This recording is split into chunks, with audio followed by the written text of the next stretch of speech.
Are we live? Are we live? Seems good.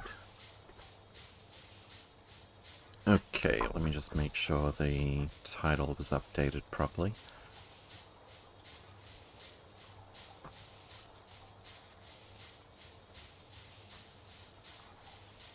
Yep, seems good. Alright, cool. So here we have a steam-powered spaceship. I wanted to make it with just the condenser turbines, but I don't know if that's doable or not.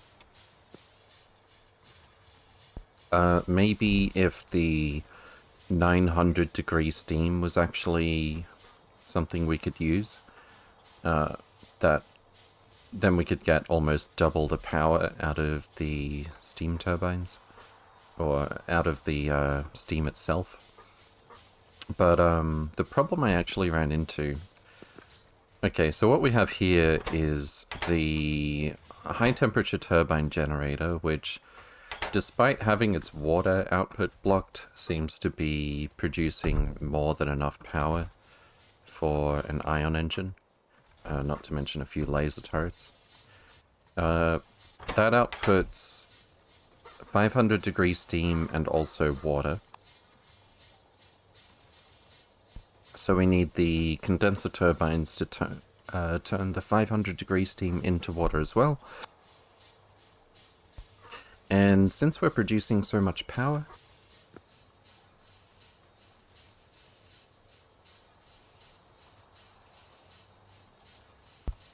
Excuse me.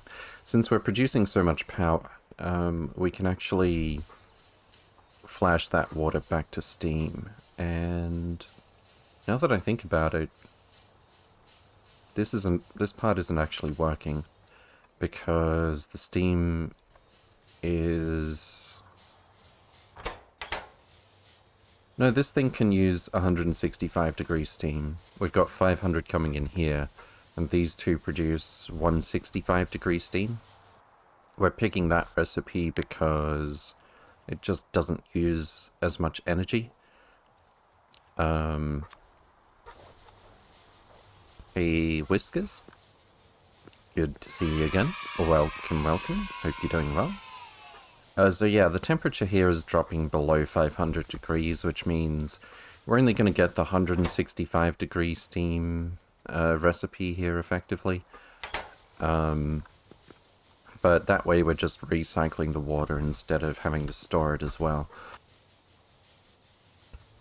These power systems seem so finicky. Have you got them working properly? I mean, if anything, the high temperature turbine generators, they seem to work better than they should.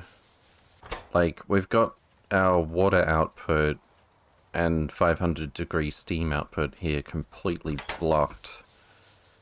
But we're still... I don't know, it's hard to tell because, like,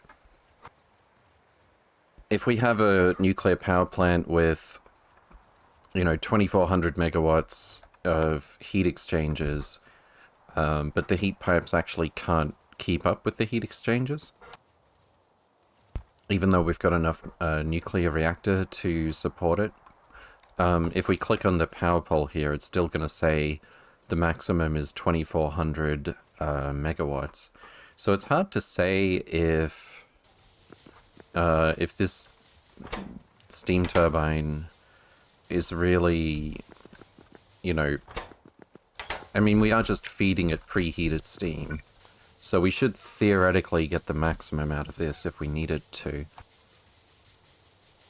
But, I don't really understand how, even with these two outputs blocked so much, we seem to be producing enough power. I mean, if the two... I was going to say, if the two condenser turbines were running at full speed, we'd have more than enough power, at least for the ion engine. But looking at it, the only thing that seems to be in motion here is the one condenser turbine, and yet we've got plentiful power here. Hello, Ben Wu. Good to see you again. Welcome, welcome. Hope you're doing well. Yeah, if anything, the high temp turbine generators. Uh-oh. Uh-oh. Uh-oh. I think we broke it. Oh, no. Oh, no. That's a chunky asteroid. Well, I thought I had made a steam-powered ship. Turns out I just didn't test it for long enough. I'm guessing if I...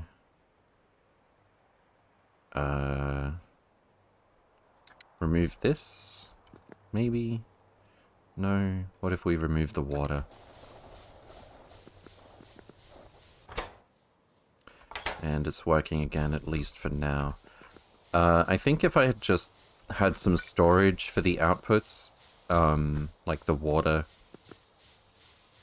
if not the 500 degree steam as well, this can definitely work quite easily. But I wanted something a bit smarter than that. I tried to design it with condenser turbines only at first, but one thing I noticed in particular, there's no way to get this 900 degree steam that we apparently need to get 10.62 megawatts for the condenser turbines. I thought if we fed it 5,000 degree steam, it would work as if it was 900 degrees. But it turns out if you go over about 1,000 degrees, it stops working with that recipe. So what I wanted to do with one iteration of trying to design this was 5,000 degrees steam in. Naturally it spits out water. And then because we're running at the 900 degrees, 10.62 megawatts recipe, for lack of a better word, we would be able to flash water back to steam with only a fraction of the power being produced. It would not be at 5,000 degrees, though, because that's just going to, we don't have a perpetual motion machine. That's just going to waste energy. But if we put it out at a lower temperature, the idea was, rather than having a big storage for steam and then having to have a big storage for water output, it would gradually lower the temperature of the steam that we do have, and it would work until we got all the way down to, well, once we drop below 500 degrees, it's really not enough power anymore, but technically it would work until we got down to 164 degrees. But unfortunately, it doesn't actually work that way. This thing just straight up doesn't work if you give it 5,000 degree steam. And as it turns out, there's no recipe in all of space exploration that gives us 900 degree steam. It's just 165, 500, and 5,000. Seriac, thank you for the follow. Welcome, welcome. Hope you're doing well. Looks like you're in a /editor save, yeah. Yeah, I was doing some design stuff. I want to do another playthrough of space exploration sooner or later. And I was... I wanted to design a bunch of spaceships with a standardized, like, loading system. That would... These are at different milestones for the tech. So this is basically pretty much as soon as you unlock spaceships, you're going to have access to this one. Technically, we only start with 300 spaceship structural integrity, but if we've got Astro 3, I think it's safe to assume we have Material Science Pack 1. Might be worth asking Erendel and SE Discord, maybe. Yeah, so I basically redid the first space truck here, more or less, but with just 3 lasers up the front, only 1 ion engine, a lot more of the power goes... this is actually enough power to support the ion engine and the lasers all at the same time. So this thing maintains a top speed of... I forget what, actually. I could check the Discord. I posted it in there. We're also using set requests on the chests, since I figured that stuff out. Which means we don't have to have a dedicated chest for input for uranium fuel cells or output. We can just, come to think of it, it didn't occur to me to leave some space to output this stuff. Actually, no, when it gets to its destination, this is going to be emptied, and then this is going to have room to output, so that should be fine.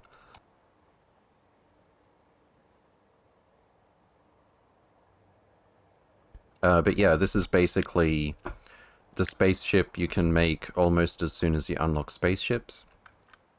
This next one, not that one. This next one is the same thing, except we've got some more hull integrity to play with. I think that one is like Material Science Pack 2 will get us up to 300, 400, 500, and then we can definitely get to 8 if we have Material Science Pack 3, but not Energy 3. So this is significantly less than 800 hull stress, hull integrity. And believe it or not, these nuclear reactors can more than handle all of this. In fact, we've only got 2 of them in this design in particular, so that we get the double fuel efficiency on the uranium fuel cells. So this is basically just the same design stretched out. And then after that, you have to have Energy 3 to go further, so we may as well start using beam receivers. And then after that, well, then we get a bit more advanced. Anyway, let's jump into the real game, shall we? Faster? Oh yeah, very much faster. Sigma Bean, good to see you again. Welcome, welcome. Hope you're doing well.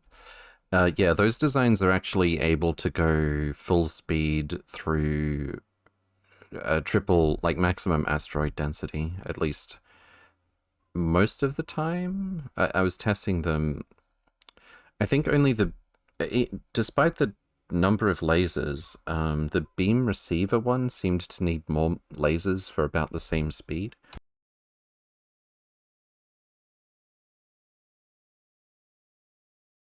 But yeah, my old space trucks, I think would have done a lot better if I'd only gone for one ion engine, so that they have enough power. Where is this? Oh, that UPS though. Yeah, this is like most of my ships, like this one, are very much bottlenecked on power because we need to shoot down the asteroids. So we're really not getting the value of these 2 ion engines. And especially considering how much power they consume, even sitting idle. Yeah, we could have done a lot better than this. But, you know, iterate and learn. So where were we headed in our game, I wonder? Outpost... Oh, that's right. Outposter is headed back to Vozinus. We were going to do something at the sun, I believe?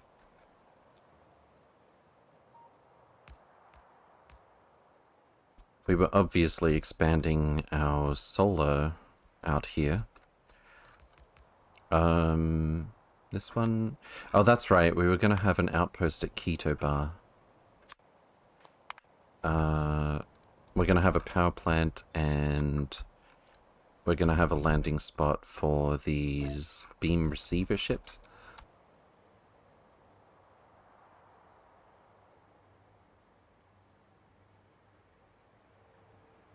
And they need to bring ice with them. Most of the time. Or at least some of the time. We need to set up a system to request ice in these set request chests remotely. And we need to have enough storage so that that doesn't get overflowed. Since Keto Bar is a waterless planet. So we're going to set up a power plant with... Oh, that's right. I think I have those here. Yeah, we're going to use some high temperature turbine generators. So we'll be recycling most of the water, just like we do with our power plants in deep space. Speaking of which, this one is getting close to working. A couple of thousand more degrees Celsius, and it'll be doing just fine. I think we have a ship or two on the way there already. Oblong 1, there it is. Which is also bringing some more media point defenses. Always bringing robots and such, just in case. That's weird. No construction bots in this chest.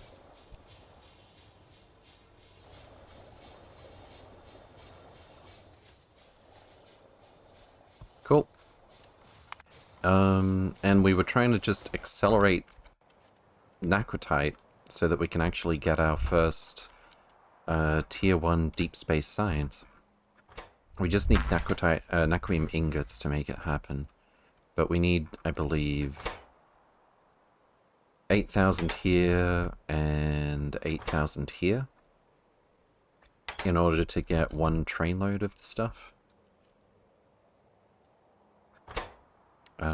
So we need ideally 16,000. Oh. Well, that's fine. That's the type of data that we have the most of right now.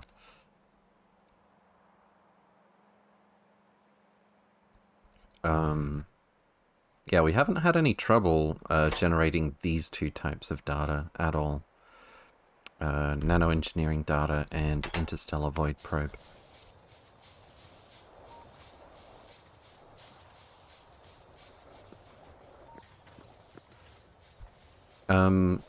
I think in hindsight, especially since maybe... Oh, something I want to do on a second playthrough is probably set up home base on a crude oil planet. We can still mine Nalvis for core fragments, but because of the vast amounts of rocket fuel that we need to produce so that ships can take off from our home planet, until we have antimatter anyway, I think home base on an oil moon makes a ton of sense. Preferably one of the larger ones, though. Like, Alessandro is probably perfect, actually.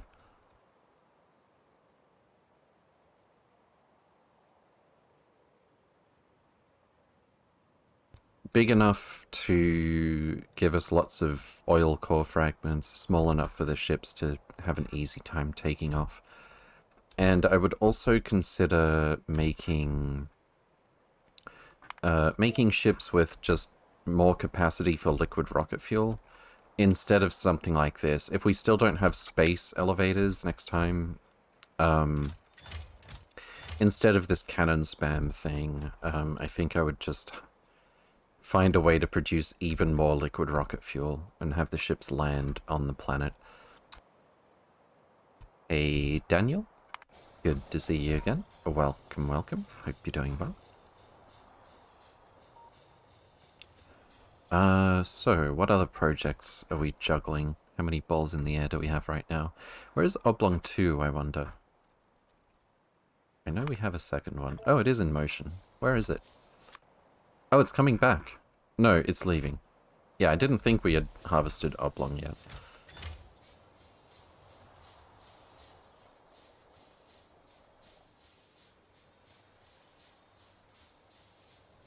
Cool, cool, cool. And then that just leaves 12 minutes to Keto Bar. I can't remember if we were still doing something at Hankerus, or is it... It wasn't Regalis, is it? We're not at Regalis. Although we might go there for Holmanite at some point. And Iridite, for that matter.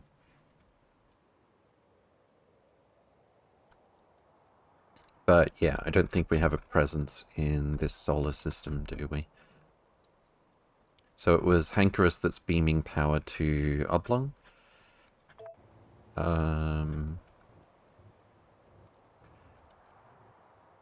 Oh, both of them? Oh yeah, that's right. One of these was meant to... One of these was going to be aimed at this spot here when we switch over to the energy beam receiver ships. But honestly, we could just leave it as is for now. And not bother replacing them until we're replacing them with antimatter, perhaps?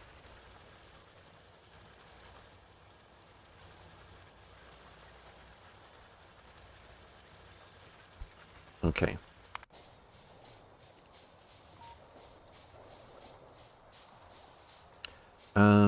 So what do we have going on Nauvis right now? Not a whole lot, I think.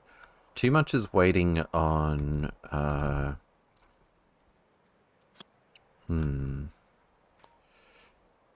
was going to say too much is waiting on getting that Naquitite. We can build some more Omni smelters, though. I know we need those. And actually, I don't think I want to link those two. Oh, I already have. This doesn't seem to have resulted in disaster. Or has it?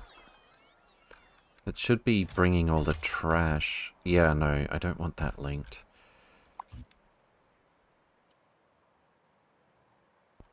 Okay. So this goes down here. And here. And so on. And we've got a whole lot of stuff to deconstruct.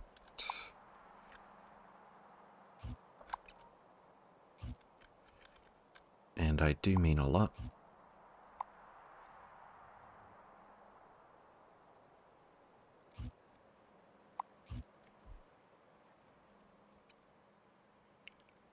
And I think this is where we'll put our next updated Omni Smelter. Points? What is points?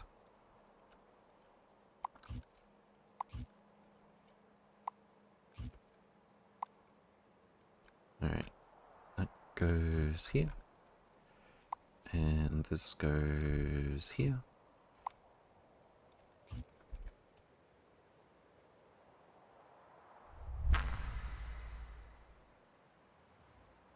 We also probably need a proper Naquium processing area eventually. We definitely need more than one of these. Washed Naquitite is net rate 6.8. And this takes washed Naquitite in. Do we have any prods in our spiders here? I don't want to waste a single bit of Naquitite. I think we need some more productivity 6s. Okay. Where's the module box?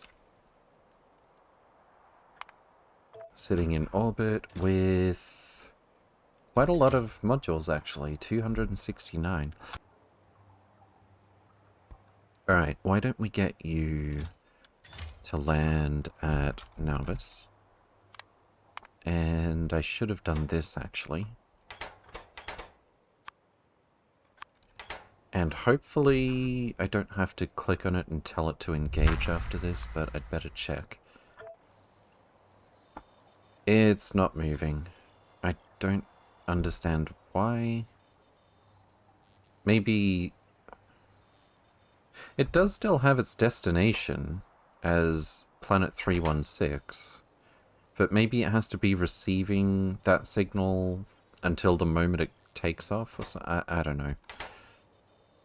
Every other ship that I've launched with circuit conditions doesn't require me to click this button. I don't know what the difference is. Who am I, Eric? Good to see you again. Welcome, welcome. Hope you're doing well. Did your name used to be Hex rather than Hax? No?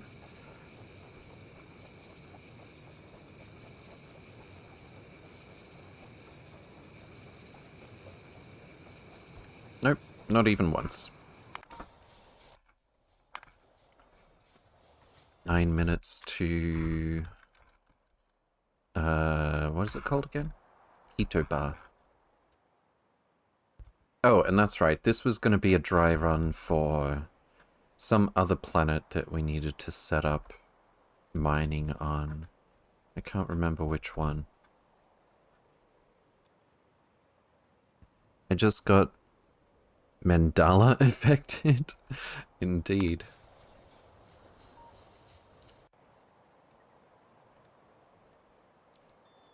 Okay. Those are some big rocks.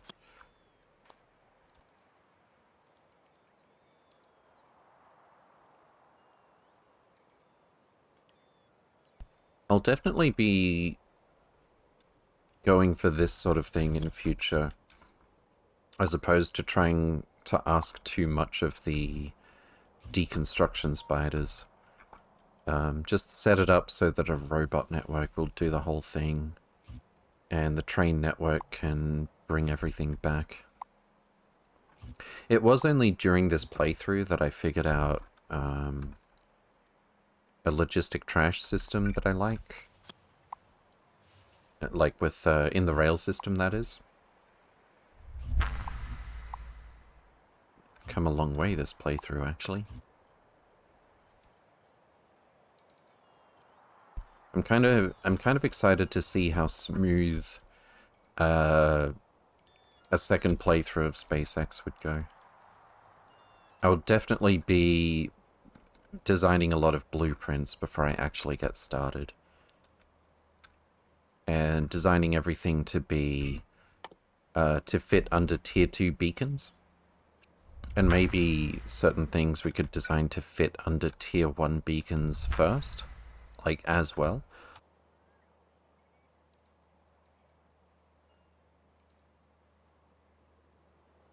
For sure, hope so after 158 episodes, indeed. I mean, it's not just space exploration, it's a lot of stuff that's... Factorio in particular, it's not particular to the mod.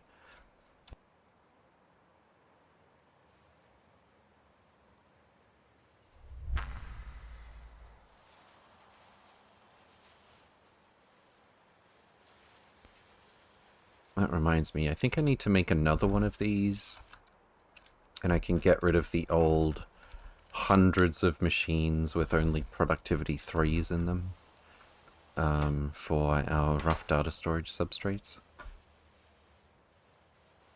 It's really just a matter of spamming more modules.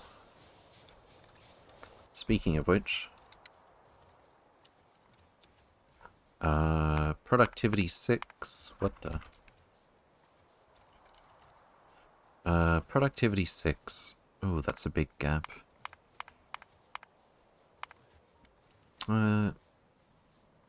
Some gaps are sort of normal, but over the last 10 minutes we've been producing a couple per minute. That's actually pretty good. It's tough to go much faster than this with tier 6 modules.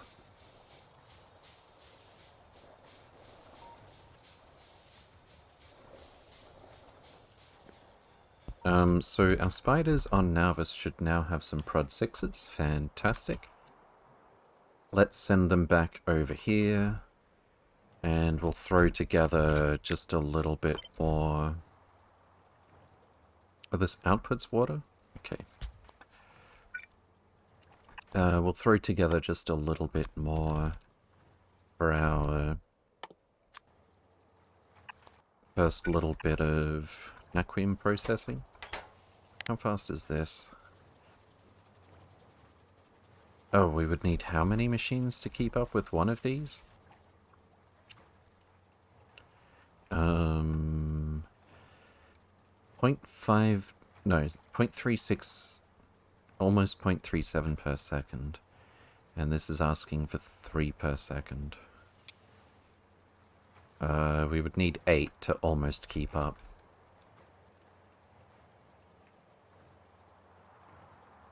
Okay. Not that we need to go full throughput to consume all the Naquitite we're getting so far, but I would like to crank up this little build just a little bit more before we have to go and build a proper one somewhere, like probably here, because I don't want the very small stack size Naquitite to have to go very far.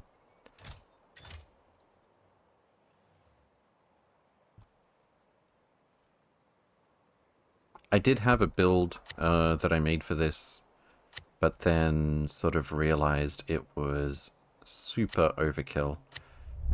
I guess I could just take this and trim it down a bit.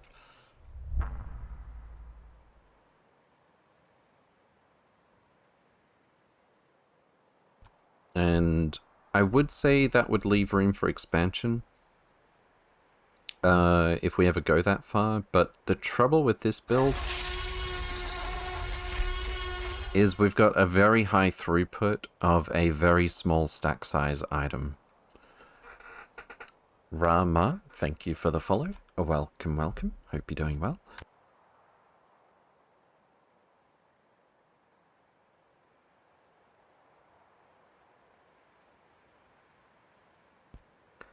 I wonder if I could swap it out so that... if I swap the physical items around... it's just the one type of item on the other side, right? Yeah, that's a lane balancer, which means it's swapping which side of the belt things are on, which means we don't have 2 items here. I think it's just Vitalic Acid. If we had, like, a double station for Naquitite, unload it super quickly. I mean, it's already going to unload super quick. It's a small enough stack size that a stack inserter will pick up an entire stack in one swing. But still, the throughput that it would need,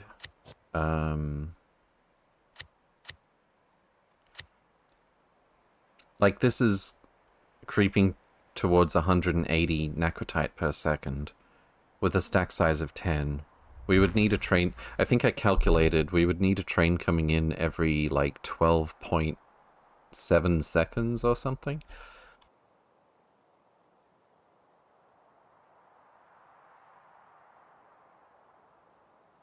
That's probably a bit much. Do we have our spiders here? Yep. Have they finished building this? Is it all good and correct? No, we need sulfuric... we need Vitalic Acid in there. That's the problem.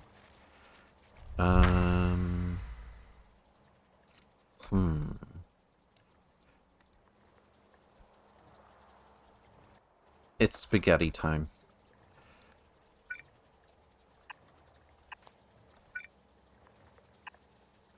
Forgive me, Factorio, for I am spaghettiing.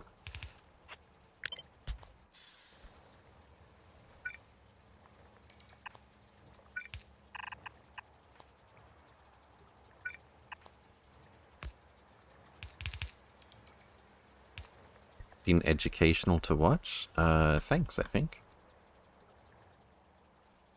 Alright, there we go. Oh, and we need to output sand as well. Spaghetti intensifies. Here we go. It's fine. No, it's putting sand in there because it's a long arm. That's not fine at all. No, wait, I mean, that's okay. Just... You know what? I was gonna do more than this, but this is fine. This is fine. That's what I'll tell myself. And I guess we don't need that inserter.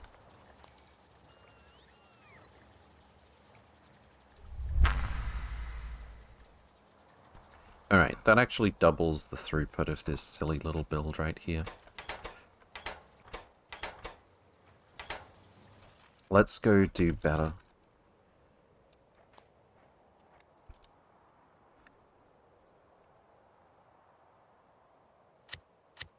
And see if against all odds I can salvage this build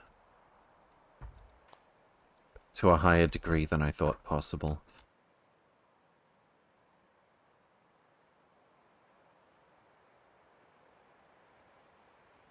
Okay, so first of all, we're gonna get rid of most of these.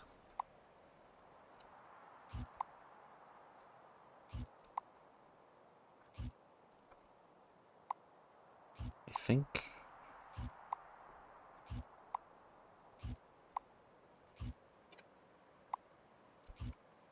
Spiders are not here yet? Here they come.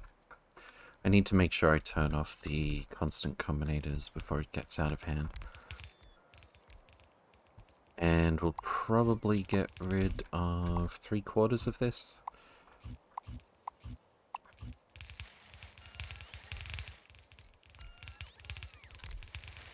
Let's see if I've got the ratio right. This is indeed just Vitalic acid. So what I was thinking is... Wait, how much Vitalic acid was that build going to consume? A lot, apparently. No, it's only 90 per second. Where is this going? No, apparently it's like 180. Let's just build out what we've got here and we'll do a rate calculation. No! What is this train doing? It's just water. It's fine.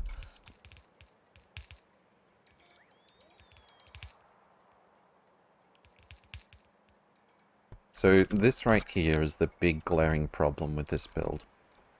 180 Naquitite per second before I realized it only has a stack size of 10. Do we have enough prods? We might. I think we should. Where are our speed modules? Oh. Was this accidentally requesting speed 9s? I think it was. Okay. What if we... Yeah, it was. Alright, let's change that to speed 6s. I think it was 6 of them. Well, that's not going to be the same ratio anyway. I think we want like 7 speeds and the rest efficiency.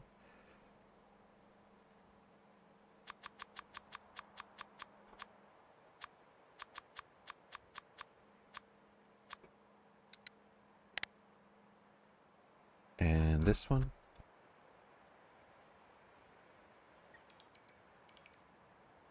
Where are you going with all that? We're not going to need this. So, how much Naquitite are we consuming? 24 per second? I mean, that's gonna be hard to keep up with for a while, I think.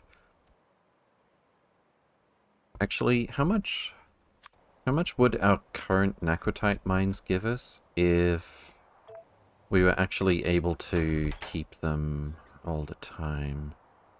Like, if we had enough ships to keep up with this. Hard to say because the beacons aren't in effect right now. Well then.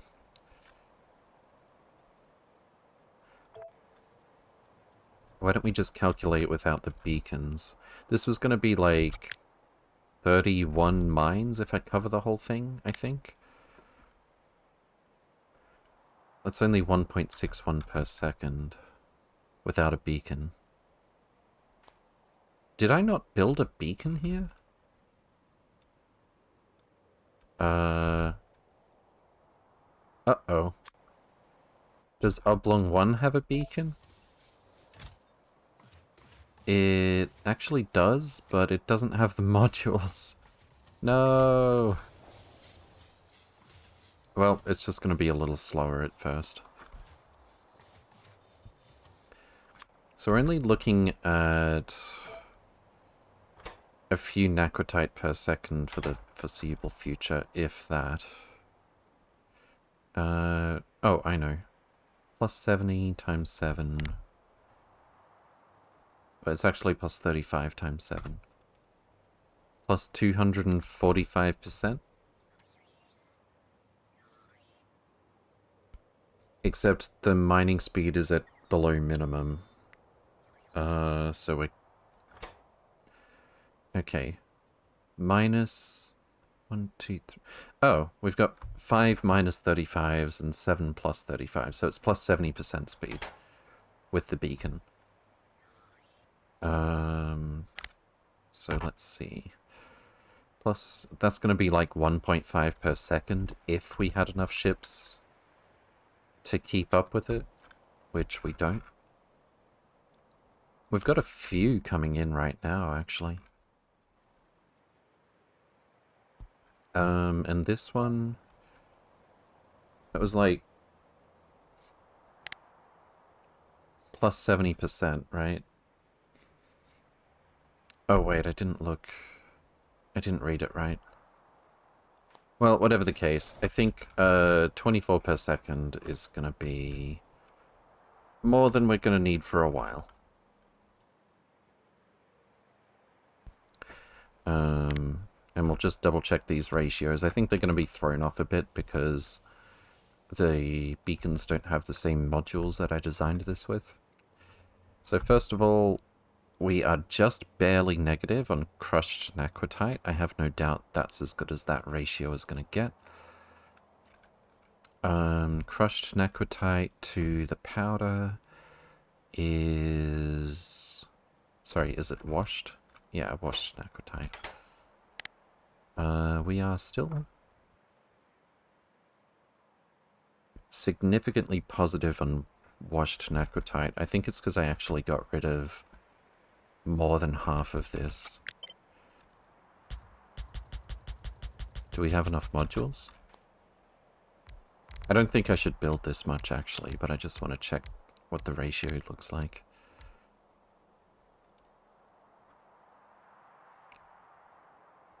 With the tier 6 speeds. I think we're just a little short on modules as well. Nope. Okay, cool.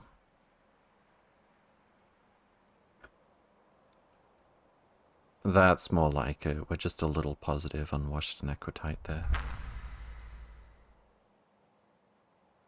Alright, but... for now, I think we won't worry about these. How much Vitalic acid do we need? 15 per second? 24 Naquitite per second. I should probably... can I direct everything over here without actually getting rid of these belts? No, I should redesign the whole thing if I'm going to do a bigger build than this. So this is fine. We're not going to need all of this. Or this. Or this. Or this or this. And so on. We definitely don't need the 180-second throughput here.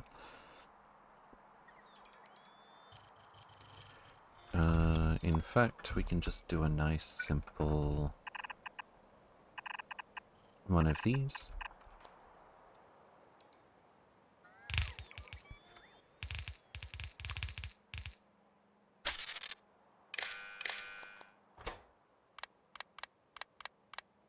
So we're reading all the hand contents, we're reading a bit of belt contents, and they're only allowed to swing when nothing is detected.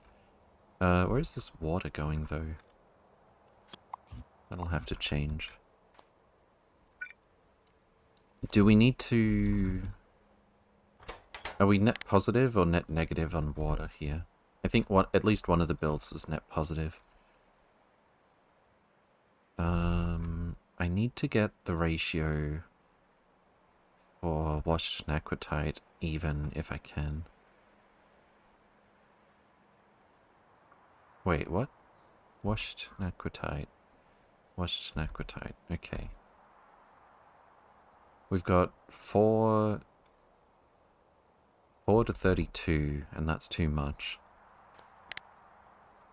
Oops. So less than 8 of the... What does this produce? 3.4 per second?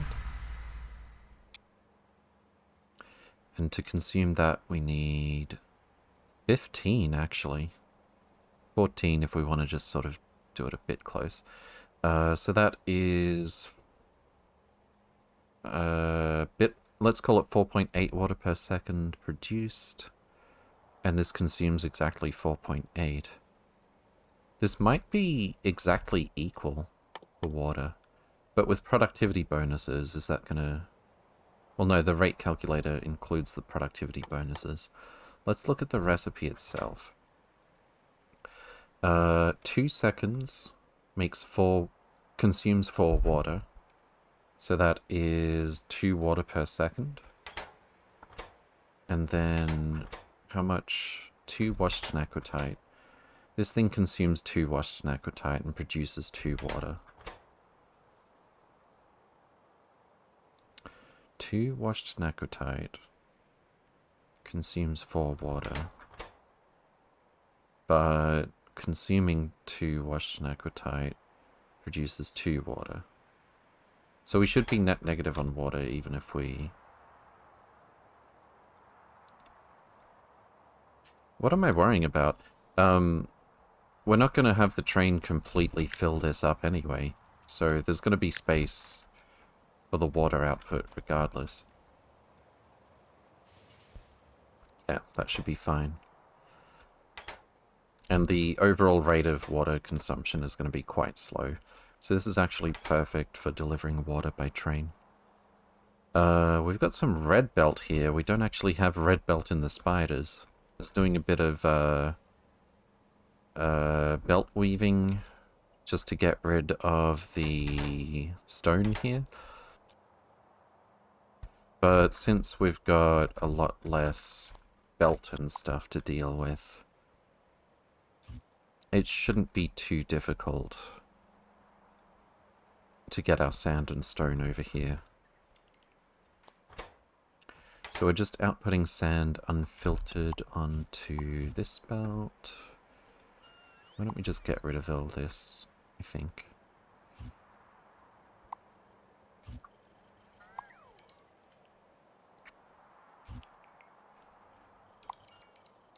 Don't get rid of the substation.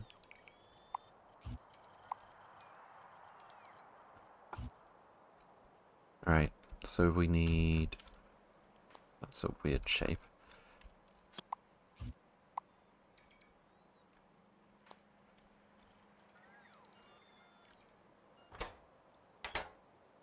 We just need stone and sand. I think the belt throughput is going to be such that we could just shove the stone onto the output belt here. And then it all comes down here. We filter naquitite this way, sand on half the belt, stone on the other half of the belt, and filter insert it over here. That should be fine. We don't need this, or this. So I guess the red undergrounds can go.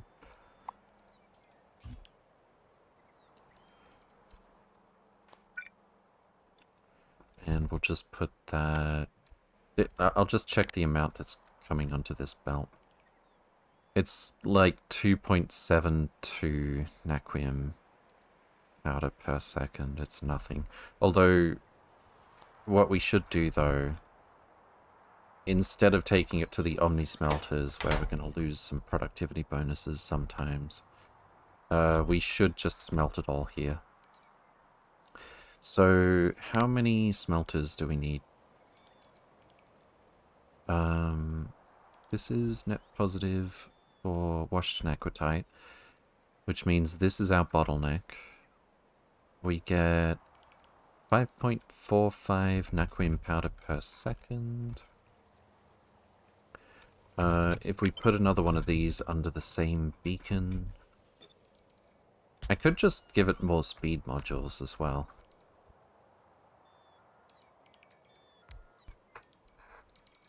I hope we've got enough prods to check. Yep, here we go. Nope, we're exactly one short apparently. Nope, we're not. The bots are just being weird. Okay, so this is 1.13 naquium powder per second. Do I have enough prods for 5 of these?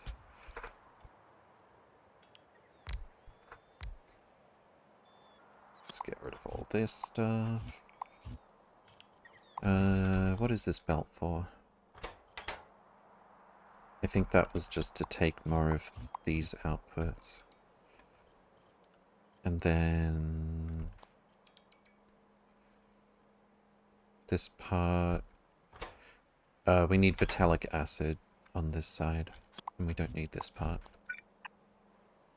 Okay, so the amount of vitalic acid we need is less than half a belt.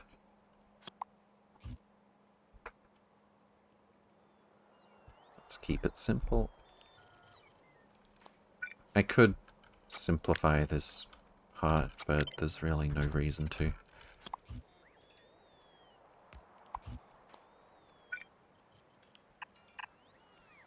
And this goes back. That's going the wrong way.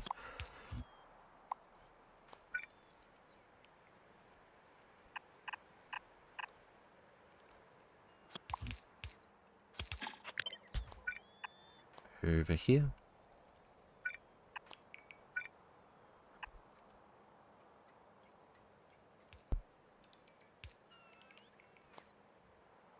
Nice.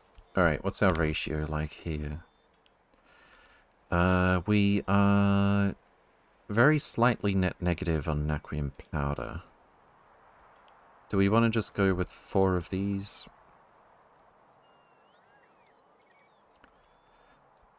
This would give us net 1 per second naquium powder. How much do we need to produce? If we have 4 of these, 0.77 ingots per second, 4.533 powder per second.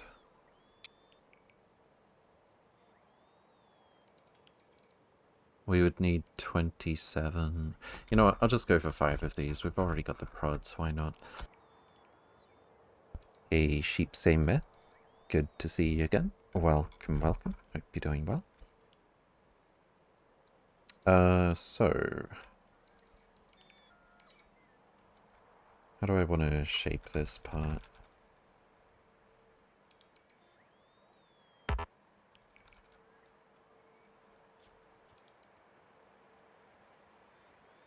I think I'll take the naquium powder over here.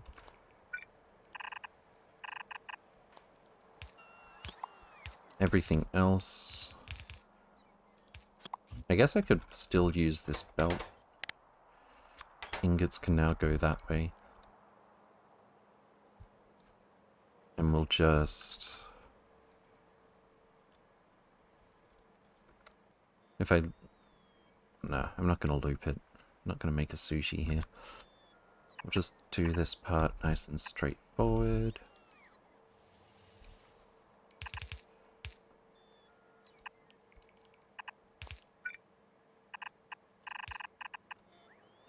And that'll be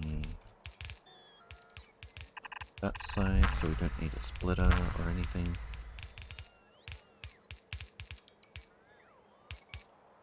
Alright, so that'll be naquium ingots into the rail network. Which, now I feel a bit silly about the naquium ingots that we've made here, but what can you do?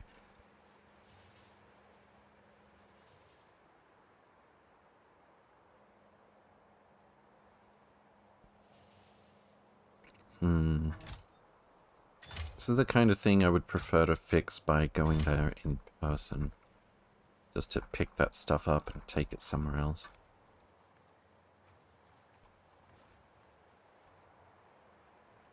We'll phase that one out. Alright, I think we are ready in this block. Missing just one bit of belt, perhaps.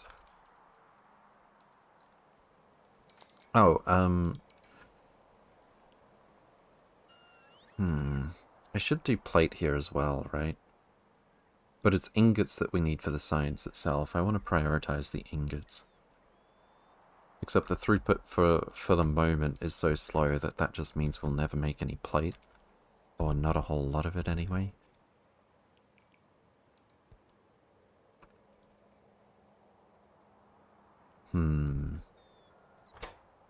I don't want to have to make a precise loader here, so I'm not gonna. Let's just be lazy. And I'll take some plate. Where are we? Down here?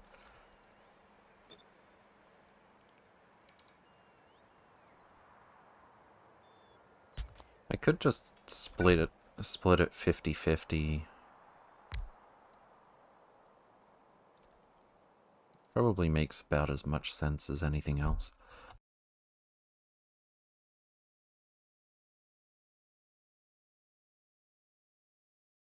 What do we actually need the plate for? I'm pretty sure we need it to make heat pipe. Although I haven't yet done a build that requires any high-end heat pipe.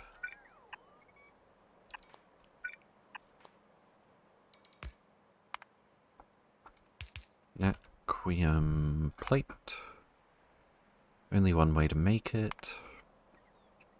We need it for cubes. I think I saw a data card in there.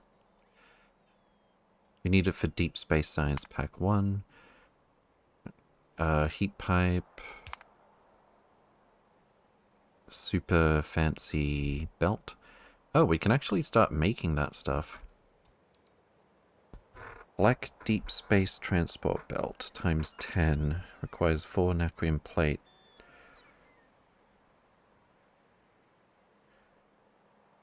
We could. It's going to be a while before we can do it at scale, though.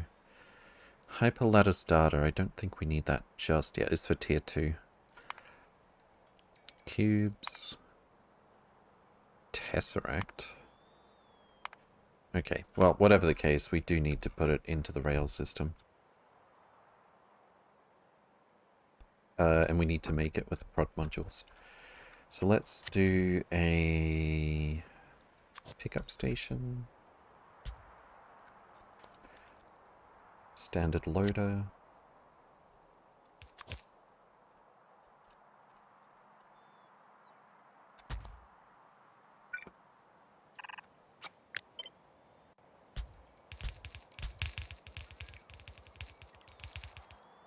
And how about enough of these to consume half of the ingots?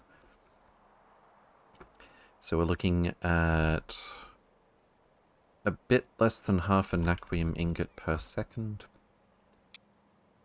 which is actually like 16 machines.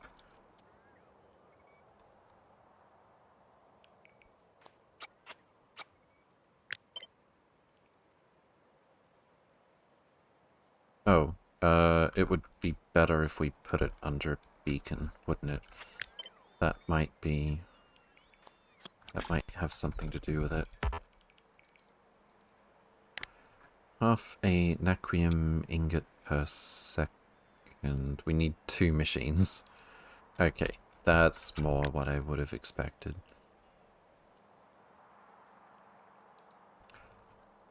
So let's do that.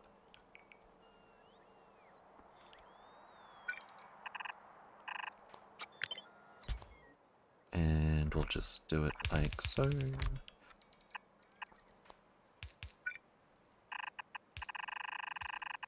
Cool. So that's going to be Naquium plate.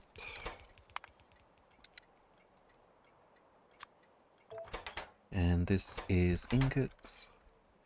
And I think we're ready to switch these stations on.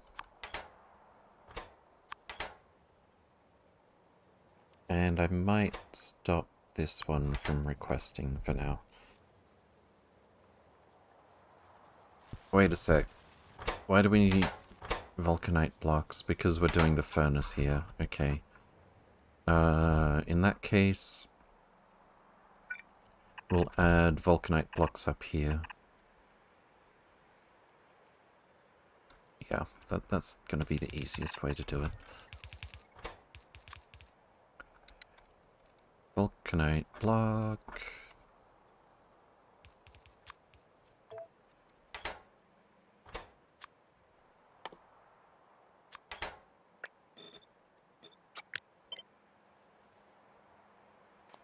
And I guess I need the furnaces. Oh, that's wrong. I guess we can do it like this. Also, some chests would probably be a good idea. Let's do... We hardly need any blocks, right? Less than 1 per second. So let's do the laziest unloader that we've got. And we need to bring it over here somehow.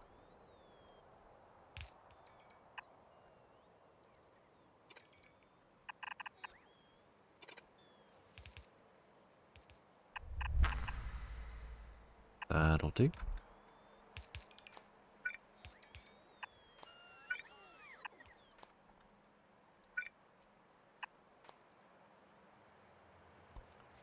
Cool. So where's our water? Here it comes.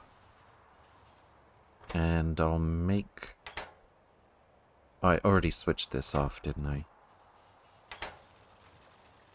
Instead of switching it off, I'll just get rid of the request for Naquitite. Just in case. I very much doubt we're going to need another delivery of acid or vulcanite blocks to finish up all of this Naquitite, but we'll see.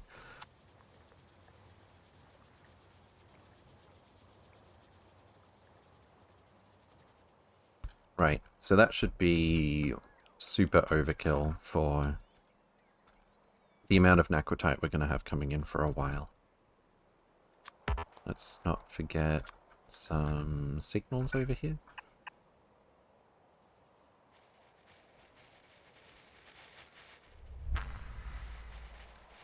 Seems good. And I'm probably already at my destination, aren't I? Anchor on Keto Bar. Let's be absolutely sure before I land what it was I wanted to do. So we're setting up the standard layout of media defense, core mining drills,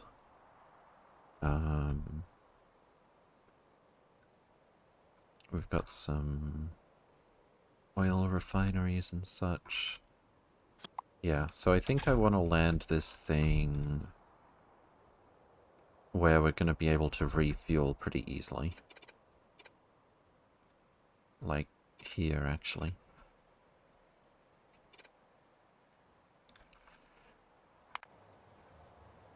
Anchor on Keto Bar. Haven't watched for a while. What made you move Naquitite processing out of the Omni Smelter? I never actually got it into the Omni Smelter, although I was planning to, until I realized... Oh, right. We're getting this precious stuff that is a finite resource that we can only get from temporary mines that we have to keep moving around. In very small volumes. So what's going to happen with the Omni Smelters is we're going to get a delivery of Naquitite.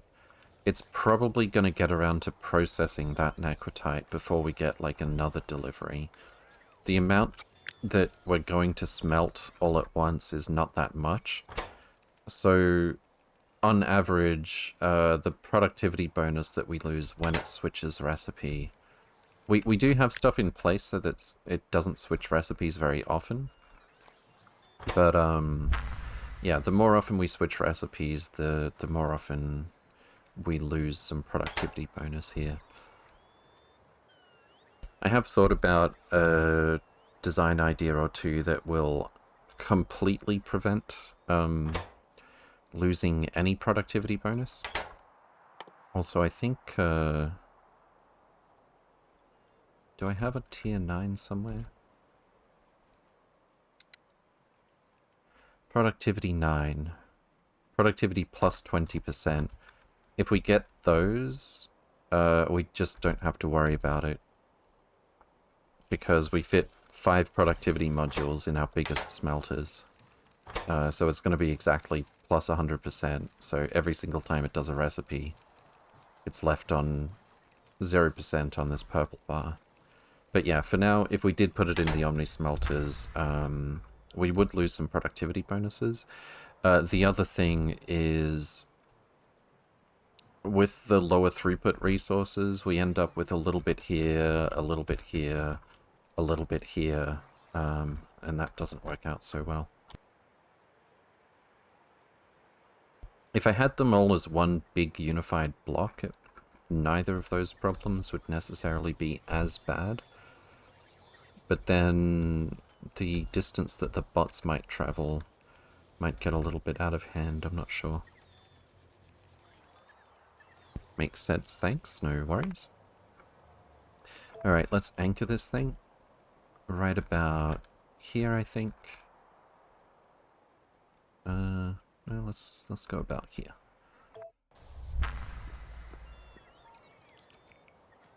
I think I am stepping on... If I end up wanting to expand this fuel outpost to the big version, the ship might be in the way. No, not even. But I don't think I'm gonna have any need for that.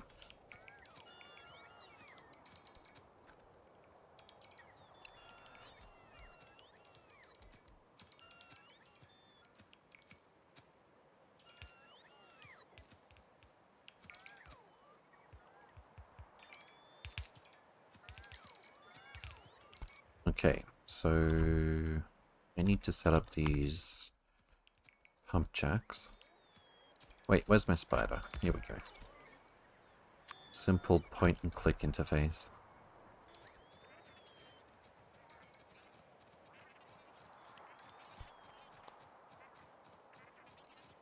We're going to need some speed modules in these things. I don't really want to use my speed 6s here. Have we not placed all of these? I'll give the bots a minute. But yeah, I think we're finished here.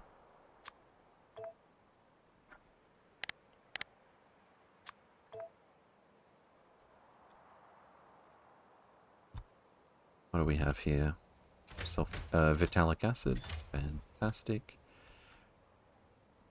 Gonna be a while before we have another Naquitite delivery. Speaking of which, I would like to check on our deep space miners. Oh, here's one. So with modules, we're getting 0.44 Naquitite per second from each mine. 5.74 per second from this mine. That would be if we constantly had a ship queuing to replace this one when it takes off.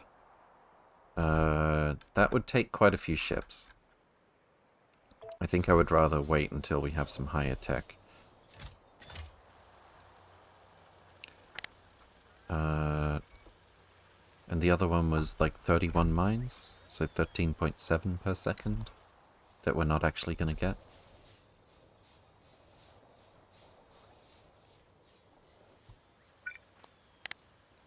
So even if these were going at full speed, the processing area that we just built should be able to keep up.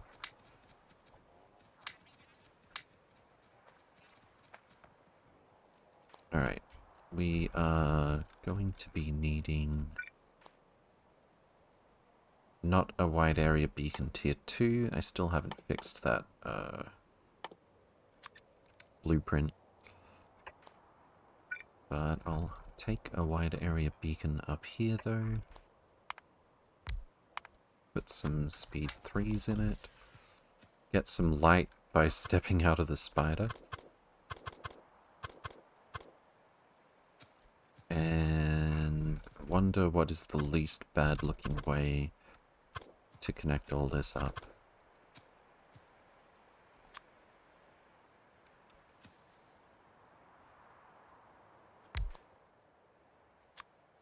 That's 4 tiles. How dare you. That's 6 tiles. Okay, whatever. We're not going to use space pipe. Let's just start with this.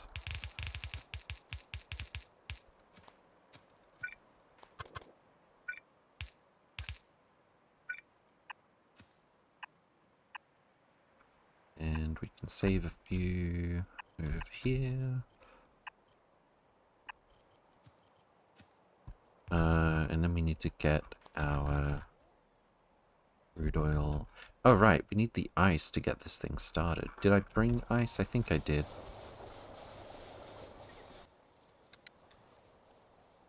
Apparently I did not bring ice. I think the ships up here have ice. Yeah, they do. Okay, so we should get one of these to land manually. Or maybe not, actually. 632. Did I set that deliberately? For the Keto Bar ships? Keto Bar 1 is set to 3 and 4. Probably not. No, I think this is... That's Beryl. Did I make... 632, yeah, here it is. Okay, they're all supposed to be 632. Let's update those. Keto Bar 1. 632. Anchor IDs 632 to 632.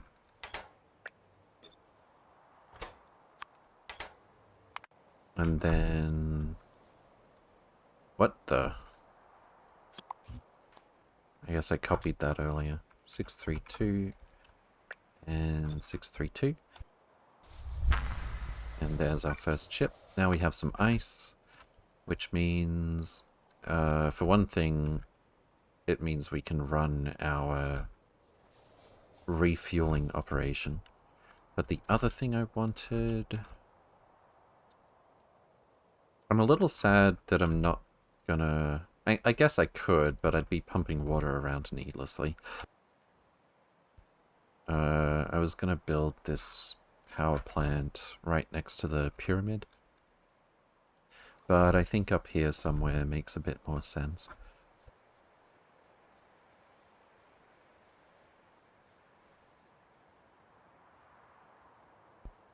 In fact, why don't we put everything that's in need of water up next to each other?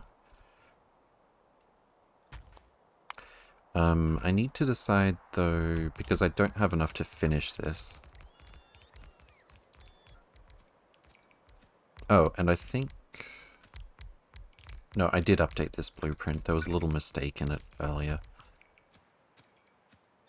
Alright, we've only got one high-temp heat exchanger. To be honest, we only need one. For a while, anyway.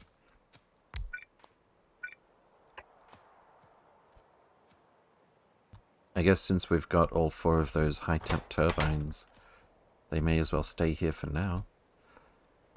We're missing a few condenser turbines as well. 2 to be precise, and I can only handcraft 1. That's a little bit unfortunate. We brought a bunch of extra storage chests. Let's just get those out of that ship first. Whoops. I made sure to bring way more storage chests than we should need, so that we can keep the ice. So it's going to be easy to request some ice when we're getting a bit low, and most of the time the ship is not going to bring ice. Okay, we need a chemical plant.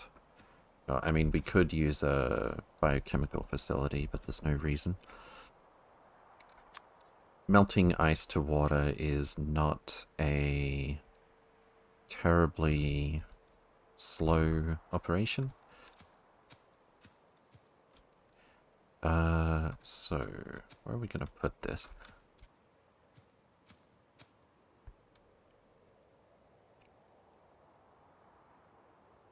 Technically, we do need to make sure there's a bit of room in here, don't we? Like, it will net consume water, but if we're constantly putting water in, could that be a problem?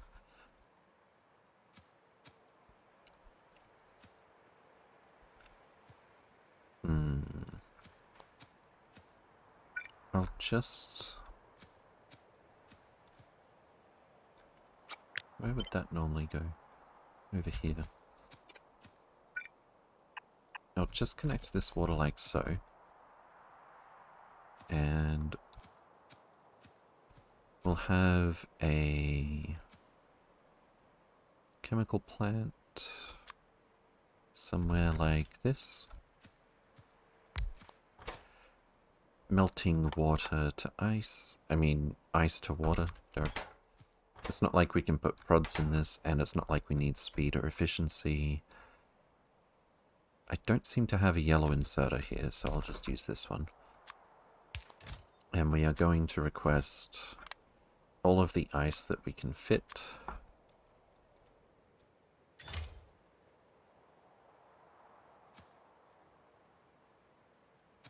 We will be needing some Roboport coverage. That is so dark. Okay.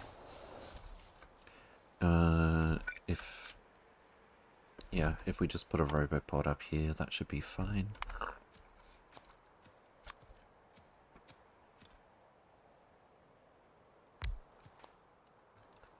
Do we already have... I think this is the Roboport that's supposed to have, resupply settings on it. Oh, not this time. I think that's how I did it in Deadwood. Let's see. Deadwood... Yeah, here we go. Save a little bit of effort.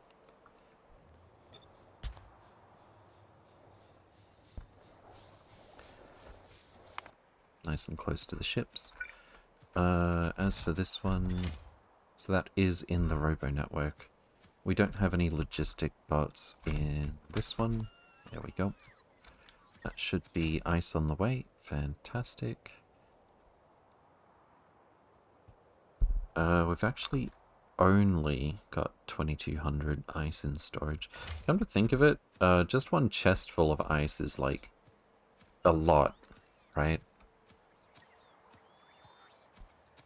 How fast is this thing? Slower than I expected, actually.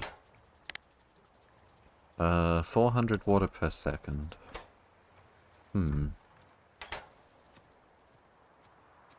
How fast would this...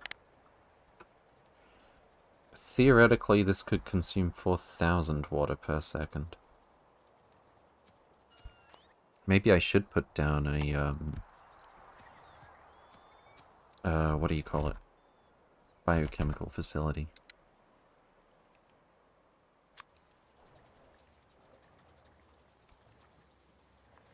Wait, I can't build it on grass. Okay. Have some speed modules then. 1.2k per second.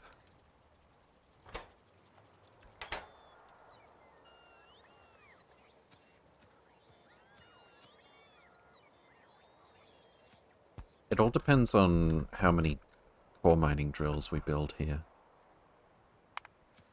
Oh, we should definitely be pointing one of our energy beaming things at the ship and one at our power plant.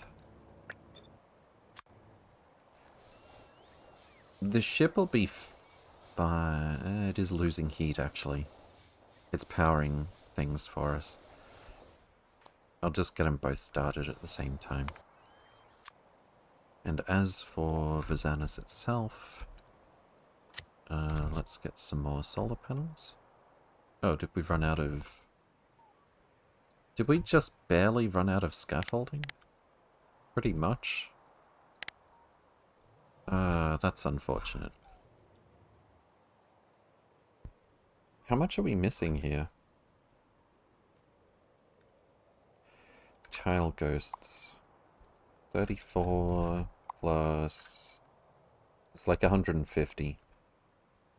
We're not scrounging that from somewhere like here.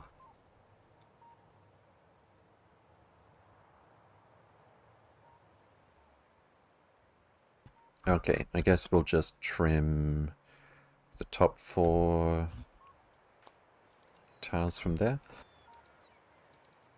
G'day, CUPS is up quite a bit. Have you been tidying up?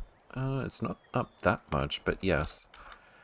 We just got to removing another block of the old Omni smelters, actually.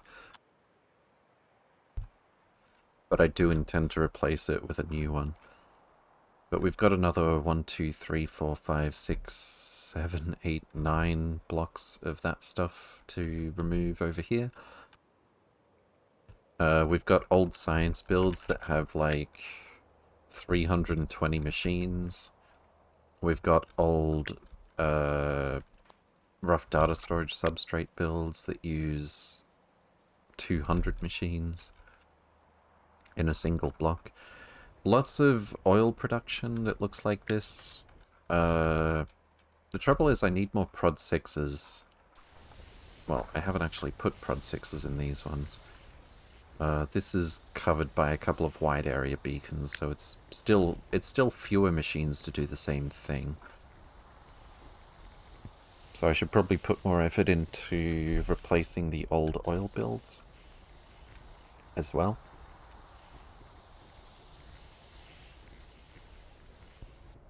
But yeah, there's a lot of old stuff that we can and should get rid of. Absolutely.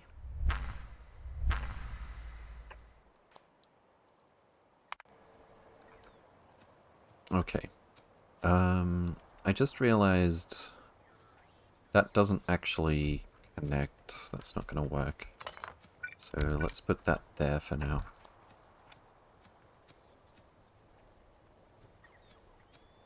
And the same thing kind of applies on that side. Oops. We do need some pylon substations in this build.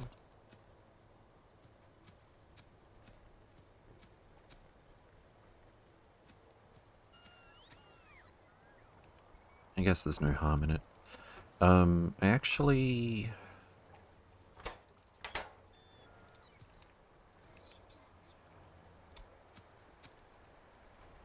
Yeah, I should probably read a storage tank. I was going to do that anyway. To make sure we don't overfill this. Water less than 24k. Hey, Kuchen. Good to see you again. Welcome, welcome. Hope you're doing well. Yeah, that... I was worried for a second things are going even slower than I thought, but we're actually short on electricity. Which is not too shocking right now. Once this thing gets warmed up, though... we should have plenty, actually. Except... Since we're missing these high temp heat exchangers, I need to squeeze water in here somehow. If these two happen to line up, that would be perfect. But they do not. This isn't really the part where I want to keep the water, though. Oh. Oh, no. Oh, no, no, no, no. Alright, could you stop, please? I'm just realizing I may not have left room for the crude oil. So obviously this one's a problem. I'm just gonna move that over there for now. This obviously needs to move. I like how we can move it around while it's still in the middle of a recipe. That's cool. And I'll put the ice over there. Alright, that should be fine, actually. How were you just moving it there? A mod called Picker Dollies. Whoops. It has little wheels under it. Indeed. Nice, thanks, no worries. McCrane, welcome, welcome. Hope you're doing well. Yeah, so once you have that mod, I think the default controls hold shift and use the cursor keys. You can even move combinators and stuff like that around. As long as you don't break the rules of how far... Oh. Hang on. As long as you don't break the rules of how far the wires can actually reach, you can put them anywhere. You can also rotate the long ones with another keybind, so that you can swap them from being horizontal to vertical. And thank you for the follow as well. Yeah, very useful for picking apart a circuit to understand how it works.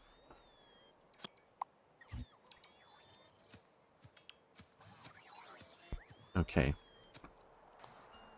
I could just leave that tank there. Yeah, I didn't realize how awkward it would be just because I didn't bring more high-temp heat exchangers building this thing.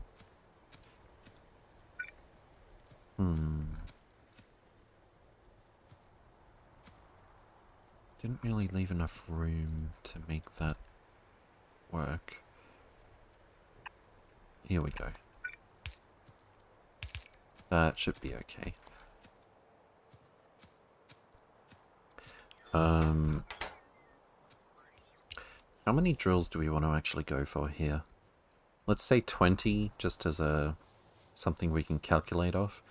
So 50 megawatts times 20 is 1 gigawatt, which means one of these things operating at full speed, which means 1023 water per second. Maybe we should add some solar panels as well, just to mitigate that. Not to mention refueling. This is actually not that much water. Oh wait, we don't have speed modules yet. Let's use some efficiency modules as well, just because...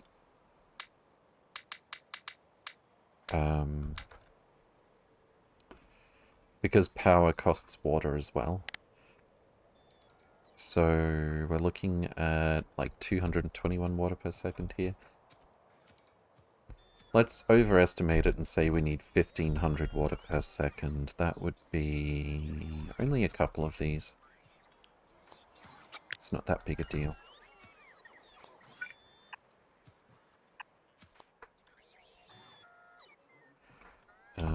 So I'll put this chest between them. And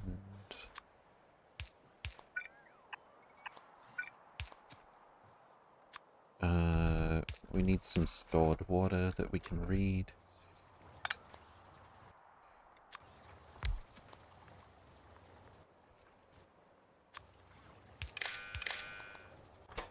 If water is less than 24k, we can put in some more.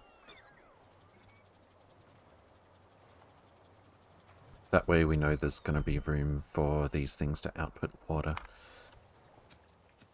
Just noticed that UPS, indeed. How many hours in the save? At least a dozen. Yeah, we're actually at about a month. It's been a long ride, this playthrough. So, I mean, we've spent a lot of time sort of stopping and starting and reconfiguring a whole lot of stuff. You know, it's the first time doing this playthrough, it's the first time using LTN, it's, I haven't hesitated to, like, stop and redesign and replace a whole lot of stuff on multiple occasions.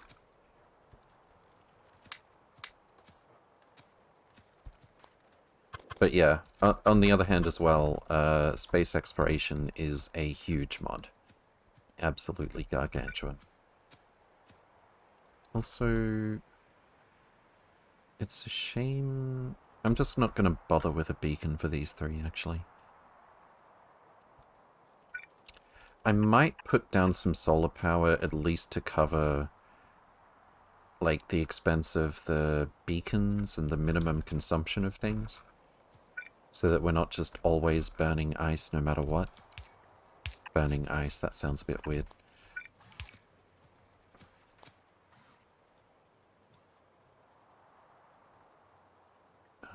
Let's put this here. And this one.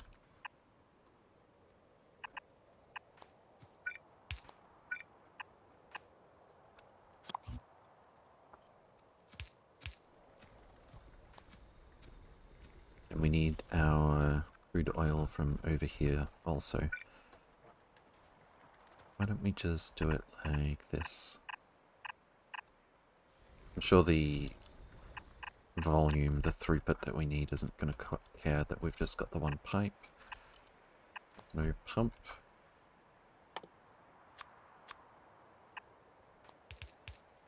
Should probably connect it and find out.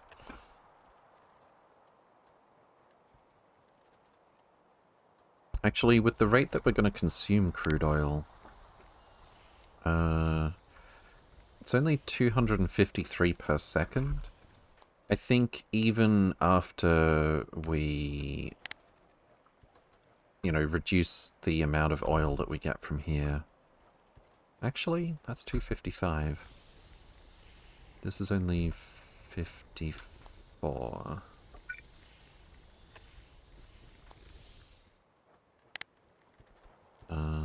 What would this be without the beacon, I wonder? We only need this to refuel the ships enough to take off.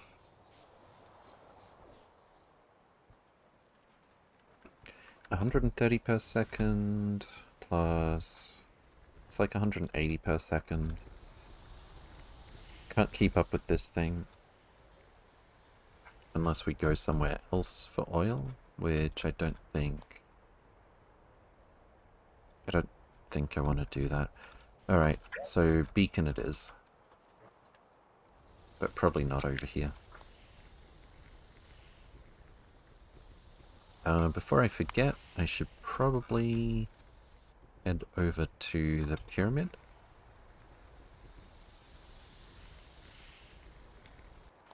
Swap in the power armor. Many lasers. I think we need some shields as well, actually.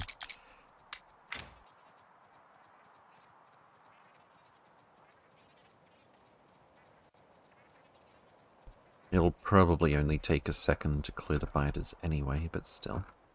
Better safe than sorry.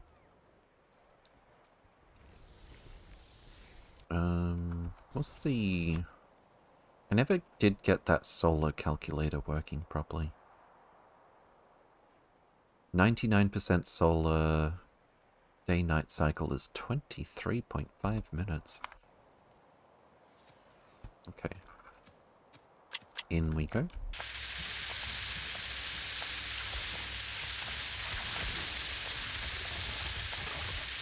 Yeah. The spiders aren't that much of a threat right now.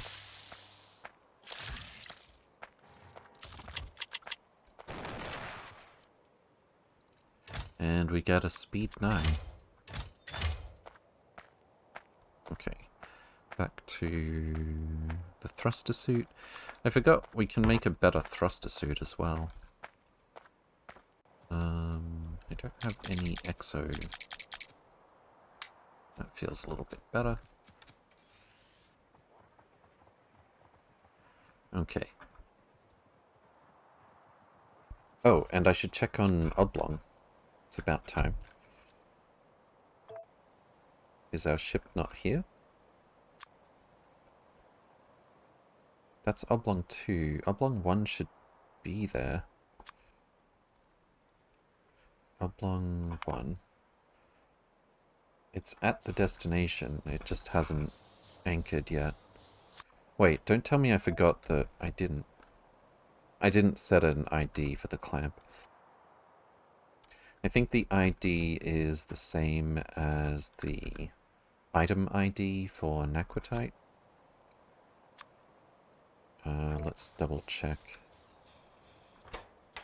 371, that sounds familiar. Wait, wasn't I setting it up so that this one was 370, this is 371. Okay, yeah, cool. Cool.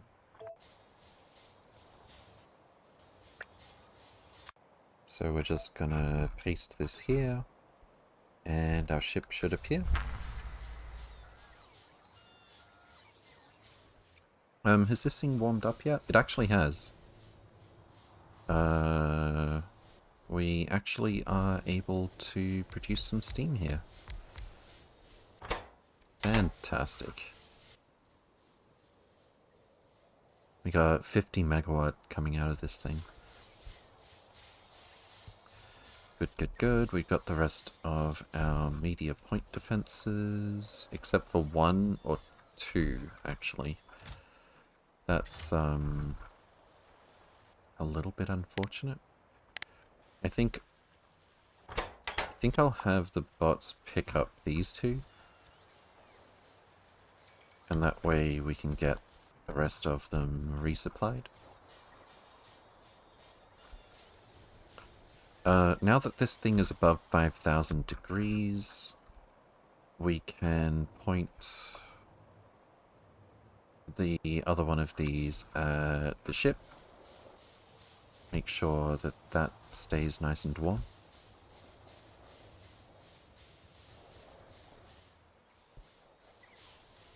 And we are mining Naquitite, albeit shockingly slowly because we don't have a beacon. Okay. I don't suppose Oblong 2 has some modules.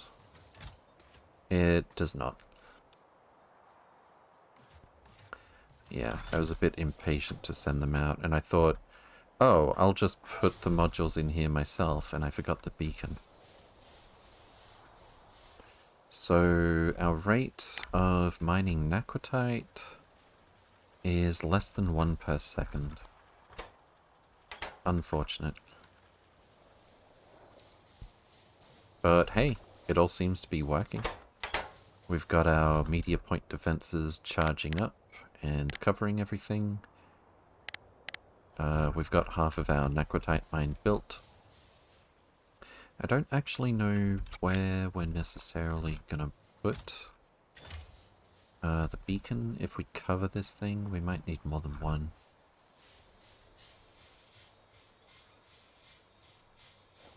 Come to think of it, 4 megawatts each. Yeah, we're consuming way more power than we need to because we don't have a beacon here. Maybe I should head back there directly after this build. I think we've got... Yeah, I've got speed and efficiency modules at least. We're so close to Nauvis, I'll head back there first anyway. I don't think I've ever seen any sci-fi stories where they use huge iridium balls as an energy sink to power interstellar travel. I don't know if it's necessarily made of iridium. There's heavy girders in there. There's also superconductive cable that requires holmium. Aeroframe bulkhead. That is beryllium as well. But yeah, beamed power is a thing that can be done. I don't know that we could necessarily beam it out into deep space that effectively. I would have thought that it would be approximately the same sort of drop-off as, like, solar power from the sun. But I guess if you focus it, it's going to go a lot further. I just love how all the high-tech energy sources rely on steam engines. Yeah, true steampunk, indeed. I mean, it's kind of true to real life for where we're up to so far.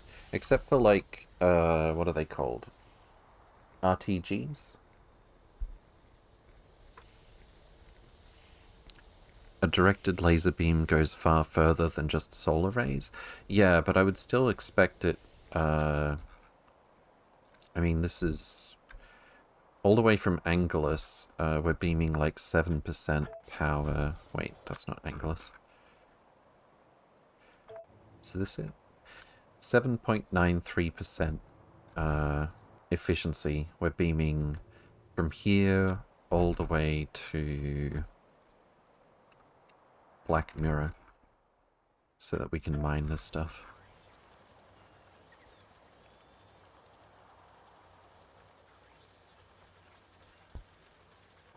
And we're mining it a lot faster than at our new mine because we didn't forget the beacon here. Okay. So...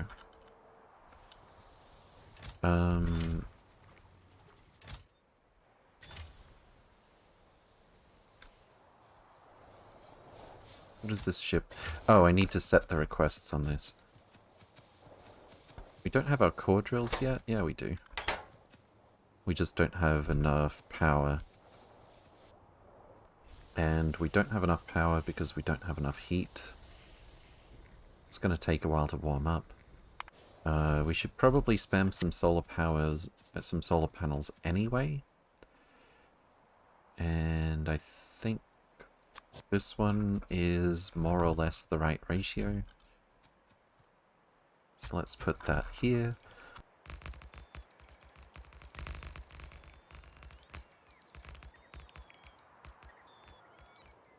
Gonna need some roboports to extend the range out as well. What the...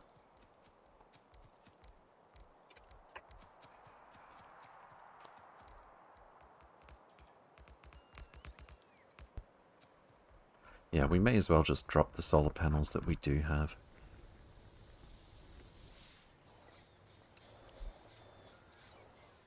It would have been a lot easier to just spam solar panels on this planet, I suppose. But then we're already bringing ice here so that we can do oil products, so that we can refuel our ships. So why not use the condenser turbines? Oh yeah, and we don't actually need like 1,000 water per second here because most of it gets recycled. Out of 1,023.5, we get almost that much back, actually. 1023.479 minus 798.313 minus 214.931. That's not quite right because we don't get all of the 500 degree steam back as water. We get 98% of that.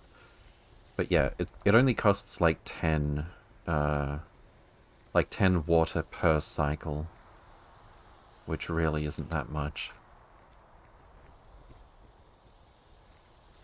So I probably don't need 2 of these. Oil in the steam engines? Oil in the steam engines. Uh-oh. Oh no. True, that is not right. Let's see what we can do about that. There's hardly any there, so... In second thought, I'm gonna add a pump here. Wait, what? Different fluid. Crude, crude, crude, crude. Crude, crude. Cannot connect systems with different fluids. Okay. You know what? I think I can cheese this. With Piccadollies. If there was a bit less oil here, I would have just picked these up in the right order, and it would have forced the oil back in here. But I think you have to have enough storage in each, like the nearest segment, to take the amount that you're removing from here. Demonstrate that, actually. So... here we've got a total of 88.5 crude oil. If I remove this, 29.5, I think all 29.5 is going to go to this tile. And if there isn't room for that, we're going to lose some. But otherwise, we actually get to keep all of the fluid. But if you're deleting a giant storage tank right next to a tiny little pipe, it's not going to work out so well. Okay. Speaking of... that storage tank is actually in, like, the worst position.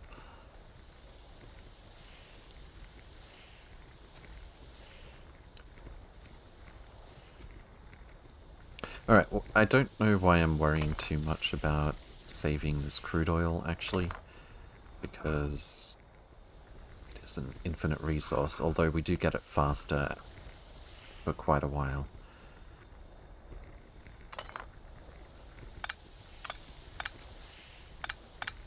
Okay, let's put those back. And I'll bring this through here. Like so.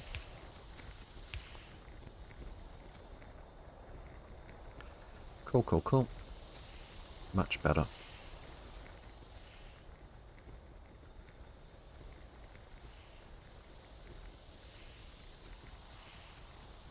Alright, so we're able to make liquid rocket fuel. Why don't we have any yet? Light oil... oh, because I still haven't fixed this blueprint. There we go.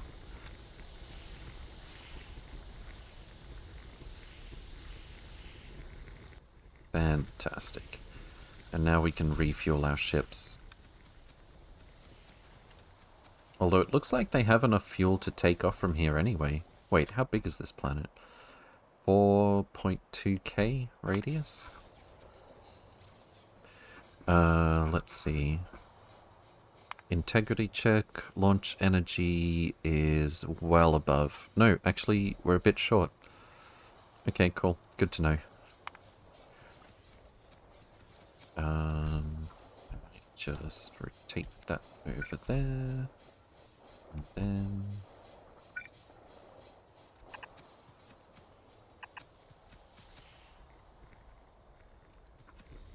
this over here. Add a pump because why not?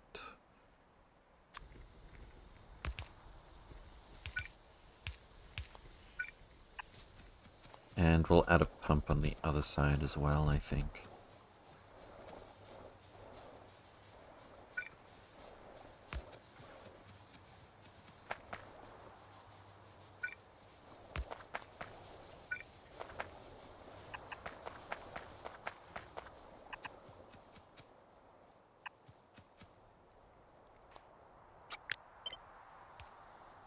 Why don't I just put that there? Because that doesn't quite work out. It's fine. I don't really want to go that close to the spaceship.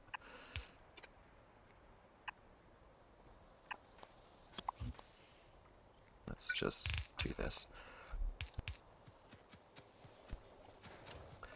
Okay. That should get our ship refueling about as fast as we can produce the liquid rocket fuel. We've actually got quite a bit here already. Oh, probably because it drained out of here. Yeah, that's probably why.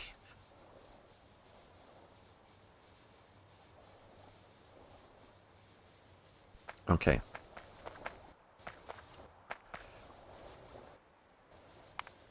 So now we just need to... We don't need this. We need to set requests in all of these chests to pick up iridite core fragments. That's going to go on the green wire. Just check those are all connected. No, this green wire is different. So on the left side we're setting requests. And on the red wire we're giving commands.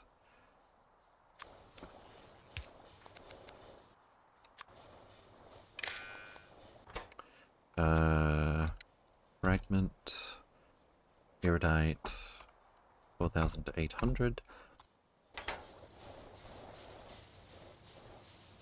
So now if we look at our chests, they are not...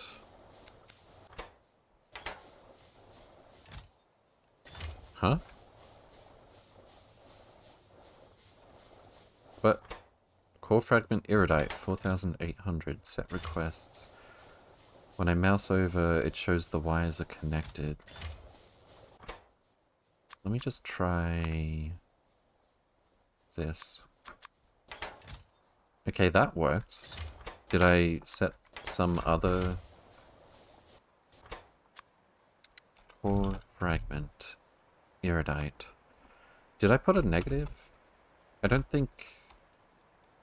Yeah, I may have put a negative out of habit from LTN. There we go. 0 and negative values don't count when it comes to set filters or set requests. Which is very useful, actually. Okay, so these filters are going to be set to core fragment iridite.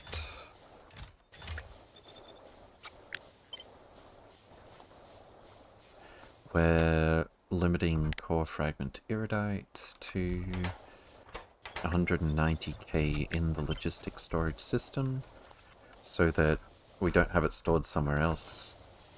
This way we can read all of these chests via circuit wire and know exactly how much, how many iridite core fragments are in the robot network that are outside of our ship. And then we just subtract that from what is in the entire robot network. And then we know how much iridite is in the ship. That wiring looks really weird and I hate it. Let's see if we can tidy it up a bit. Don't connect there, please. The ship's gonna disappear anyway. Don't crisscross over the ship. My goodness.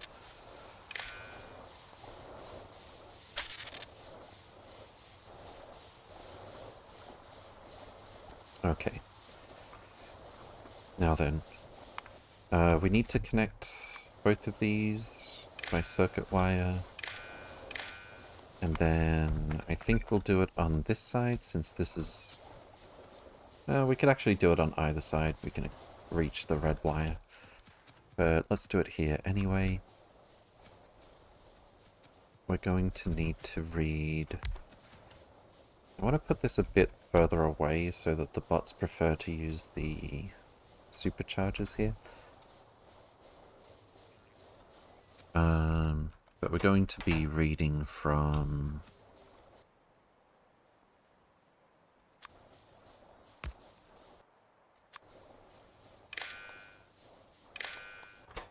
Logistic network contents minus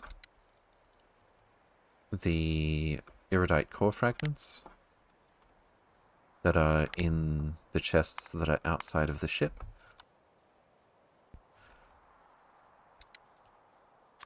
I could set this to each because there's only supposed to be core fragments here, but whatever. I think this is a bit more indicative of what this is actually for. And then we can put some decision making here. I think I'll do what I did elsewhere and put this to a double use. We're going to say Nauvis, which I think is 316. Planet 316 for the automation signal. So we're always going to send the ship Planet 316 while it's here.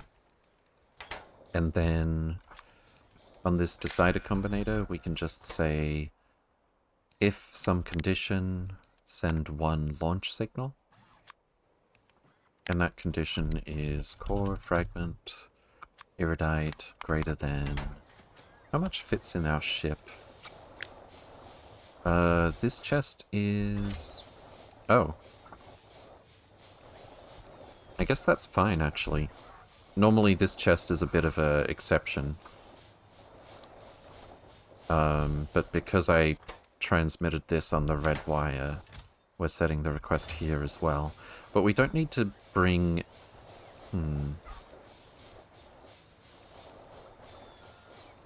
No, I might have to...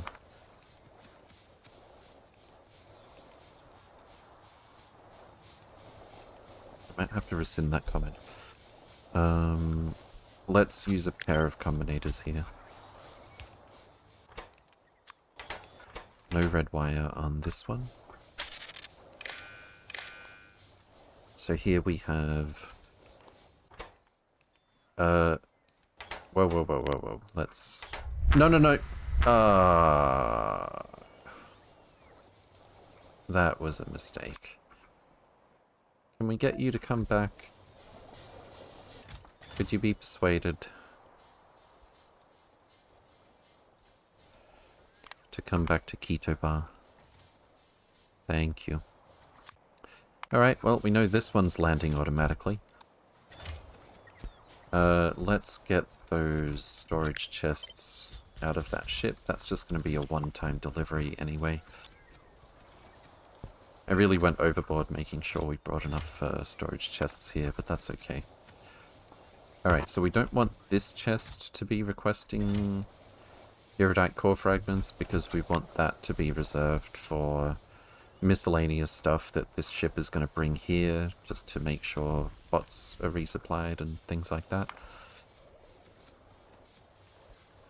So we have 30 chests that we can use for 4,800 core fragments. 144,000. So, actually, let me just steal from myself here. I used the same numbers over here. We have to account for occasionally the bots don't completely fill the chests. I don't know why.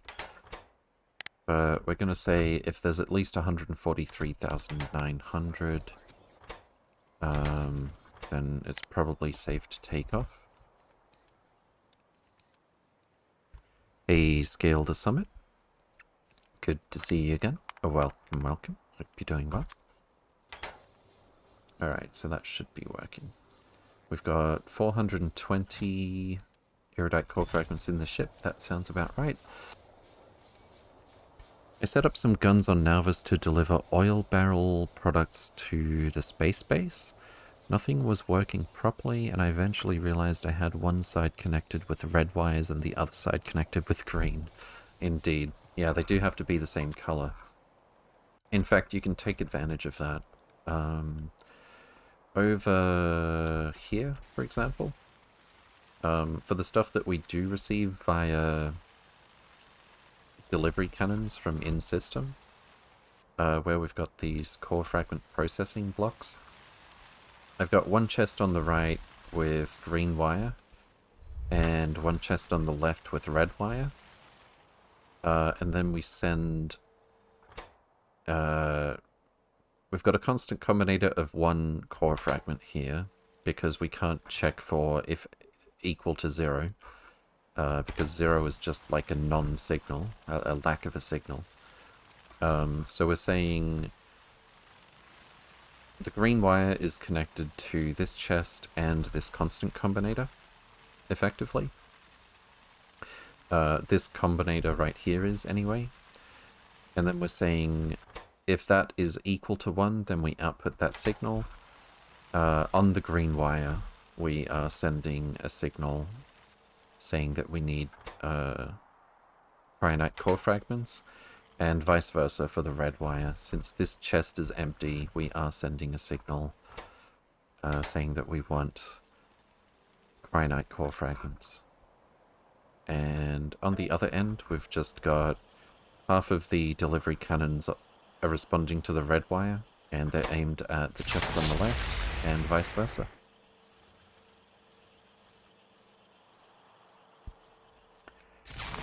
But yeah, if you just use the opposite wire color, it will indeed. It's just like passing it through another combinator, basically.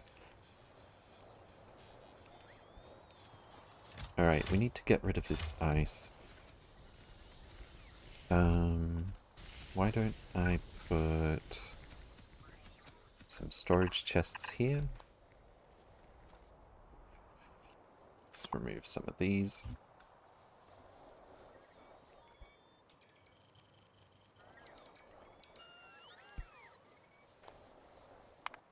So I think, like, 7 chests full of ice should last a very long time, right? How many stacks is that?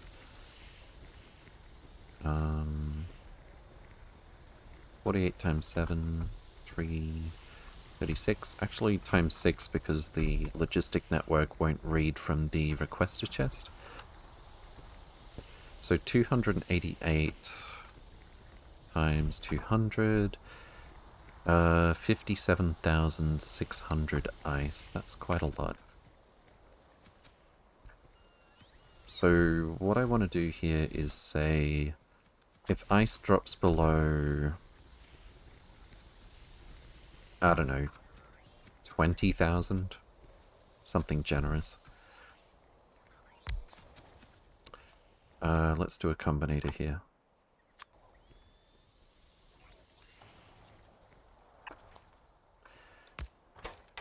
I'll just read from these chests, that'll be easier.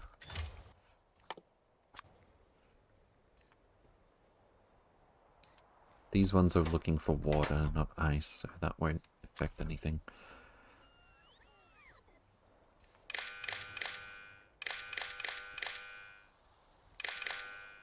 That looks weird. Why is there... No, give it back.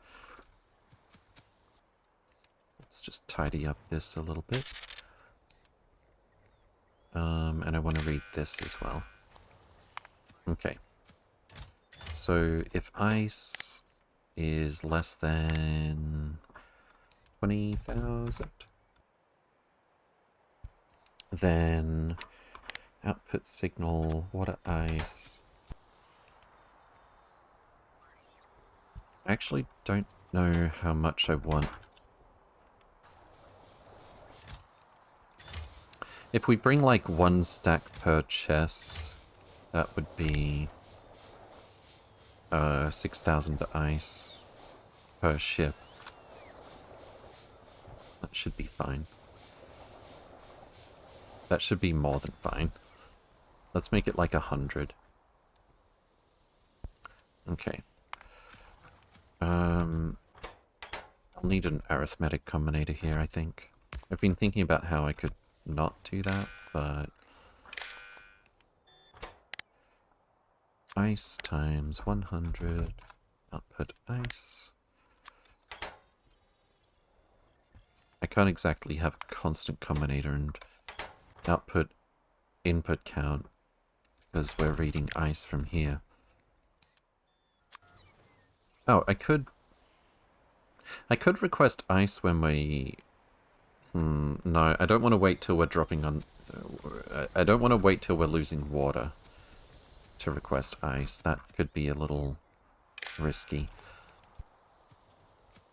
So... If ice drops below 20k, request 100 ice per... per chest. Hey, Raren. Good to see you again. Welcome, welcome. Hope you're doing well. Is there no water on this planet? Indeed. That is why we're shipping in ice. How's it going? Not too bad, thanks. Do you get most of your biosludge by processing waste, or do you make it as well? I do make it, but honestly, we've got so much of it from side products that storage is a problem. Yeah, we actually... Like, when I built this block, I thought, okay, we're gonna get a rush of biosludge coming here, and then after that, we'll maybe get a clearer picture. Surely somewhere I've made a mistake in how I limit production of biosludge. But no, we just keep gaining biosludge from other processes. How is there grass on a waterless planet? That is a very good question.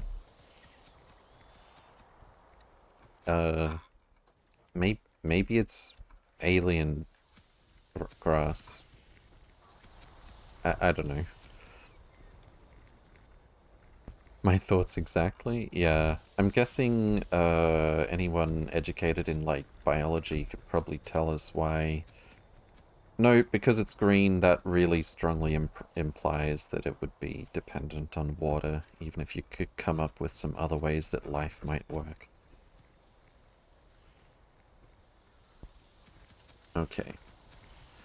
So where are we? I think it was... here? Core fragment iridite. Yes, yes, yes. This is where we're going to do this. So I think I'll call the transmitter just Itobar. Nice. I don't think we'll be needing Itobar to send any other kind of signal, but still, it's a bit more descriptive. Itobar ice. Wait a sec. Yeah, no, this is right. So we're trying to set requests on a ship that isn't here for the chests to 100 ice per chest. We're also removing core fragment iridite signal. Each greater than 0 output, each input count. Each times -30. Oh, this is... I don't remember. I'm probably copying... I mean, I am copying what I did with the other one, but... Let's see. We're requesting a bunch of different stuff here. Why do I have the core fragments included in that signal in the first place? Probably because Oh, I see. Yeah, it was like a matter of convenience for how the wires were. Because I sort of had to kind of... That's fine. So I don't think... I don't think I actually need that removal of iridite core fragments signal. And then what's this? Each times negative 30 output each? Oh, I see. Yeah, no, we're checking that there's no water in... There's no ice. But no, we're checking there's enough ice. We're looking for 3,000 in total in the whole ship. So negative 3,000 if ice is greater than or equal to 0. If both of these conditions are met, if iridite equals 0. Yeah, I think that's all fine, actually. Okay. So... Probably don't need this many storage chests. Mayhaps. Just put this here for now.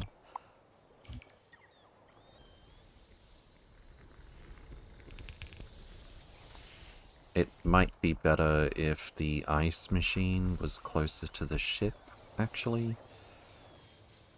Like, a lot better.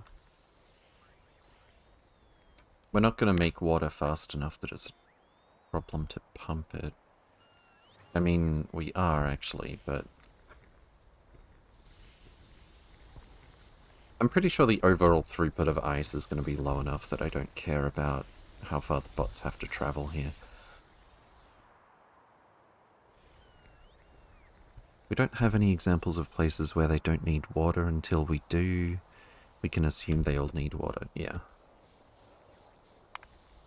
It's a good working hypothesis, absolutely.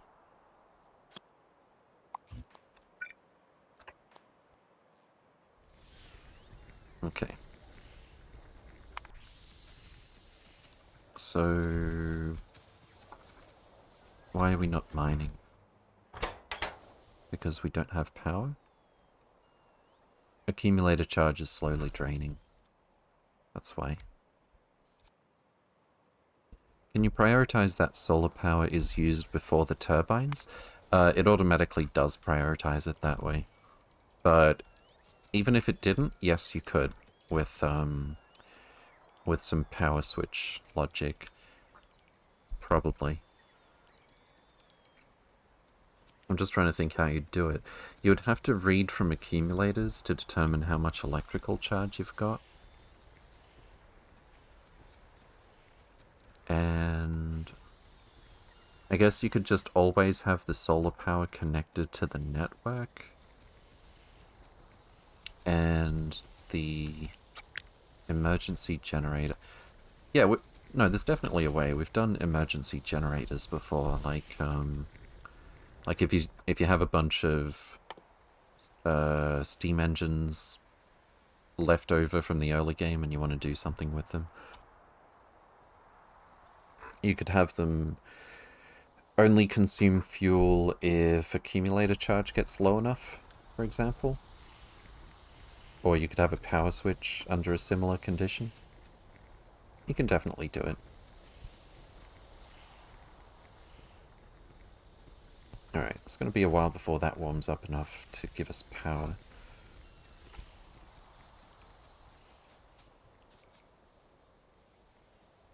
Have we actually done this already?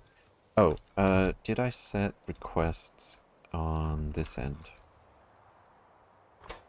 Kinda... Oh, I didn't connect it yet. I think it goes on the green wire on this side. So we want, bots, pylon, substations, radars, repair... That's... We definitely don't need this.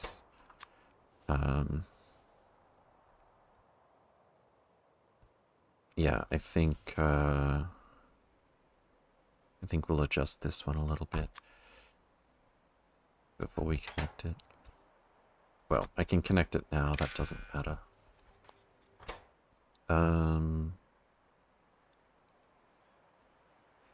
So we want 2, 3, 4, 5, 6 stacks, 7, 8, 9.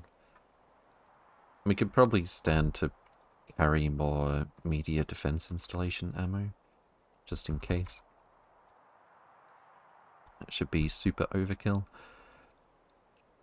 So 4, 5, 10, 11 stacks. Oh, and it should be a positive. LTN, what have you done to my brain? And then I would like them to bring a core mining drill. So we can expand this bit by bit if we want to. Make it 2 for symmetry. And I need to request core mining drills over here, I think. Do we have them already? Because I copied it from somewhere. We do. Fantastic. And maybe some... I don't really think we need to expand out solar power. Literally just, I want enough solar power to cover the minimum power consumption here. So we're not slowly using up water if there isn't a ship. Although... the mining drills... it's probably fine.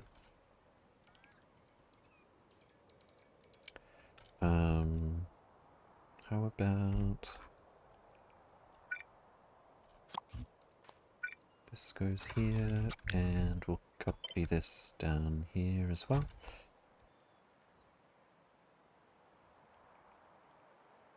Excuse me while I hydrate.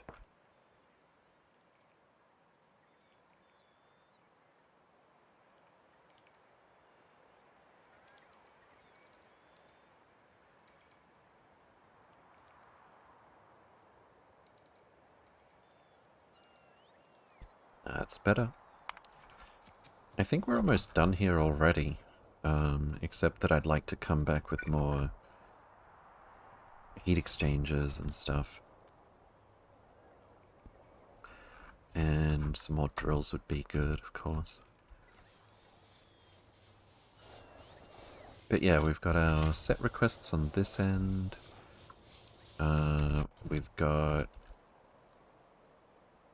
We've got the conditions set already for the ship to take off. We've got ice being requested if it gets low enough.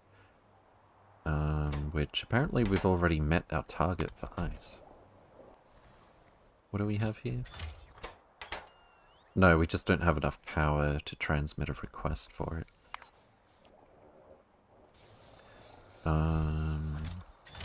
It's gonna take a while for this to fill up, of course.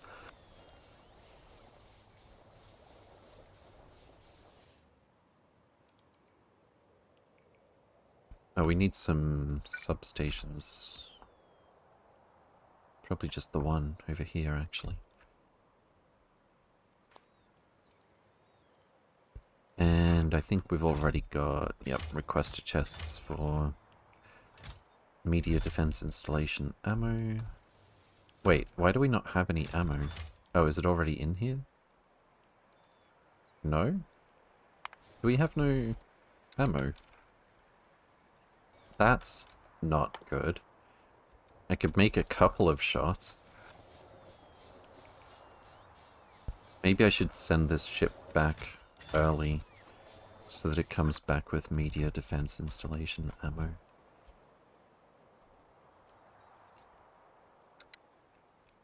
We've got 100 shots here.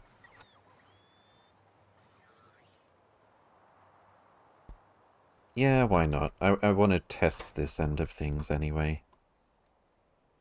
Should probably bring a few more drills, actually. Okay. Looks like you are already refueled. That's fantastic. We're going to need...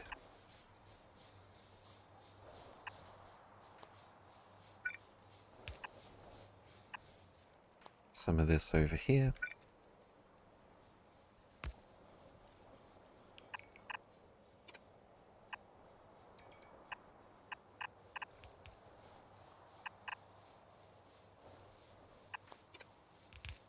Might as well put a pump there.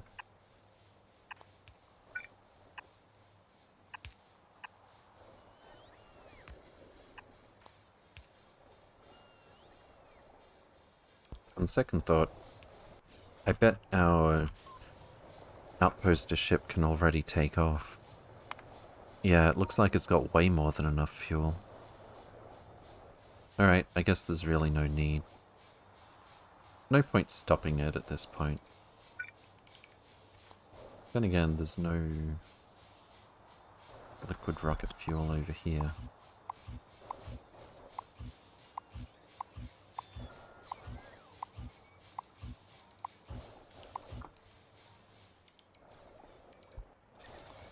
Alright. And I did do the pyramid, didn't I? I think we'll just build out this solar a bit more and then head out.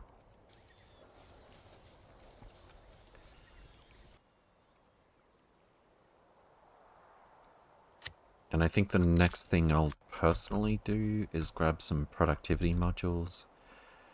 And I'll take the fastest ship we have back to Oblong. Hey, Veldak. Good to see you again. Welcome, welcome. Hope you're doing well. That would be this thing. Although it's a bit full of data cards. But that's okay.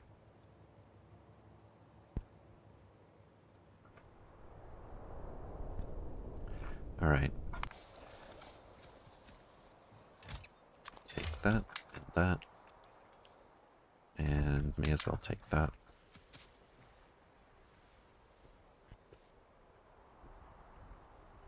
I think we're actually... Oh. I should have used superchargers for this. Oh. Is it too late?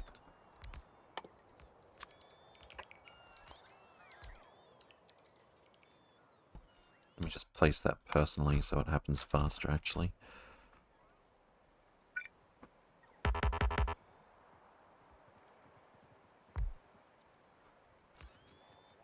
If I pick this up...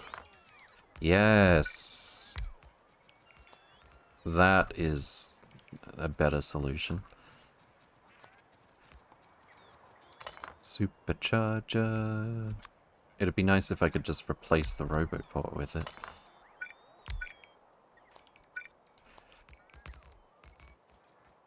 That's much better. And we'll go replace that one as well. Instant bot halo fix. Can probably just wait for that one. Oh, that didn't work out the way I had in mind. No! You know what? Close enough.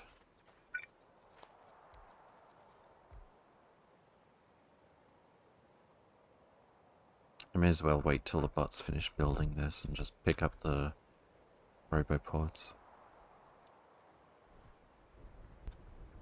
How are our first generation deep space miners doing? I see... I thought I saw like 2 of them heading over here before. I'm a little bit concerned. Oh, this one's almost full. There might be one waiting here because I noticed earlier if there is a ship waiting for its turn to land at Black Mirror, it doesn't render it here. Deep space miner 1 closest to Stardew. This one's at Black Mirror, or closest to it. Yeah, here we go. Deep Space Miner 4 is actually hovering over Black Mirror. Waiting for its turn to land. So is number 5. So we've actually got a chain of ships waiting their turn to keep this mining going. Are you winning? Yeah, I would say so. Is this winning? I think it might be. Still going to be a minute before we get our science, but what can you do? Did we actually run out of solar panels here? No, we've got 800. That is at least 7.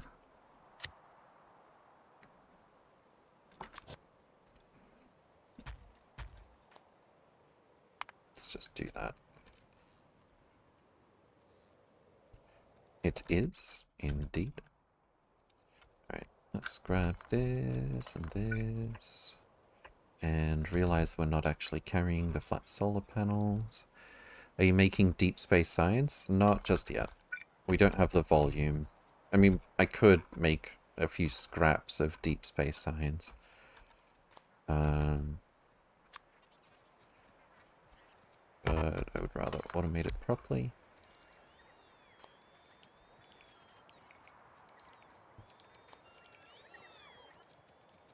And this one. And this one.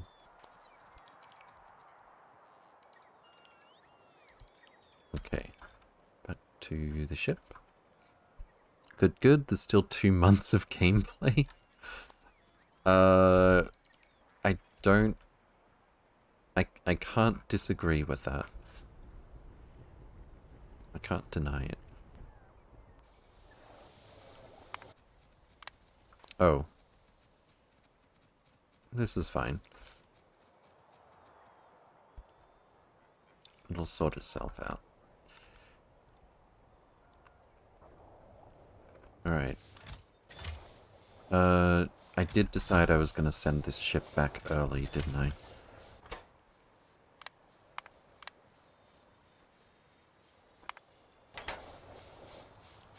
So that it comes back with media defense installation ammo. And we can check that everything else is working. Key to bar 4. That blank space up there feels weird on this ship design. Top speed is actually 60, that's not too bad.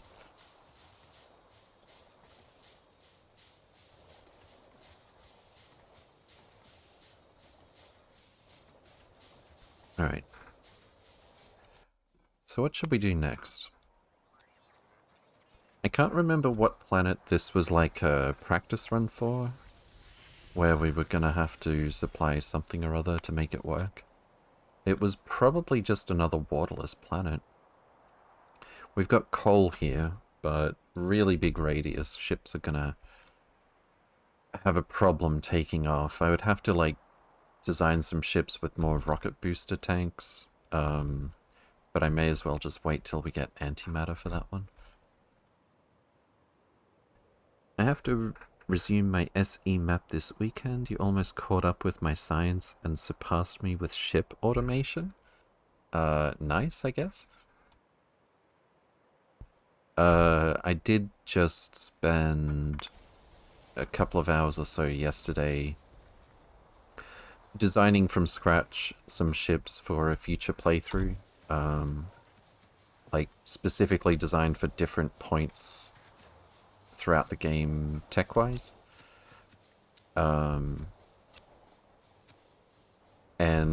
all of them having the same shape of resupply for the fluids. Have you been to Foenestra yet? No, actually. How do I... Do I literally just get in a ship and say go to Foenestra, even though we don't know where it is? Also, I haven't been to the other anomaly. What was it? Heliolite? With the very friendly Spidertron that is marked as an enemy. It's also gigantic, by the way. Is that a regular size for a Spidertron? I guess it is. Yeah, it somehow felt bigger, taller to me. Maybe take a trip around those interesting places. I need to take productivity Not productivity modules. I need to take speed and efficiency modules back here first, because look at this. I forgot the beacon. I mean, we do have beacons being resupplied by these ships. What I might do, actually, it's going to take a while, but it's going to be hands-free. We're going to copy-paste this beacon. And we're going... Oof. That's suboptimal. That's unfortunate. I might just put it in the middle here.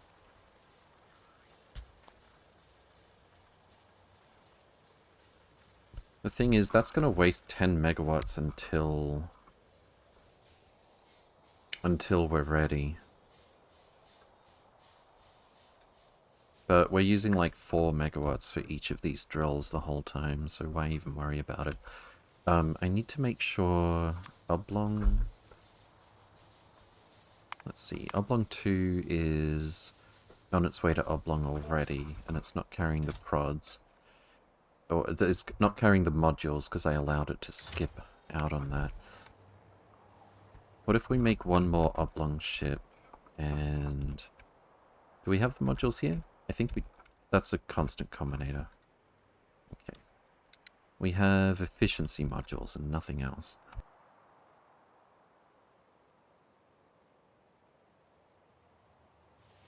It's actually just the speed and efficiency modules I'm concerned about for the moment. We've only got efficiencies somehow. Did we already steal all of the speeds with our spiders, or did I not bring speed modules last time? Oh, and the spaceship builder still needs to go home. Off you go. Alright, do we have modules up here? Okay, what? Why are we only not getting speed modules now? What's happening? Oh, that doesn't look good. We're missing... We've run out of processing units again.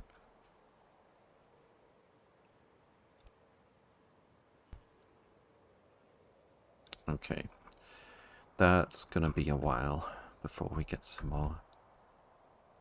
Or is it? Processing units...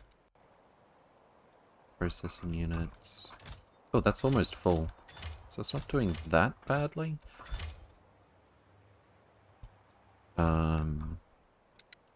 But obviously there's going to be a bit of a gap in production.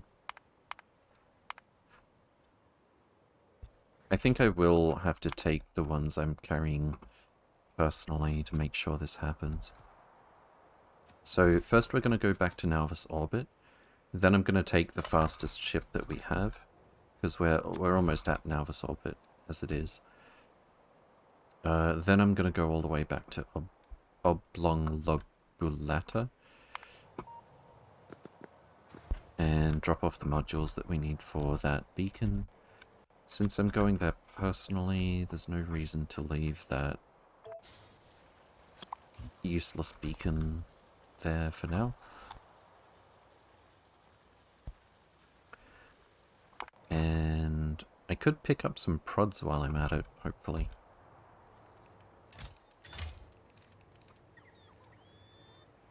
Okay. This is going to be a while before the ship takes off. I might have to force it to take off if the other Keto Bar ship comes back with the media defense Hello? Oh, carrying... Nope, there it goes. Could I perhaps persuade you... I could bring it to orbit and then I'd have to, like, take off, dock with it, and then land. I could also go back here to steal some ammo. Or I could just hope that nothing bad happens before the ship comes with more ammo.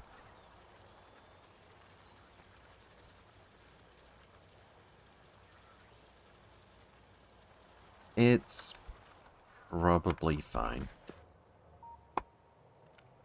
It's not even that far. Oh, I didn't finish building this. We've got 746 flat solar panels here still. Why did this not get finished?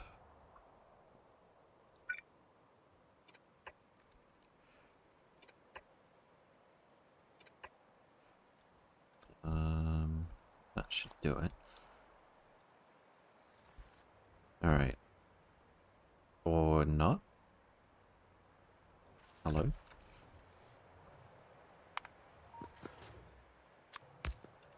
Let's force this thing to get built.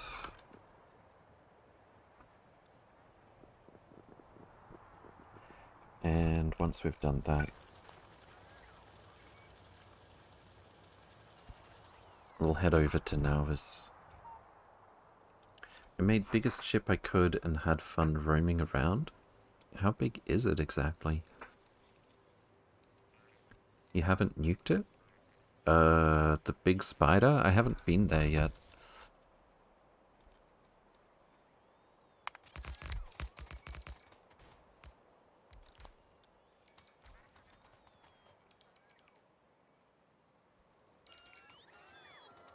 Also... no, that's fine, actually.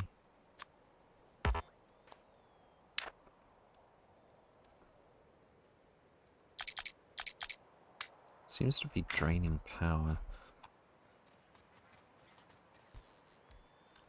Alright, now the bots are waking up. I don't think we're going to need more than these solar panels for a while.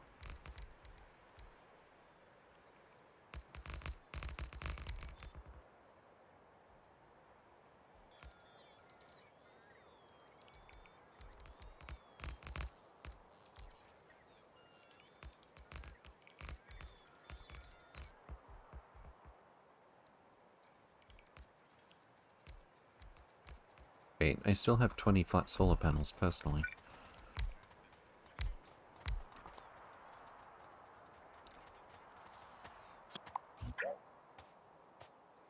Oh, I don't have my roboports equipped, whoops.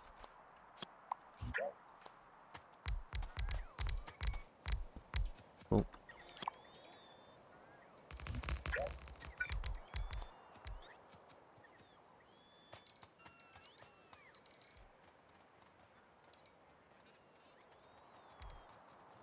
Come to think of it, I should have held on to those so I can replace the roboports with them.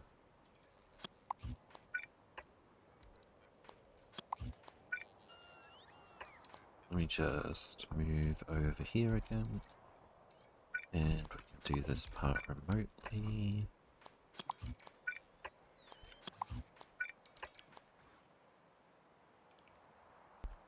And then swap those out one by one.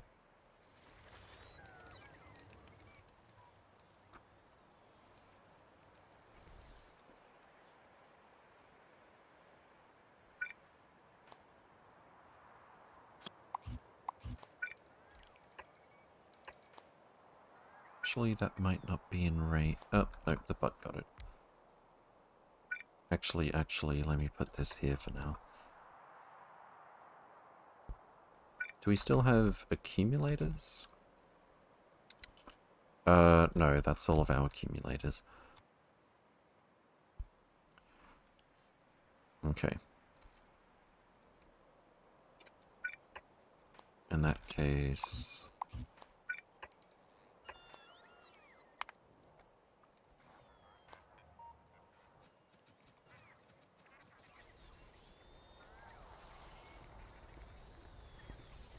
I could get that ship to come meet me here, actually.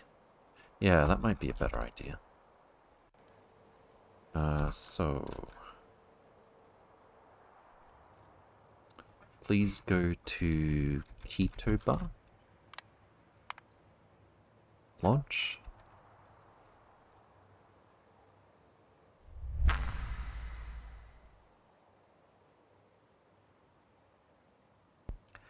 And by Ketoba, I actually mean... if I target it to the outposter and then the outposter takes off, is that going to cause a problem or no?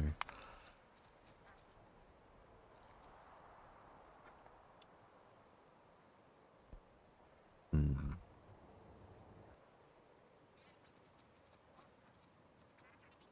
Spider legs, spider legs.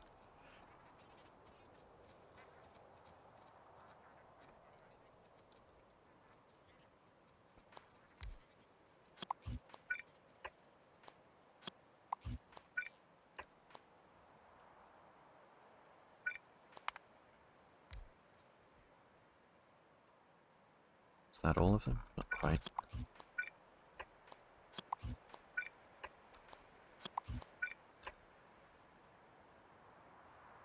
Okay.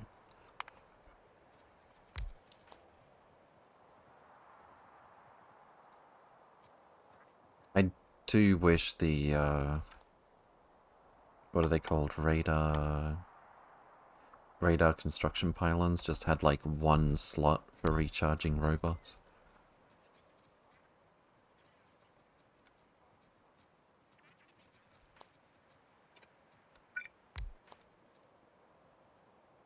Now then. Into the outposter we go.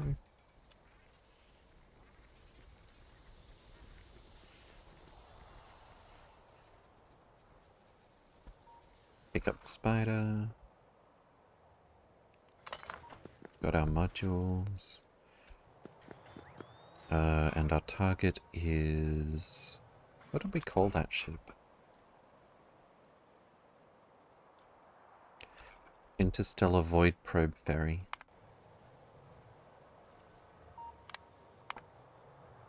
Why is launch disabled? Requires fuel and booster tanks. Oh, I thought we had more than we needed. Wait, no, oh, it pumped it all out. Whoops. I just wanted to pump out the bit that was in here. Oh, oh no. Okay, we've actually got almost enough fuel to launch with only half, about half of our fuel in here. See how quickly that's going back up. 378, 398. We're already there. Alright, cool. I'll just launch now. And then... It's fine. Hey, Hughes Mike. Good to see you again. Welcome, welcome. Hope you're doing well. Alright, let's tidy up this stuff.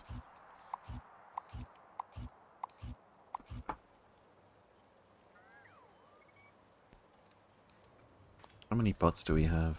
Only 40 logistic bots. I should have dropped off some more. But they're actually keeping up with the mines, I think. Oh. That would probably help. I wonder how that happened. Didn't we copy this from Orchard?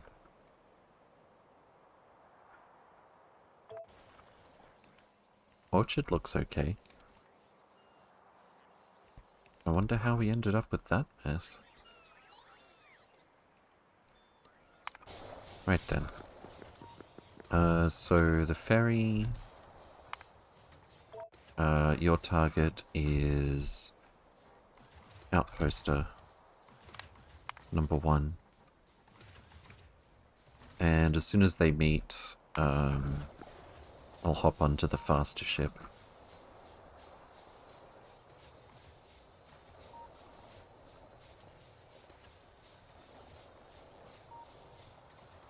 And once we get the speed modules in...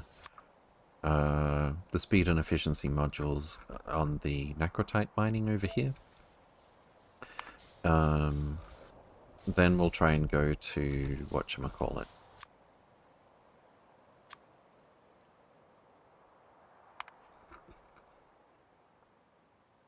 What is it called again? Boanestra. Although, I don't know what we're actually gonna do there the first time we get there. I guess just confirm that we can get there. Artifact fragment. What can we even do with this?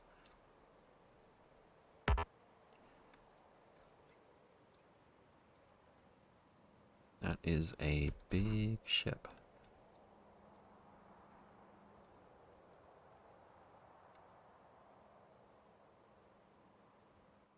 I don't see any shield generators in the middle. Only on this side.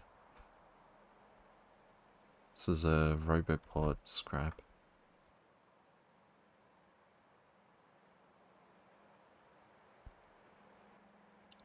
We can steal some belt.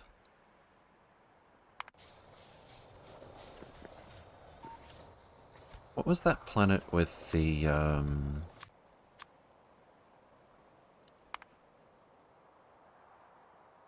with the little outpost?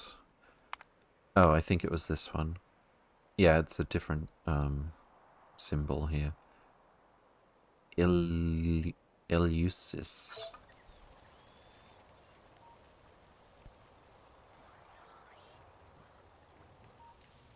Touch to capture. Okay. How long till our destination? This one says 13 minutes, but I'm guessing the ferry says something else. 7 minutes. So does that mean we're like 3 to 5 minutes from actually catching up with each other? It's probably still in Calidus, isn't it? Yeah, there it is.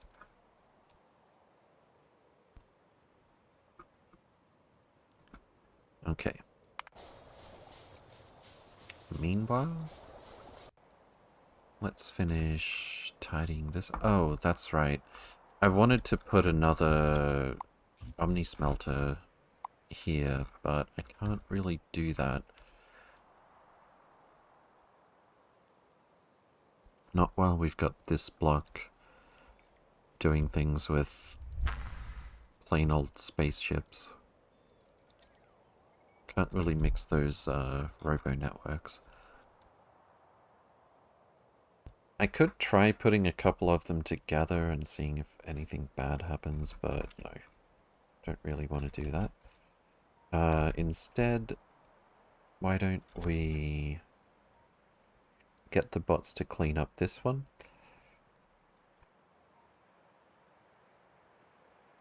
Oh, that's right. I was thinking about getting the spiders to drop off their modules here. I think I probably should. So I need... Whoops. I need to... It's like one prod module. Whatever. We don't actually have any, like, requester chests for these or anything, though.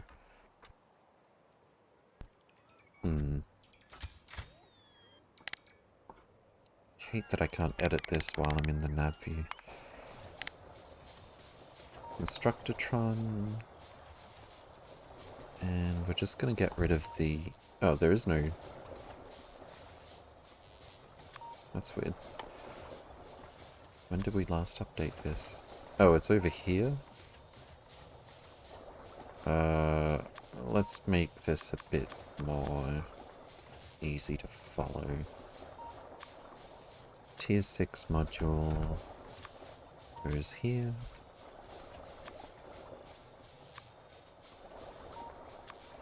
Tier 7.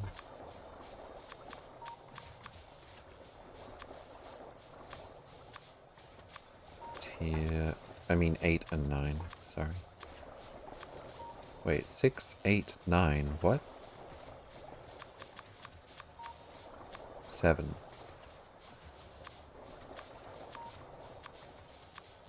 Eight. And 9. And all of those to 0, please. At least for now.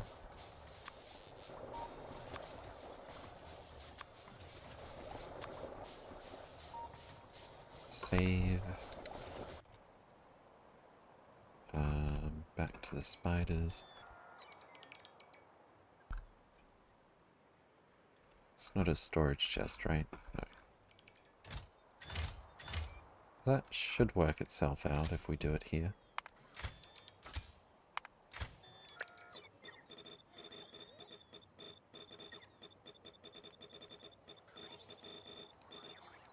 Okay.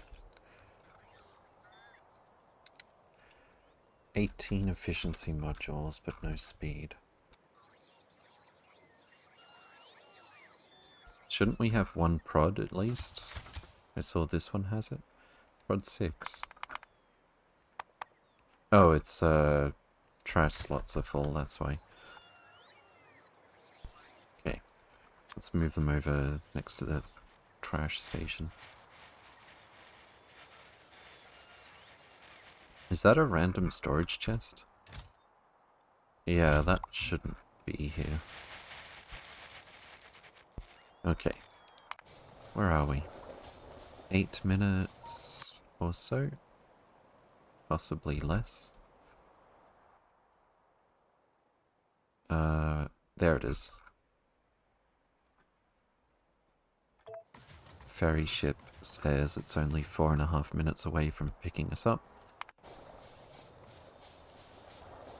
Actually, I should check. It's at 9,987 degrees. Cool.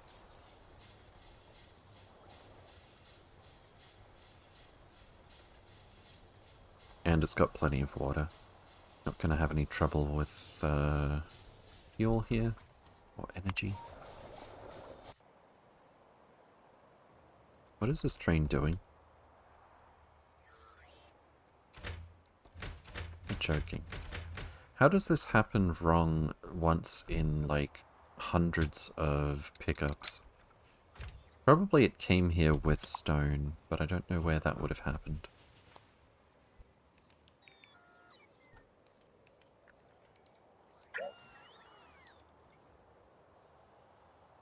Okay.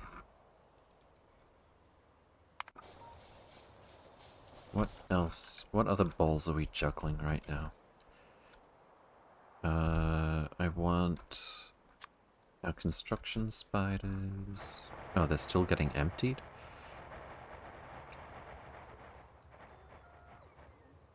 Okay, that was unexpected. Wait. What are they? Oh no. I think I had them drop some stuff that I didn't actually want them to drop. Let's go back to the mall for now.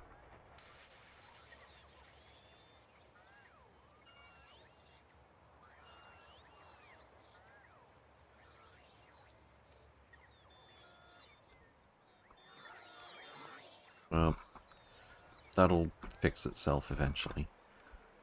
I still need to tidy up the old cannons as well. It's actually quite a lot for me to do, preferably off-stream, but I had too much stuff happening that I didn't want to proceed without it being on stream.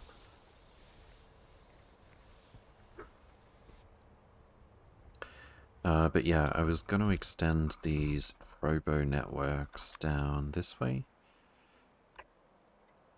so that we can get this lot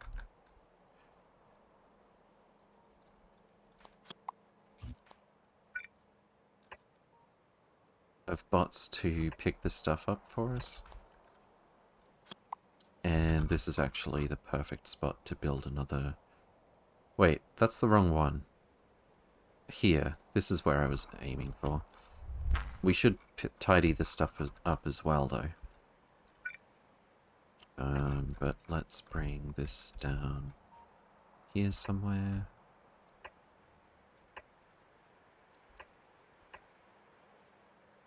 Should be fine. Mark all of that for deconstruction. I need to not get rid of the roboports, actually. Or rather the superchargers.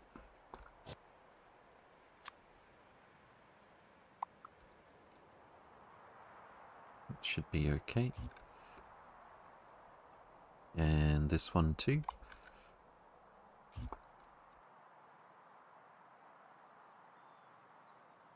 Maybe if I just got the Omni Smelters to request some Roboports, this would be a whole lot easier. Wouldn't have to involve the Spidertrons at all. Why don't we do that? Request stack threshold 1. Let's go 10 Roboports, and I think it's 25 superchargers. So the short train should bring those fairly soon. And then we'll be able to just automatically extend this out without taking any further action ourselves. Make sure there's power. And then all of that should get cleaned up without our direct intervention. I hope. Did I not get these ones moving earlier? That's kind of weird. Maybe something exploded. There we go. ETA, less than 3 minutes. Ferry says less than 2. I guess it's probably estimating the travel time to the point that it's going to, not considering that it's a moving target at all. So probably we've got less than a minute game time before we dock.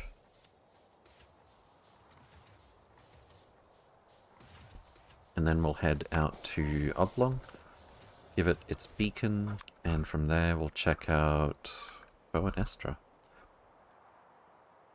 Assuming we've got lots of ion fuel left, which I think we should.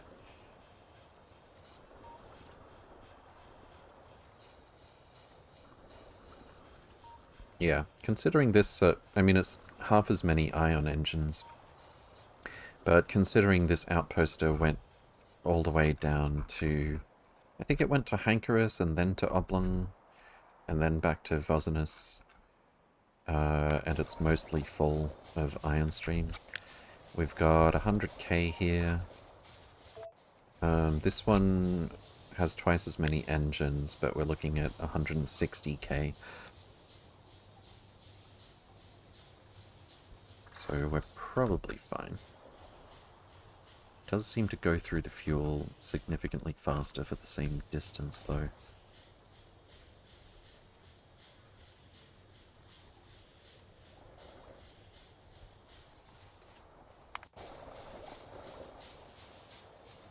Almost there. Now then, do we have a train? Did they already get it? No? Do we not have a train bringing Roboports and superchargers? Read robot statistics. Oh, wait. Wait, what? No, it's on this green wire as well. Read logistic network contents. Okay. And I assume we have superchargers, we have Roboports. Wait, we have no Roboports here. Oh, yes we do, 195. That would have been weird. How much longer do you plan on streaming Mr. T-Hacks? Today? 4 hours, actually. Fort Gaming, welcome, welcome. Hope you're doing well. Good to see you again. Alright, we can board. Should I take anything with me?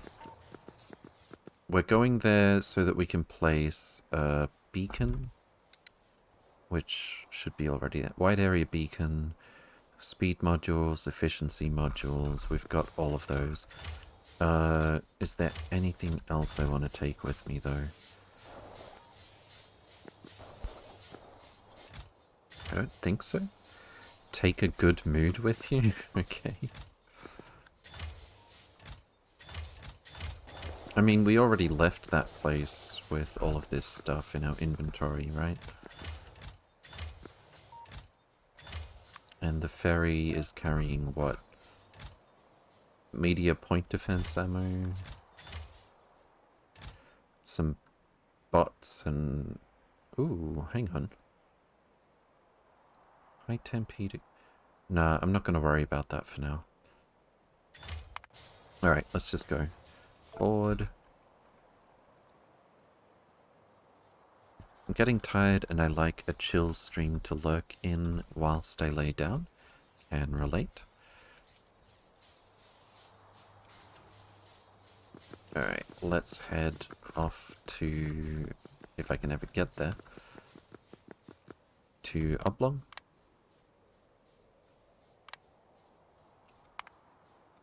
And the outposter is gonna head back to Nauvis orbit.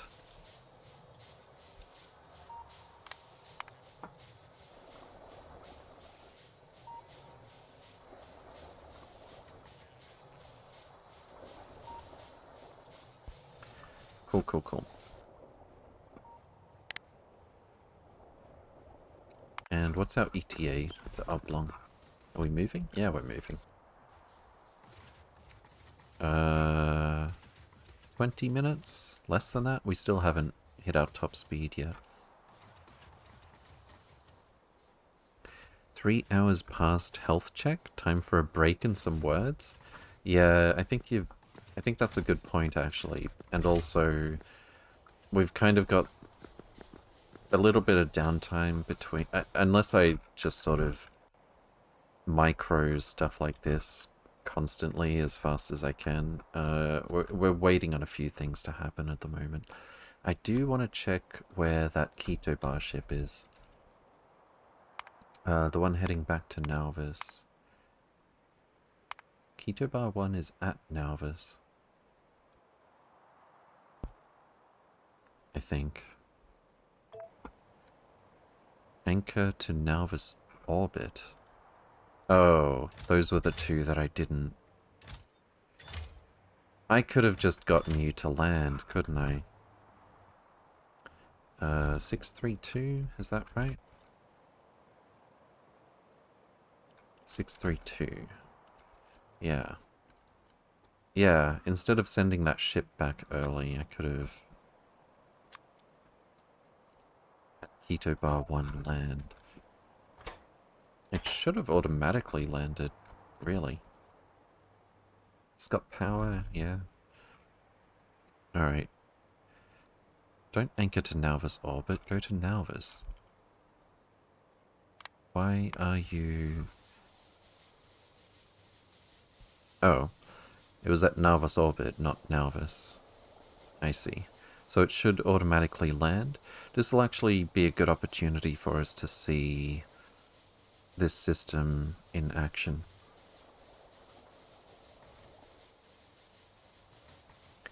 4 seconds, by which I mean 8 seconds, or slightly more than that, and land.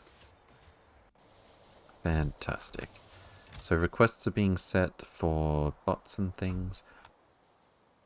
I'm very concerned by the fact we don't have logistic robots that are being delivered. Even though we've got 1 million bots here, what's going on? 96 logistic robots in storage. So why... On the way 0. Logistic storage 96. What? We've got a similar thing with the media defense installation ammo here? Is it just that the bots are busy, or...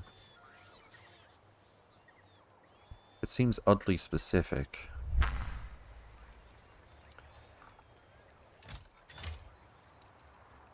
Um...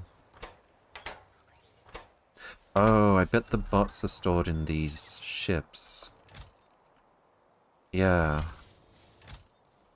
And we might actually not have a system in place to bring robots into storage. Well, we do. The bots get put in this chest, and then they only get put in here when there's no available logistic bots.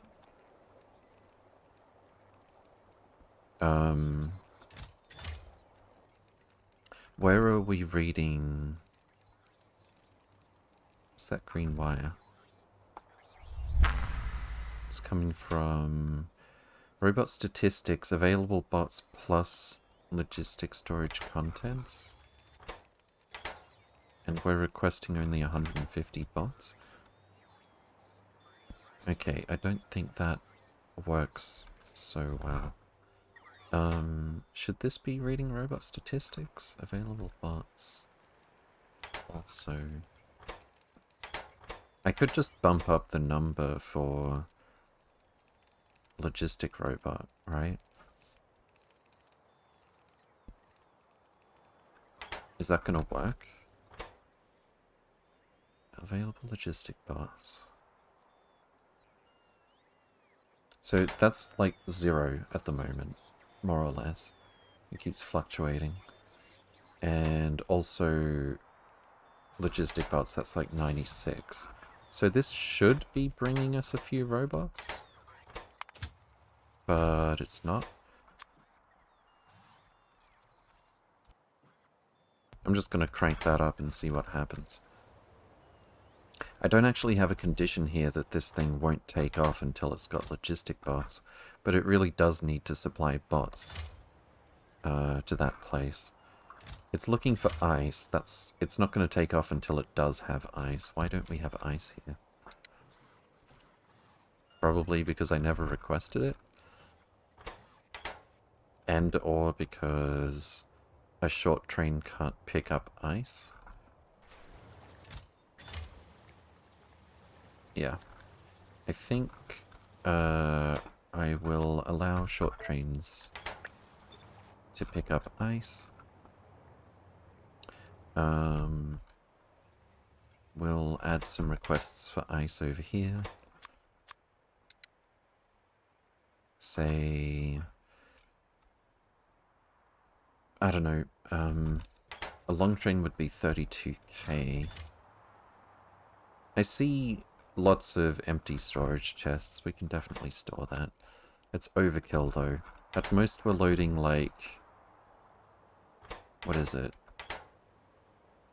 100, like 3,000 ice at a time. I think, yeah, a short train is more than enough for this. Ice. Let's say, if I set it to, what's our request threshold? 1 stack. Or 5. Okay, cool. Let's just go with 8,000 ice. That's what fits in a single cargo wagon. That request probably overlaps because you read both the statistics and contents of the logistic bot signal is never 0. Or at least never 0 when you have bots in the network. Yeah. Do we have bots coming now? No? Are you still stuck there? Yes, you are.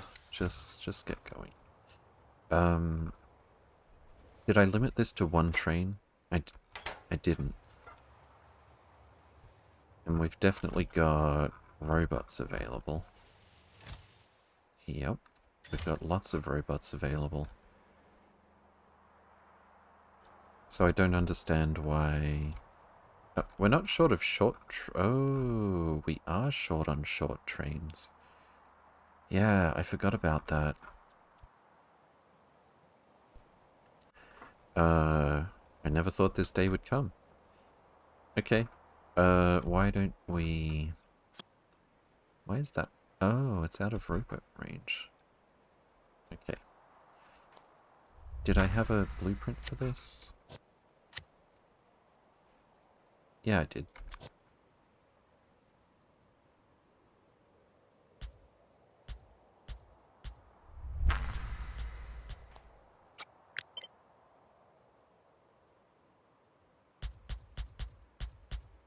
Why don't we add a bunch of short trains to the network? What's our destination time here? 12 minutes. That's not bad. And just to confirm, we still haven't taken a scratch. Well, as far as I know. Speaking of which, I should definitely have something that won't harm the ship selected in case I misfire. But also, we may as well have our lasers ready here just in case. Alright, let's turn on the screensaver. And some words on stream. Whoa, whoa, whoa, whoa, whoa. Not that. No, why is it playing sound? Stop, stop, stop, stop, stop. It opened a video somewhere that I can't find. Alright. Let's see. I need to double check that the source link is correct.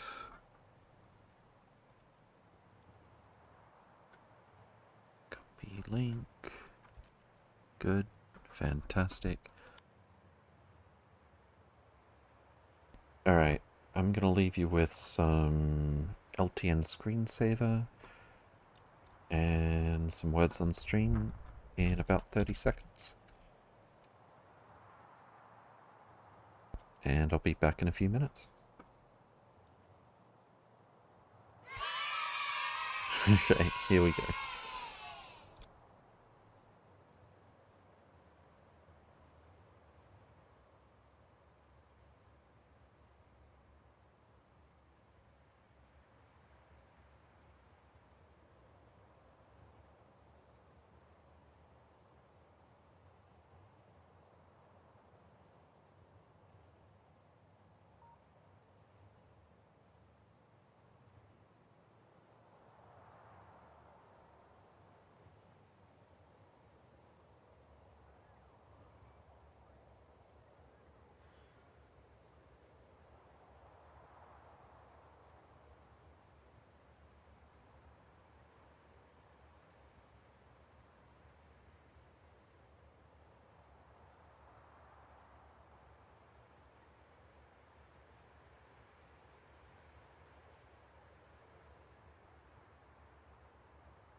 close to a perfect.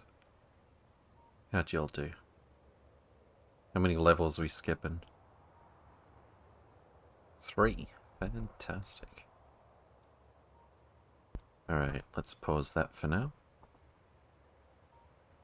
And back to Factorio.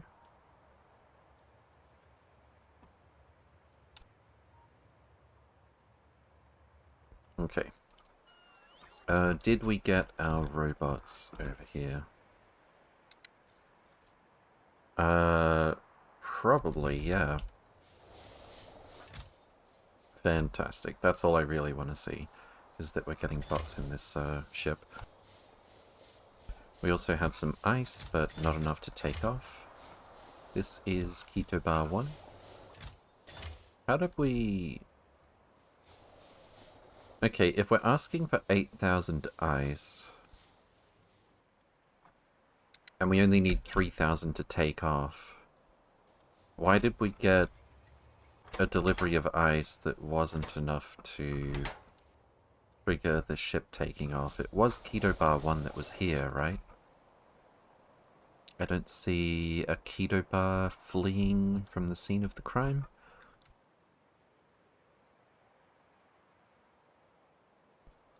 Tit equals bird? Yeah, that's true. Not made up. Well, I mean, words are made up, but you know what I mean. Alright, what about... I think Keto Bar 2 is probably at Nauvis orbit as well. Yeah, so let's get you... Whoops, what did... There we go. Let's get you in motion. And where are we, actually? 8.5 minutes out from Oblong. We're actually halfway there already. That's pretty good. I mean, it's pretty good for Ion. I'm sure... I haven't actually seen, like, comparing the engines. We've got the spaceship rocket engine, Ion, and I've looked at the, I've looked a little bit at the antimatter engine as well. But it shows us crafting speed is always 1, pollution is always 4 per minute, and the only stat we really have is power consumption, which is, this is, I think antimatter is 10 times this, and this is 10 times antimatter. But it doesn't give us any stats for, like, thrust or anything like that. So, as far as I know, the only way to get a feel for just how fast we're gonna go is to actually build these things. But still, considering we're still stuck on just ion engines, this thing's fairly quick.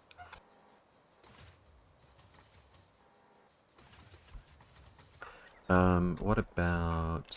Oh! Did we... No, we didn't. We did not clear this out already. Because I put this... No, I didn't put this too far away. What's happening? Wait. I pressed the wrong... Please tell me we've got... Yes, finally. Roboports are on the way. It's probably... Actually, the other issue probably had something to do with not enough short trains as well, right? So with that in mind, let's get another 7 of them in motion.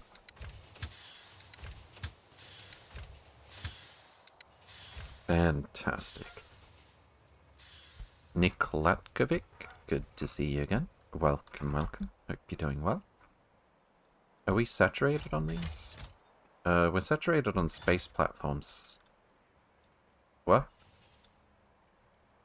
Okay, how is this full and this is empty? Products finished 0. Did I never...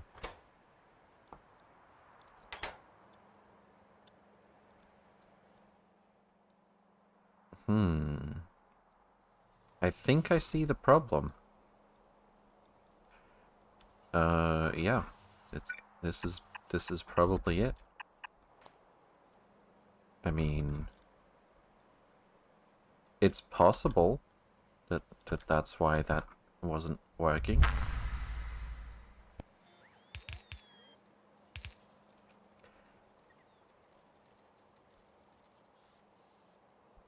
Yeah. Yeah, I think that's all that went wrong there.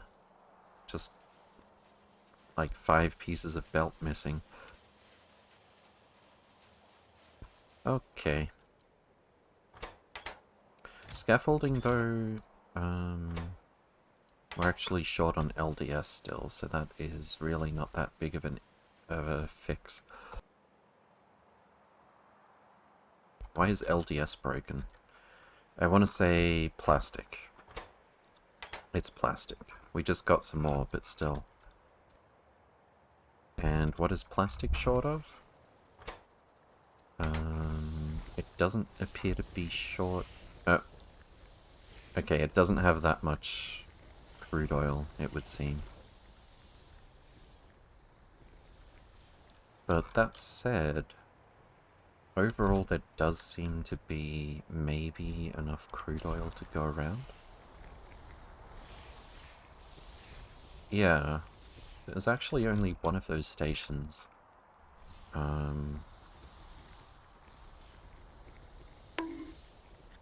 No, we've got lots of crude oil here, actually. Hey, Repetitive Beats. Good to see you again. Welcome, welcome. Hope you're doing well. Do we actually just need, like, a dedicated plastic production area? Are we that high volume on plastic now? I mean, I thought what we had with the oil production areas producing plastic would add up to enough, but considering that everywhere I look, we've got a full belt of, or, okay, not this one, but maybe it just got started up again. Why is this one not a full belt of plastic? Because it lacks sulfur? Because it lacks water? What? Why? There's plenty of water up here. So why would sulfur be struggling for water? It's just the sheer volume. It's because of sulfuric acid over here. I bet the other ones are full. No? Okay, some of them are. Yeah, we're actually pumping water here from over this way. It's just not quite enough. You don't need sulfur for plastic? Yeah, but it is making sulfur products here, and the sulfur is stealing... Actually, no, that's a good point. Yeah, no, well, this is explosives. What was I thinking? Oh, petroleum. Petroleum is wait, what?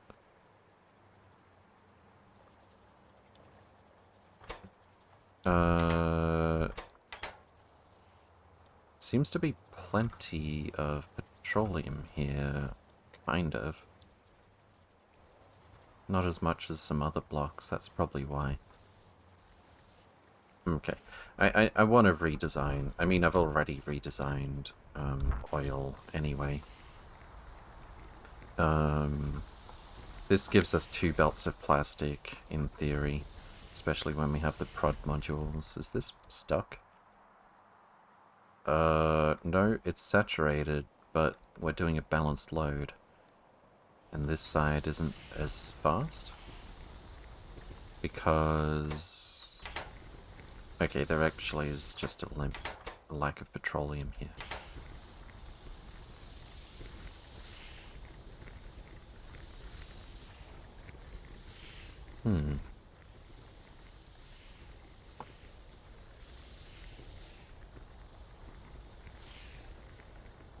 I mean, I knew this block couldn't do everything all at once at full speed, but...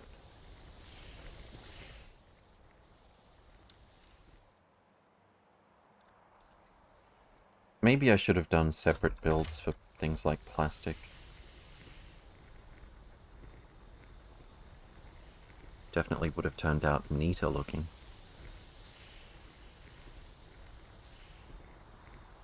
Something to consider. We are only 5 minutes away from Oblong Lobulata. Maybe the cracking lacks water? Let me check. In the new build? Cracking... oh. What?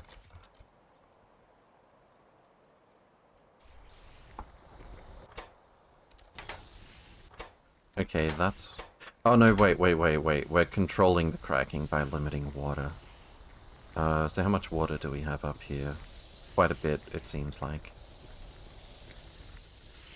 What's our max rate of consumption for water without the sulfuric acid? Without sulfur, that is. 672 per second. And we're getting it from... oh, here it is. Yeah, we've got 1,000 water being pumped through here.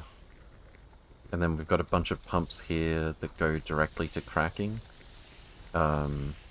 Instead of power switches. To control when we do cracking. Oblonglotus rather than your oblongata?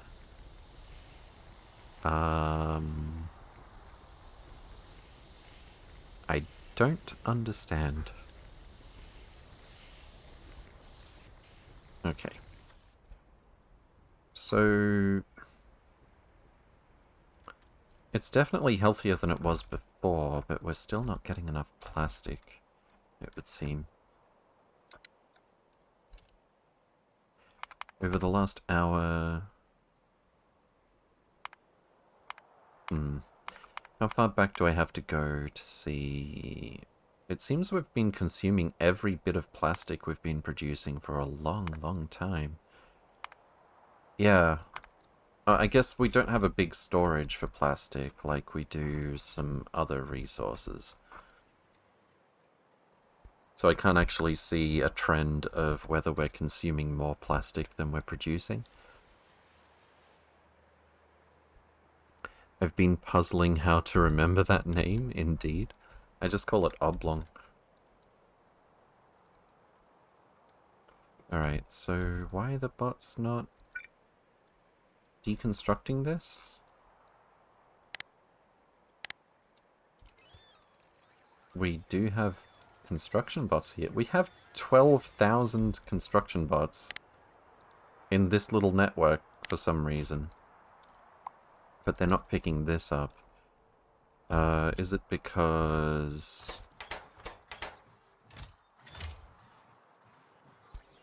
I didn't set filters on all the storages. No, look, this one's empty and there's no logistic filter. So we've got 12,500 construction bots idle. We've got... Can you stop distracting me? How dare you? Okay. We've got 12,500 construction bots idle. We've got storage space that isn't filtered. And we've got... oh... wait, no, that's not right, is it?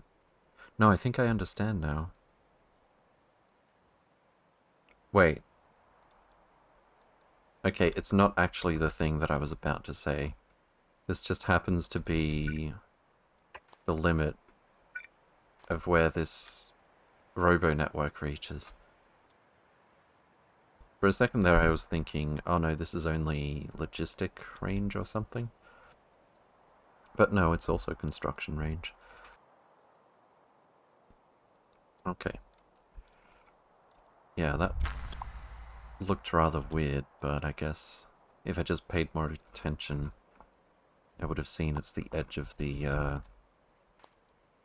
construction area here. Where's our bot bringing the...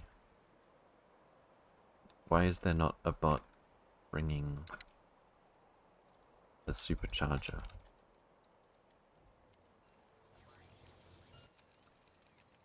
Charge...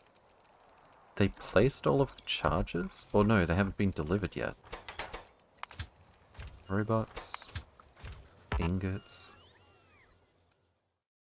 Autosaves. How the hell did the 12k construction bots get there? I'm not entirely sure. But if I had to guess, it would be because I used this robo network to deconstruct a whole lot of stuff. And we've probably got the request for construction bots being based on available bots.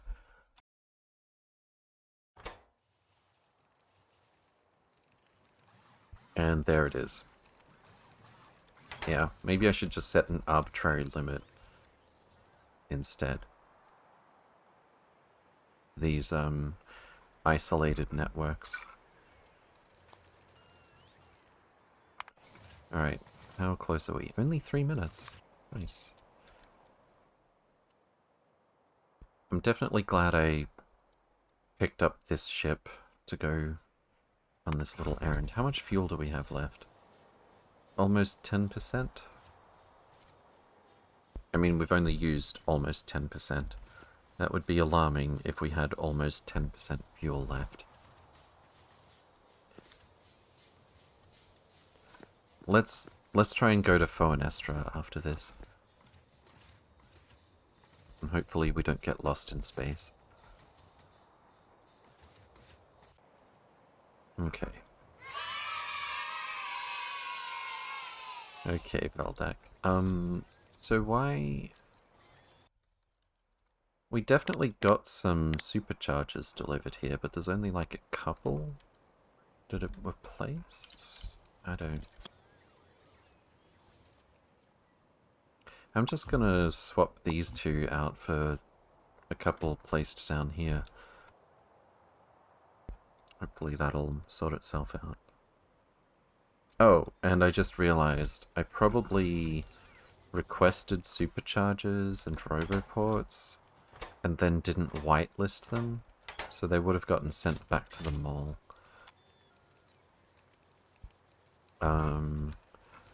Which is suboptimal. There we go. At this rate, it would have just been easier to involve the construction spiders.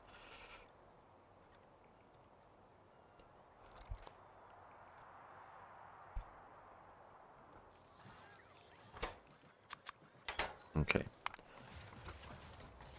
2.5 minutes.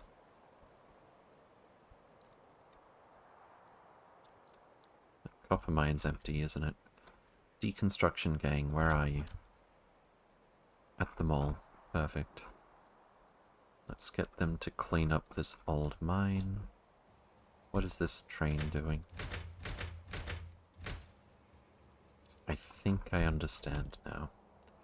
There's 289 copper we didn't mine. Disaster.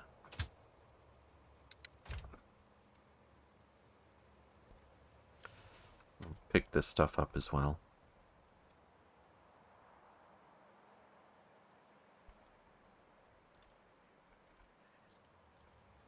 And we've got something similar over here.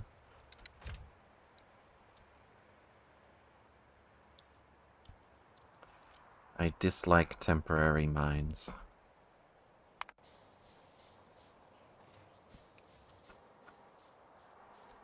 Okay.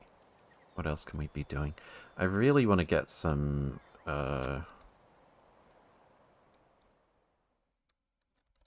more, the next tier of, Deep Space Science unlocked, so that we could spend moments like this building the next 4 blocks. I guess we've done probably the last of the data cards where we have to go somewhere specific and launch a space probe. Possibly?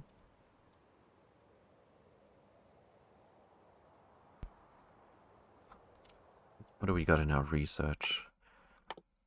Let's see. Catalog 2 is what we need. We've already got this. Ooh, I can make the best fusion reactor after this. 50 fusion test data just to make one fusion reactor. That is rude. We got plus 500 spaceship integrity from just one of these upgrades here. We can actually double the maximum size of our spaceship after getting Deep Space Science 1. Although, this is the first science pack where it's really, like, sheer volume is actually kind of a problem.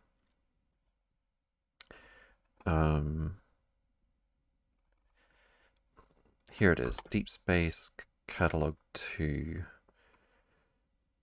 I mean, I could browse what we need to do here to get some idea, but without actually laying stuff out and being able to use rate calculator, it's a bit of a little bit of a waste of time.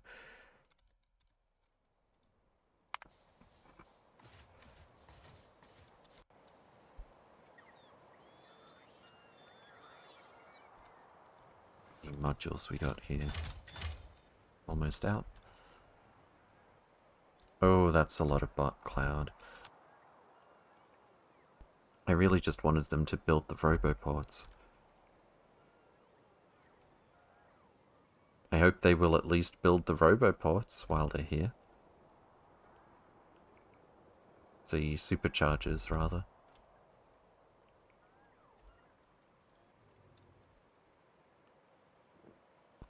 We'll see. I can mark all of this stuff for deconstruction. And all of this too, actually.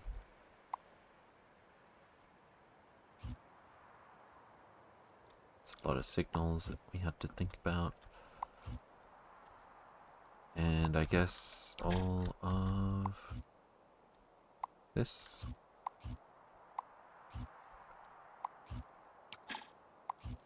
Spiders should be able to pick up all that in one go.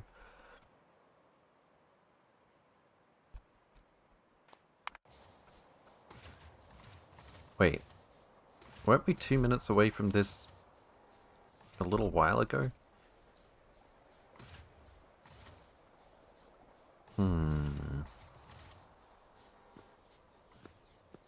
Our top speed is 132. We don't have an accumulator or anything. I don't know what else we could use besides an accumulator to set the target speed. Oh, I forgot this even existed. We've got, yeah, we can reduce the target speed when we're in a denser asteroid field with this thing here. Denser asteroids, yeah. I think we can probably go 110 safely.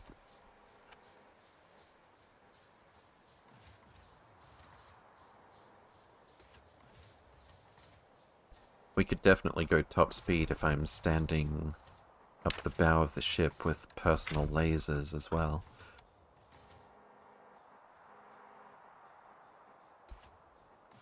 But yeah. 90 seconds till we're there. Fantastic. Oblong 2 might beat us to it at this rate. No, I don't think so. I think Oblong 2 is much slower. Also, Oblong 2 isn't going to land until this one leaves. Which is going to take a while, because we're only mining Naquitite at less than 1 per second. And we need... what? 28 times 480? 13,000... before this ship will leave.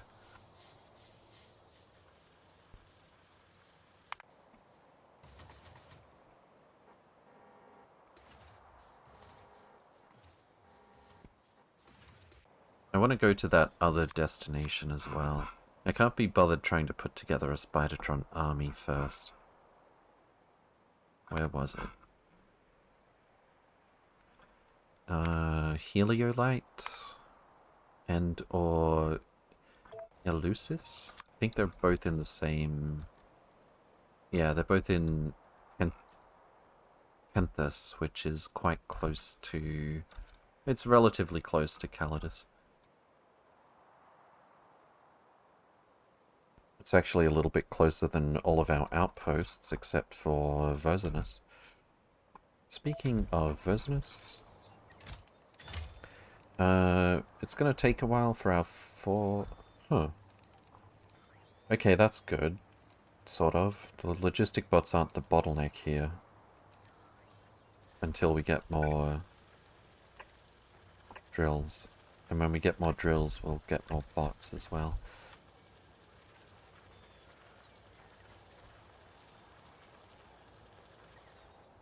Do we have heat here? We very much do have heat here. Fantastic. But the high temperature turbine generators aren't doing anything yet because we've got enough solar power.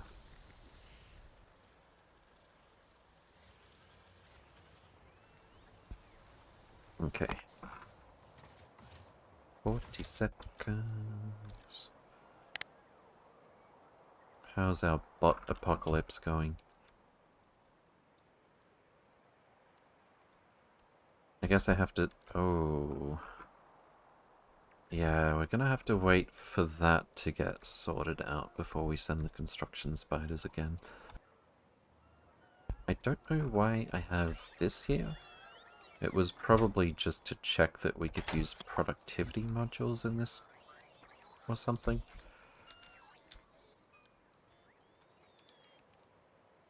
Oh, did we finally go through... How many more fragments do we have here?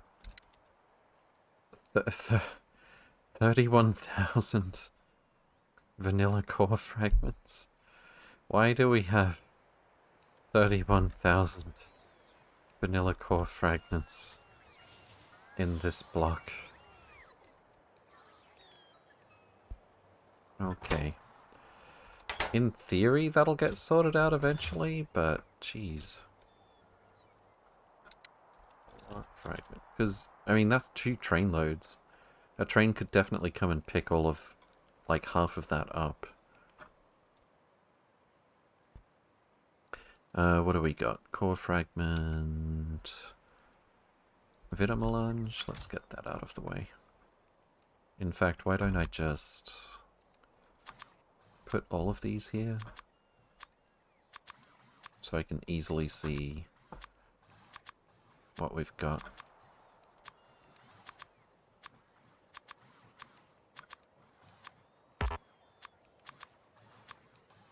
Even though I'm not going to do oil or vanilla core fragments here, because we need a fluid output.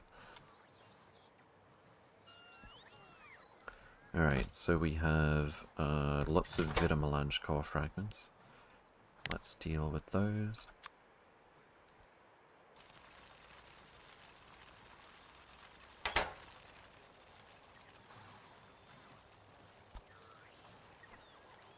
How much used up uranium fuel cells do we have here? 62,000. Okay. I think we need to move this in range of a beacon.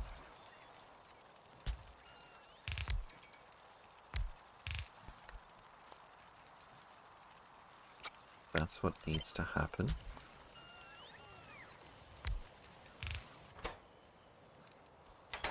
And I think I would rather build too many of these than not enough for the moment. Why don't we add another one over here?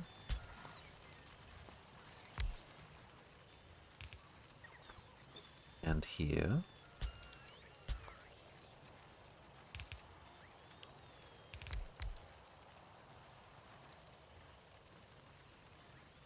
Okay.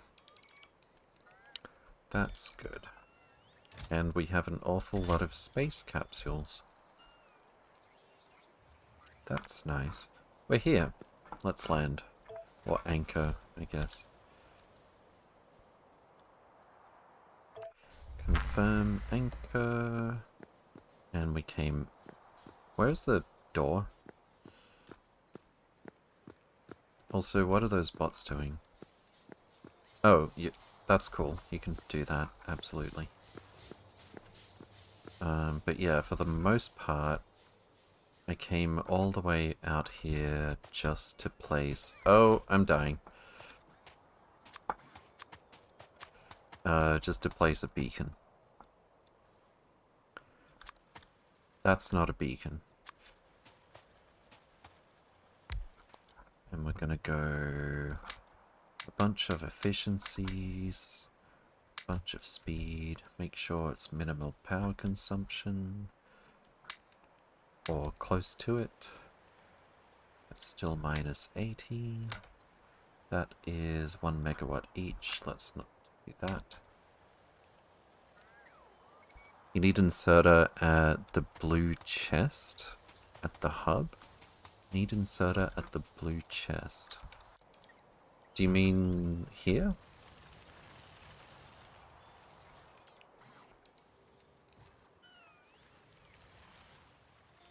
Oh, this one? Yeah. Huh, how did I... Oh, good catch, thank you. BG Nyman, good to see you again. Oh, welcome, welcome. Hope you're doing well. Alright, so from less than 1 per second to what? 6.68 per second. That is more than half a stack. And we've got a total of, what is it, 480 times 28? 13,440 divided by 6.5 per second, 2,000 seconds. That is...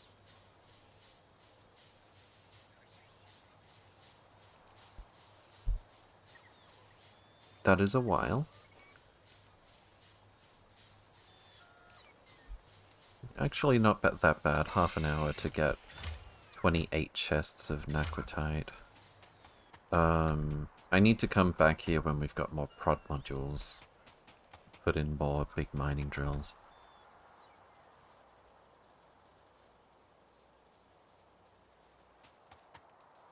I'll do that after we play around with Bow and Estra, etc.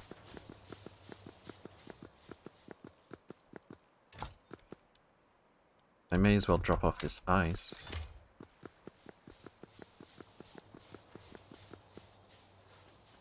Last miner is useless. No chest? Oh, true. I thought it was merely slow, which it is, but yeah.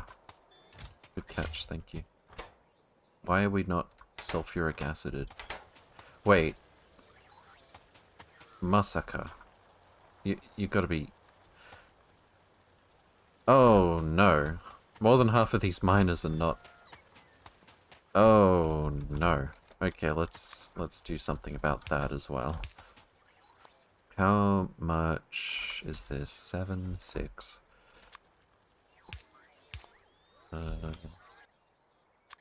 Holy guacamole. Yeah, that would probably go a bit faster if we did that. Only left side of miners are working, indeed. That is suboptimal.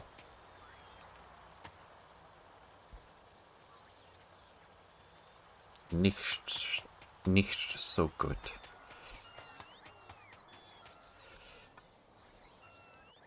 Okay. I got random inserters here, cool. Wait, did I leave those there for a reason? Probably. Oh, did we bring more? No, I don't think we did. I could handcraft a couple of point defenses. No, we've got lots of them. Alright, cool. Let's add some over here again, just to be super safe. I don't think they're in the robot network, though.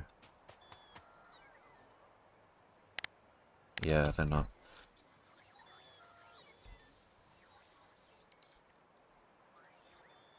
I'll grab that.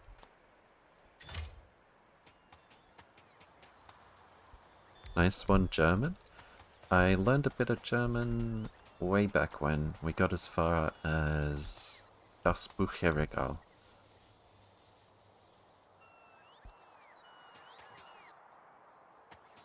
And I'm surprised I remember that, but I think it's probably just because I've told people on more than one occasion, as far as we got was Das Bücherregal. Okay. Are we absolutely sure this is everything I want to do here? Unless I want to put prod 3s in aquatite mining, which I really would prefer not to. I think this is going to have to do for now. But that is like... Well, okay, really, really roughly. It's more than 7 train loads of aquatite that it'll take about half an hour to get. So that's not too bad already.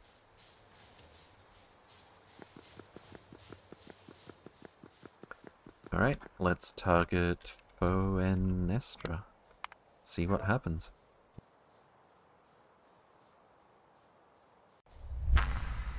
Is this going to be some weird thing like it's equally far away from everything?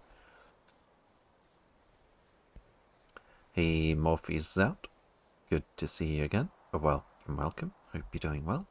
I'm sure you remember it because of your deeply rooted love for bookshelves. I mean, bookshelves are good.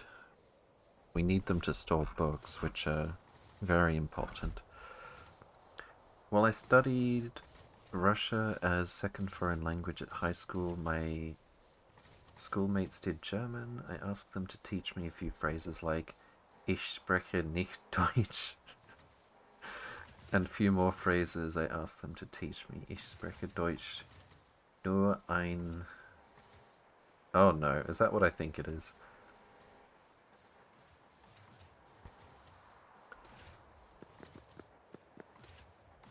I remember we had, there was like some cartoon characters, you know, to help teach us German, and there was this misbehaving bird all the time named Kiki, and most of the skits, well, literally all of the skits that had Kiki in it would end with "Arouse Kiki."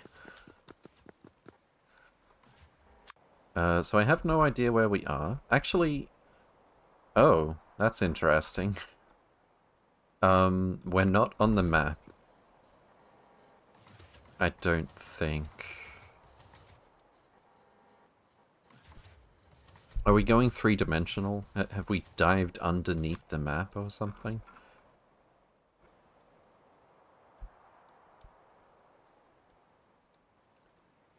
Yeah, this is too spooky. Oh, wait, you're kidding. No, no, no, I thought we were there already. I just didn't see the speed lines when I zoomed in. I think it's Ich spreche kein Deutsch, though?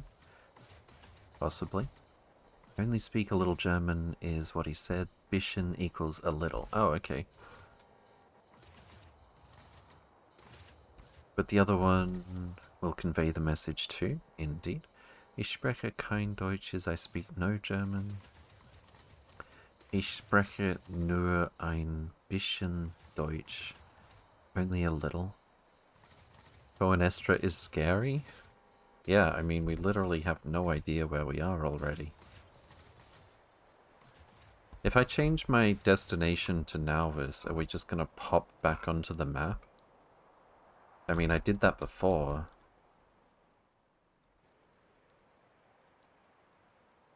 Man, this map is bigger than I realized as well.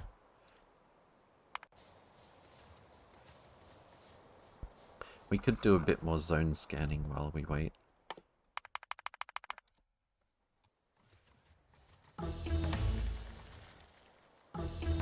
Eagle Song.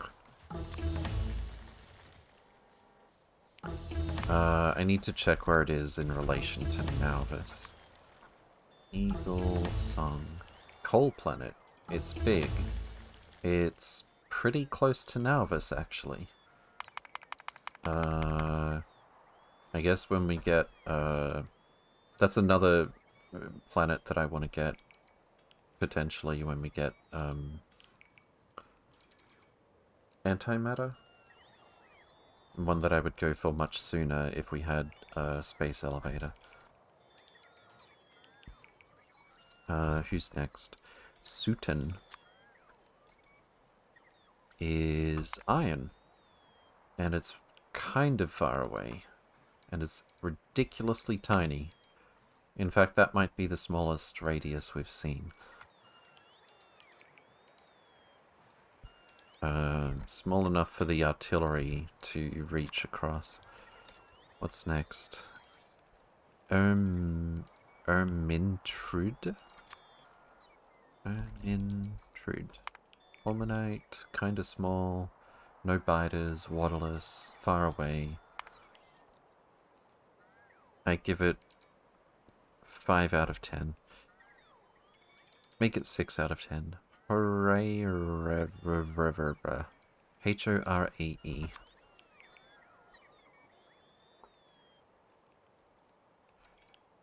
Oh, there's more than one planet named this way? How could you? Huge Vitamelange planet. Really far away. Not interested. We've got Vitamelange in system. Lots of it. Archeron? Wait, what? How do I spell this? Acheron. A-C-H. Copper. Kind of really small. Kind of far away. Harbistads. Beryl. Not having any trouble with Beryl. Really small. Quite far away. And Angelos. Cryonite. We're not having trouble with that. It's far away. It's small. Okay. So those were more or less all duds. Except for the coal, but we can't really get it yet. Damon Senpai, thank you for the raid. Welcome, welcome. Hope you're doing well. How's your stream today? What did you get up to? Cataclysm, indeed. Welcome, raiders. Seth the Cleric, welcome, welcome. Hope you're doing well. We made it to summer, finally. Nice.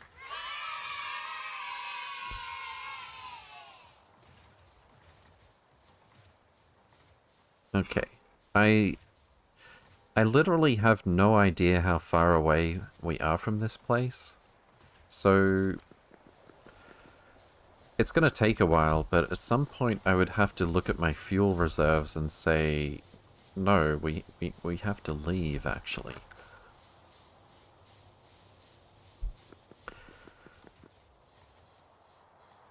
How do we even... I mean, I just have no idea when to expect. It says closest location for Foenestra, but it probably said that, like, the moment we set our destination there?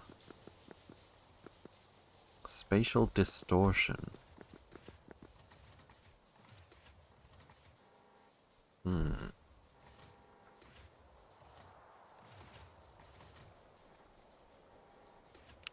Output signals. Oh, that's the destination, yeah. Huh, I never noticed that. Where's a constant combinator? We can actually automatically send a ship to Anomaly 1. What happens if I send it to Anomaly 1 before we discover Foanestra? What happens if I try to send it to Anomaly 2, I wonder?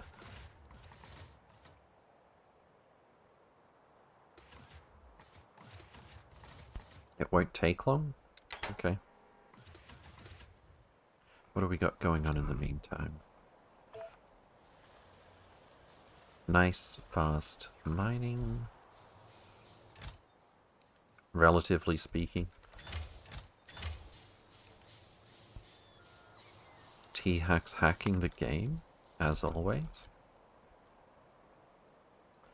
I want Naquitite. I mean, in the kind of volume that's going to be relevant for research. We haven't had any here yet.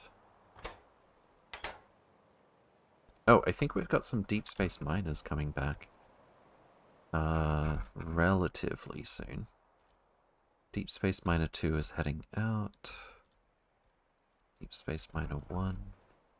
Deep Space Miner 6 is coming back. Okay, well, that's not that soon. But we do have more than 7 train loads of Naquitite on the way back already. And this one... Oh, wow, this one's almost full already? That's pretty good, actually. And then we've got... I think this one is waiting to land as well.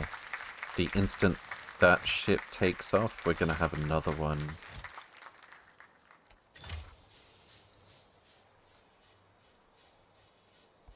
On the way. These are set to read contents? That's weird. Did I update that? No, we're just doing read contents for Naquitite. Okay. NAQ, indeed. Alright, can we move our spiders again? I think... Okay, one of them, the bots are very upset with us still. I think it's this one. No?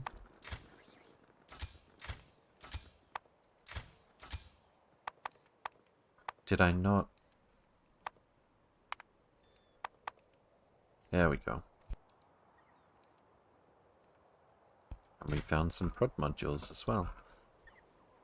Did we get those prod modules delivered back over here? We did. Fantastic. A QA engineer walks into a bar and orders a beer. Orders 2 beers, orders 0 beers, orders -1 beers.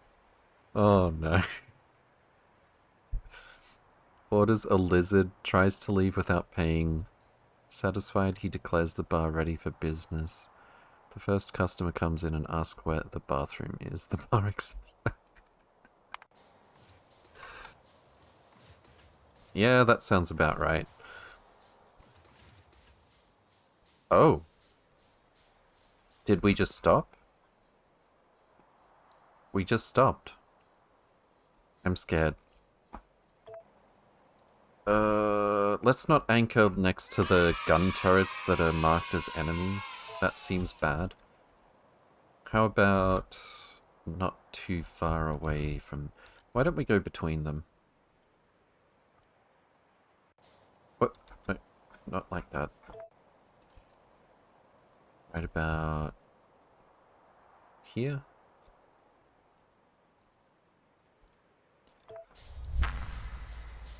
Alright, Cthulhu. Biosignature... Uh-oh. Airlock access code? Transmitting emergency backup log? Your journal has been updated. I don't... Where's journal?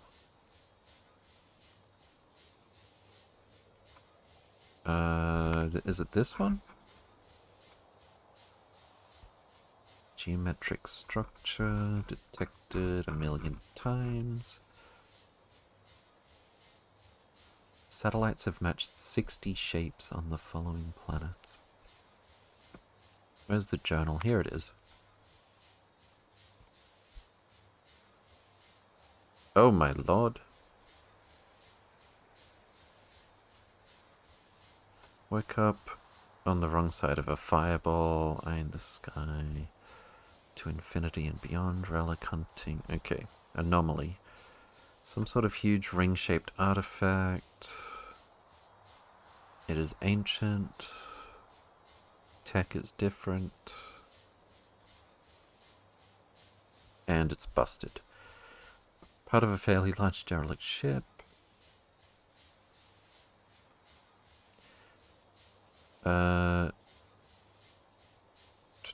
Okay, nothing unexpected so far. The derelict ship in the anomaly scanned me and authenticated my biosignature. I don't know if that means it has a record of me specifically somehow, or maybe just that any random cybernetic human is good enough. Cybernetic?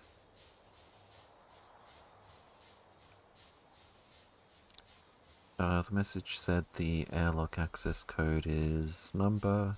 Ship logs are accessible, but large sections are missing or corrupted.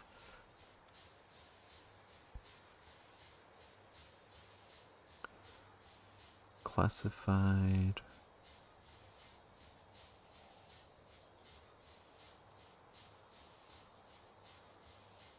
It's a lot of text. I don't know if we're gonna find anything useful in here.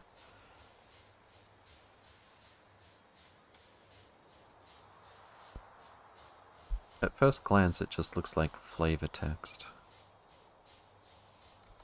Let's actually go to the ship.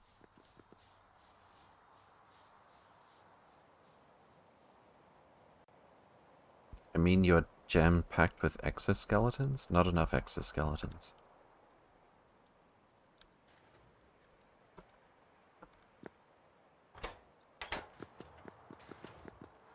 Ooh. You could take the flat solar panels. I was actually, like, literally 2 condenser turbines short earlier as well. I won't be grabbing those, though. Well, I guess I may as well. So, apart from random salvage, is there anything... Access code. That number that we were given. Okay, cool.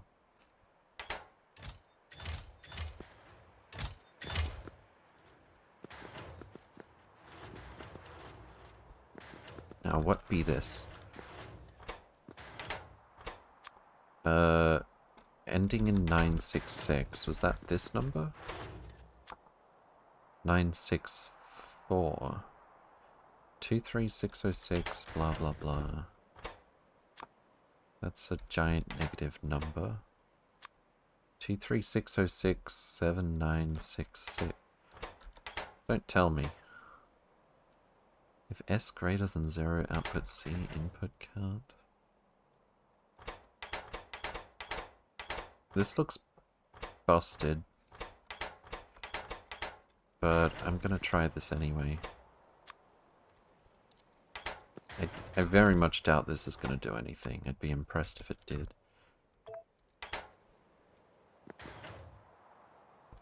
No, it doesn't seem like it. I'll take the space belt, sure.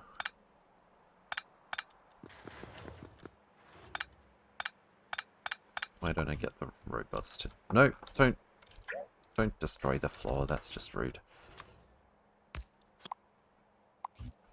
No, don't destroy the floor. Why is it not... I can't get the bots to pick up the space belt? That's weird.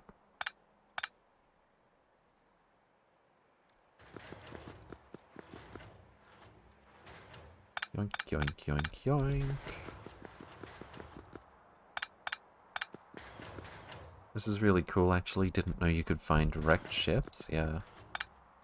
There's a couple of other anomalies we've found. I'll definitely take the shield projectors. Not that they are too difficult for us to make at this point, but...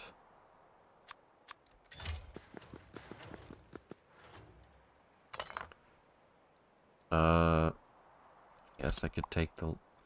Okay, I can't actually get bots to pick up any of this stuff. Except for the floor, oddly enough. Do you think space spiders destroyed it? I hope not. Speaking of which, I'm sure we're perfectly safe here. Nothing bad could possibly happen. Oh, is that what I think it is? Naquium accumulators. Sure. Speaking of which, I'll definitely take the Naquium solar panels. Those will be nice to put on a ship or two. And I'll be taking that. Gimme that, that. Anything else down here? Not really.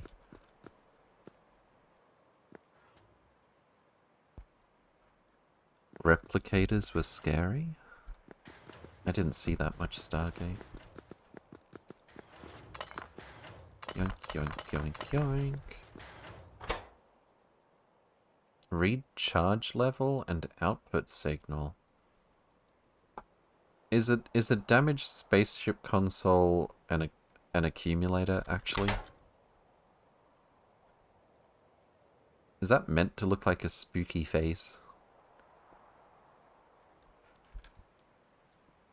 We can't do the same thing without consoles, right? Okay. What do we have here? Nothing really.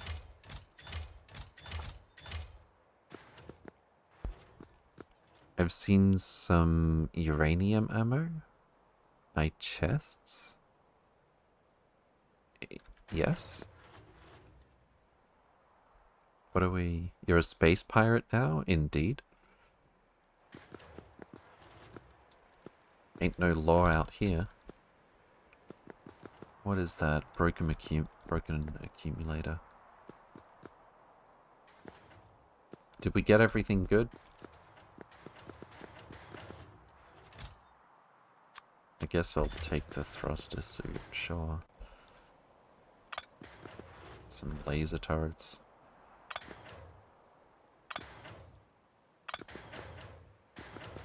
Oh! I didn't see these. Give me that. May as well take the substation. Even these.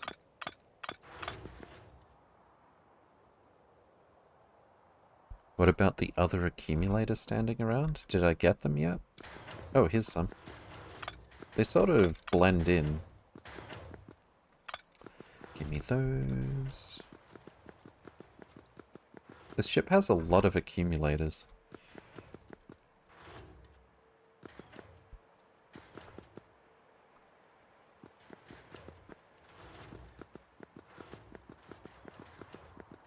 And kind of weird that it's got Naquium accumulators, tier 3 solar panels, space underground belts, but it's just running off of regular condenser turbines as well. In the center with the console is one more. Was that a minute ago, or...? What happens if I pick this up? Nothing? Wait, let me just... Yeah, it just disappears. Oh, also, I don't need those items shoved in my trash slots necessarily.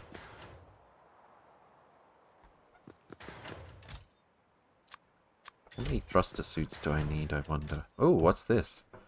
Naquium processors. Yes, please. That means I need to pay more attention to the chests. No. I see thruster suit top left from console. Top left from console. Was that it?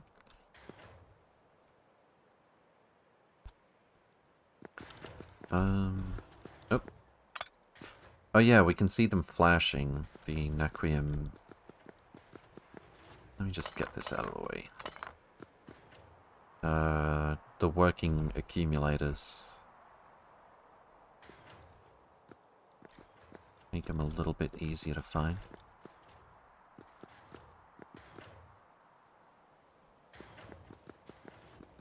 Get out of here.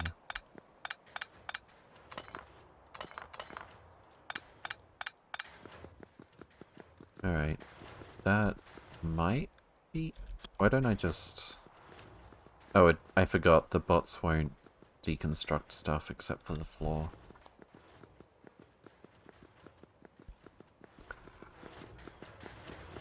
Alright, anything else in here that I should know about? I guess I could check... Yeah, here we go. That's actually a kind of a long list. There's a yellow deep split base... There's a speed module 9? Is that... Or is that reading from what I'm carrying? As well. Okay, 1, 2, 3, 4, 5, 6, 7, 8 Naquium processor.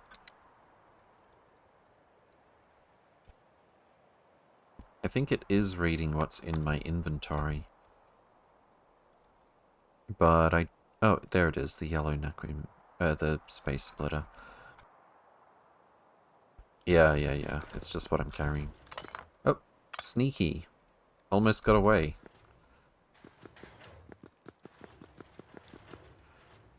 Alright, how many...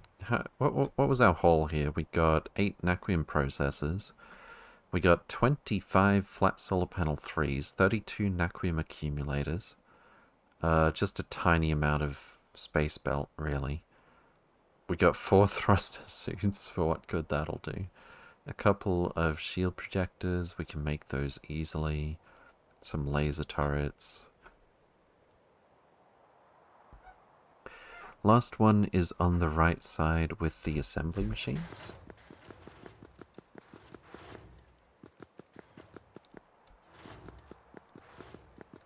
Did I get it already, or no? Oh, there it is. Mildorado, thank you for the follow. Welcome. Hope you're doing well. So...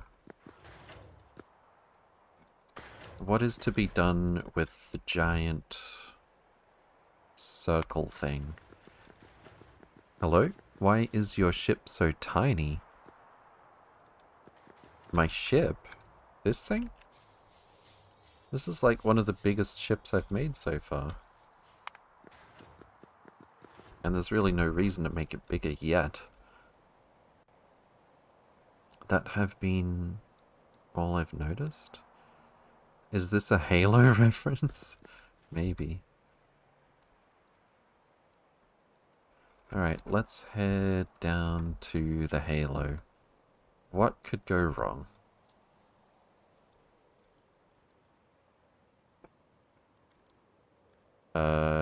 Can I can't, like, mine this, right? Would it be bad if I picked this up? Uh-oh. It happened. Artifact. I can place it again? Wait, what is all this? Artifact piece is in the way. Apparently. Oh, whoa, look at that. Roboport display is revealing like a black hole here. Should I just pick up the rest of these? Yoink. Pure vandalism. I mean, it's already busted, so... so why not? puzzle pieces? Maybe. I would laugh, actually, if it really was just puzzle pieces. Just slap them back together. No problem.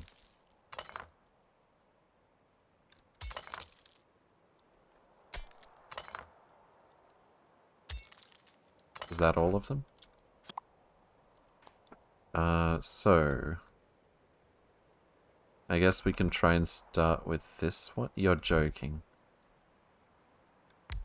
No way. Come on. No. This is... that's not very... I don't seem to have a piece that fits here. Why don't I start at this end? Or maybe there's another piece floating somewhere that I didn't notice.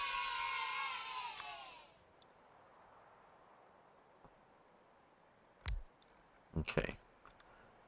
I can't rotate these, right? Do I need to go looking for more pieces? I don't know if we even have enough. Is it going to let me put this piece if it's in the exact right spot? No, I don't think so. I can just put it, like, almost anywhere. I may as well place this here for the moment. Okay, do I have, like, maybe one of the little tiny broken pieces? I don't think so. Those are the only 3 left. That's actually very clearly fits together. Alright. Do we need to go elsewhere to look for this stuff? Or why don't I scan this? Because I can't. There's no way I can scan Foanestra, right? Show hide danger zones. Oh, right.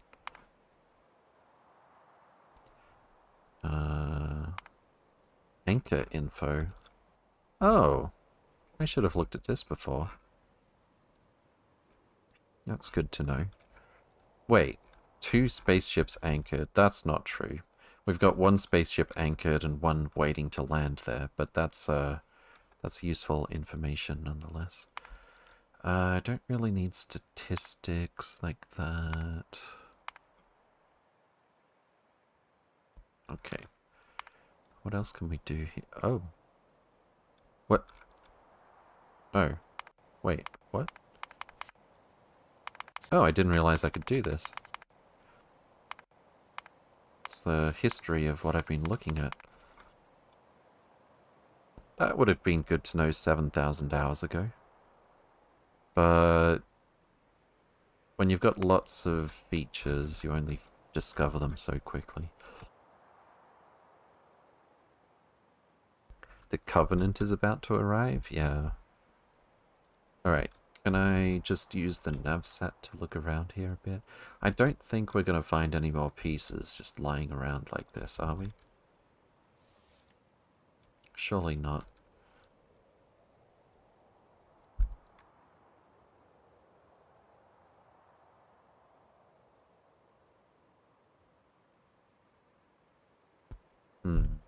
We should probably just leave this here for now, right?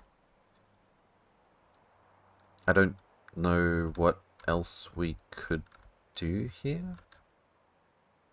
What if we head down this way? Probably nothing.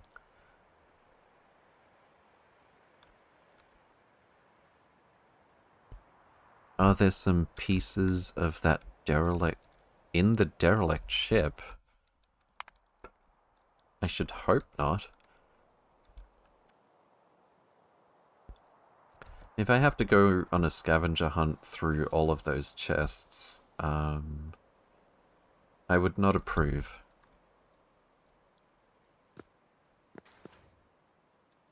I have been mousing over, like, a lot of these chests as well. I think I would have probably spotted one by now. If there's only 1 or 2 icons here, And up to 3 icons here, we know what's in those chests without looking. Thruster suit number 1,000,000.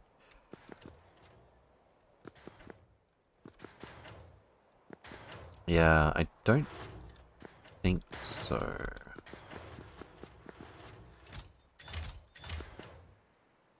I have my doubts. Maybe it's on that planet with the Spidertron. Yeah, I was thinking of heading there and to the other place next as well. I just don't want to leave here before I do everything I can.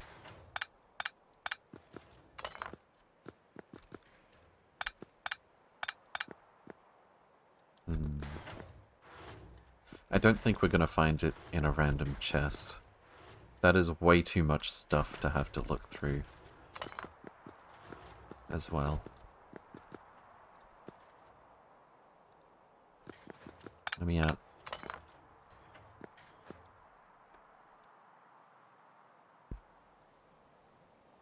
Check the region around the artifact. Maybe your inventory was full. My inventory's not full. Not even close.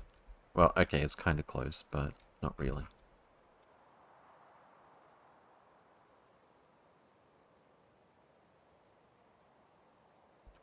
That's another puzzle, quite complicated, but nothing to do with the portal here.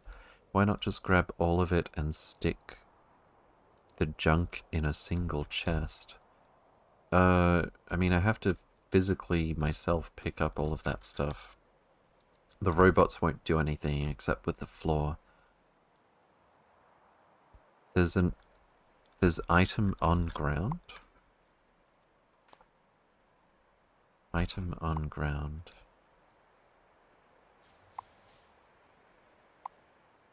Nope. There's no items on the ground. Oh. What? Oh. Well then. My inventory wasn't actually full though, was it? Okay. I see how it is. Robots. How many did we get? Oh, that's a piece. And this, I think, looks a bit cracked still. This one is down here somewhere. I'm just gonna put that there for now. And does that actually... Surely not. Oh, here we go. It looks like those two might connect, but it doesn't seem like they wanted to. Nope, they do.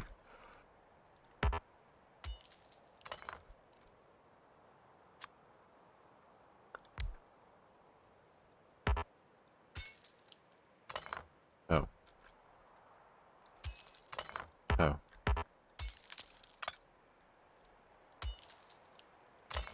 Okay. Goes there. Goes there. So on.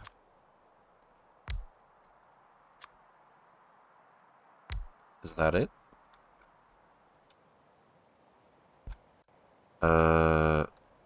New research unlocked in the tech tree, dimensional anchor, long-range star mapping. And what is this? Artifact jury rig. It needs batteries, superconductive cable, Naquium processors, and space pipe? Oh, is this to build the jury rig? Well, I don't have any superconductive cable or batteries on me.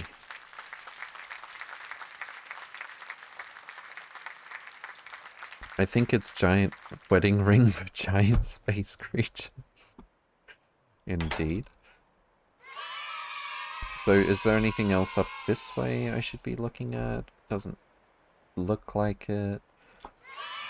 Remind yourself that overconfidence is a slow and insidious killer. Indeed. Should I just give this the processors already? I can't tell how many we need. Is it just one of everything? That's weird. Processor... Oh, it's because it doesn't Wait, what? Why when I put in one Naquium processor does it not have a number, but pipe does?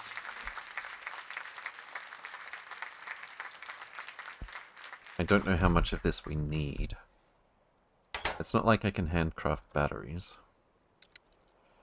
Oh, I do have batteries. Cool, I actually have everything except for the superconductive cable.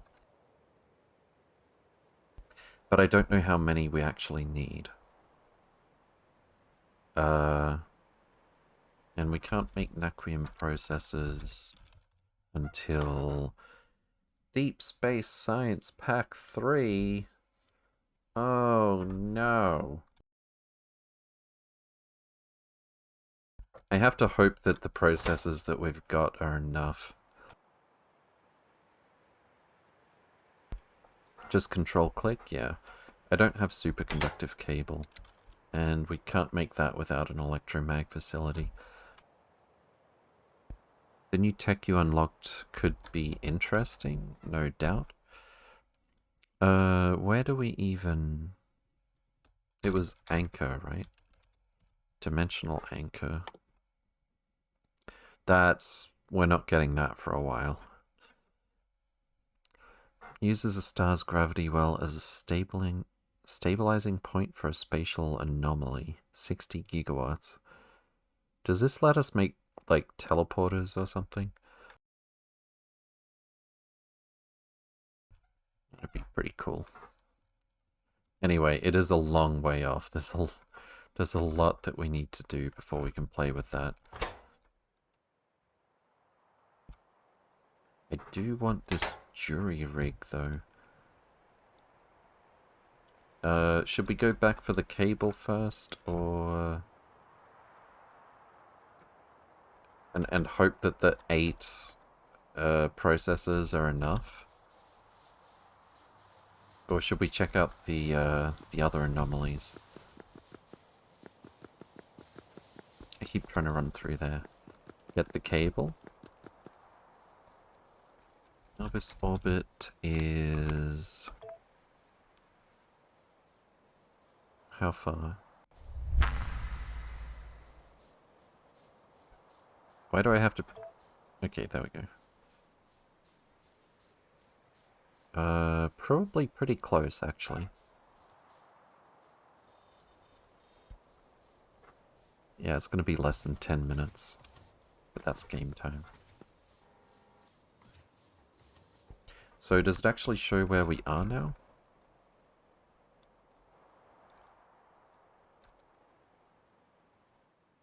There's like too much noise on the screen.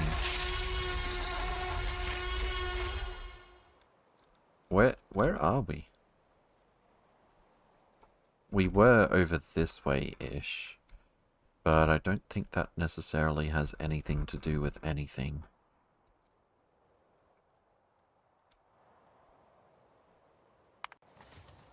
Closest to Boanestra, of course. I guess we're still, like, underneath the map or something. G-Dom, thank you for the follow. Welcome, welcome. Hope you're doing well.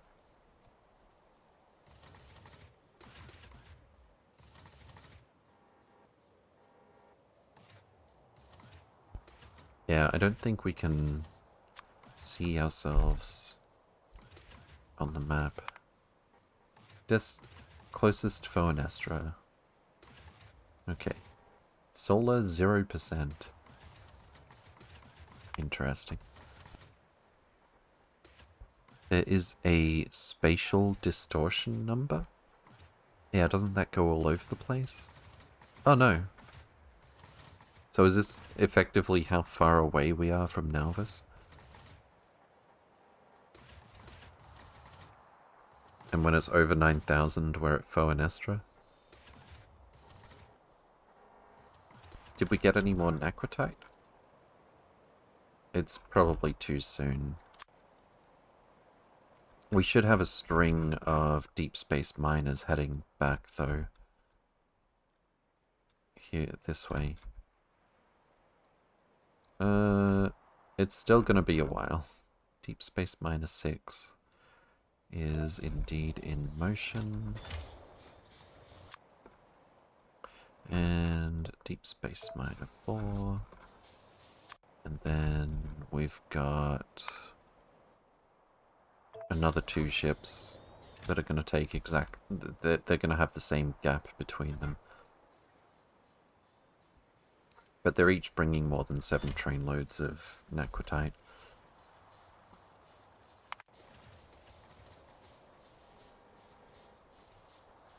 It's how far away you are from regular space.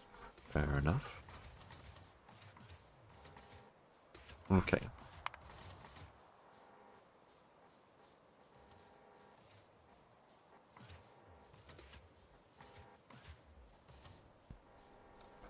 So we should have plenty of cable.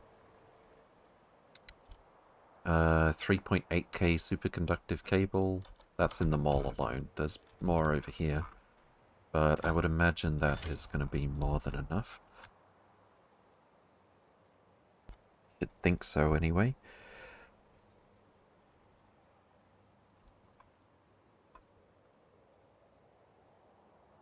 Should I grab any more pipe or batteries?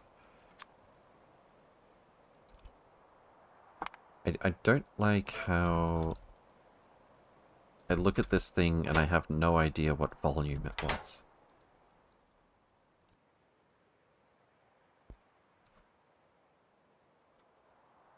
Product's finished. So it's technically an assembly machine. Whatever the ring is, it won't work. This is a construction site to make some repairs. Install a few motors, sensors, control interface, and other add-ons. Since you can't auto-feed those items, I would guess 1 of each. Yeah, we'll see.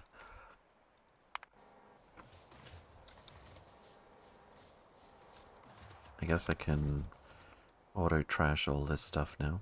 That'll go to the mall.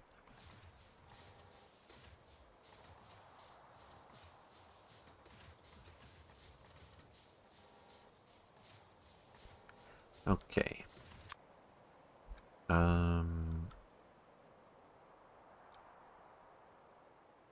2 spaceships anchored. I almost forgot. We've got Necrotite coming from here as well. That's good.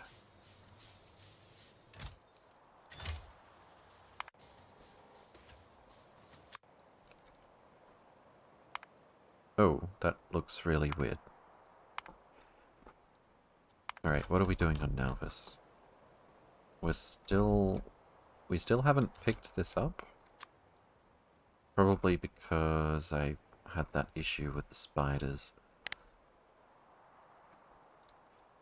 I just want them to build the superchargers, but the bots are gonna try to pick everything up instead, and they might not actually do anything that I want them to. Wouldn't surprise me if it works like a rocket silo, yeah. I mean, if we need more than 8 of those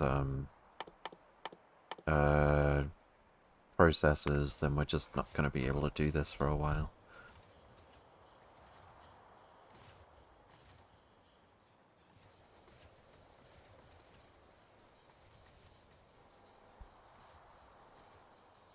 Should I get some more? I probably should get some more Necrotite mining ships. Let's grab one of those. Oh, I've got one finished. 10,000 degrees. Fantastic. Alright, let's grab Oblong 1. Actually, Oblong 2. I'm gonna copy paste. So we have the correct settings.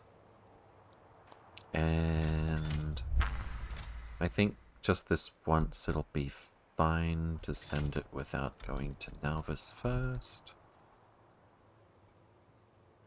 I'll just double check. We've only got 2 ships headed for that destination. Oblong 3. And away you go. And then I would like to get another one started so that it's warmed up by the time I think I need another one of those spaceships.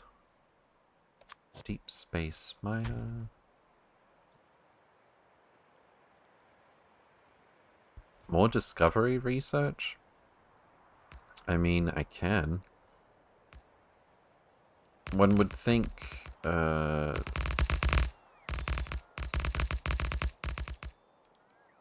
one would think it's pointless from this point on, but I get the hint that it is not.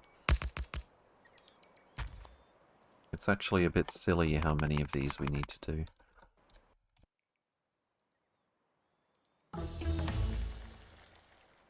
We got a moon, a moon, a moon,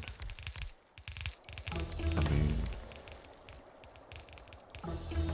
a planet, and a moon. From Nalvis, where is Kaya? It's kind of far away, it's ridiculously small, it's got Vitamelange. Vespa? Vespa is oil, really, really small, and very far away. I should be watching out for the symbol here. I very nearly, like, I could just as easily have not clicked view surface on Heliolite. What was next? Morgana? Coal, very small, relatively close, but it's too small to bother with, I think.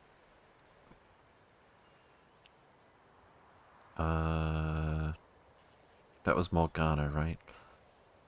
Narcissus. Narcissus. Kinda close, really tiny Vitamelange moon. Charon? Charon is copper, decent size. Pretty good size, actually. Like, small enough to take off from, but lots of core fragments. Relatively close, and no biters. 1,000 times yes?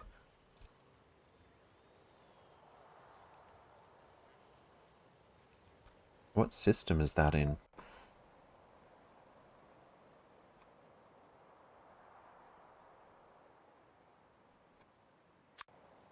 It is in Wexavis. I haven't been there before.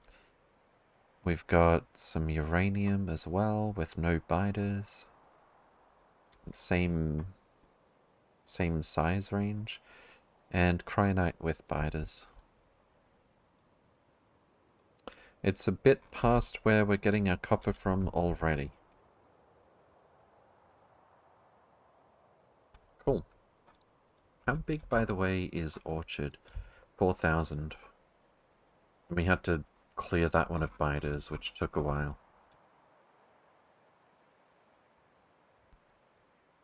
Cool, cool, cool. We're definitely tapping that sooner or later. And that was Sharon. Sharon. Naden is stone, pretty small, waterless, far away. Polis? Cryonite, really small, really far away. And that's it for now. Still got a few minutes, so why not spam this again?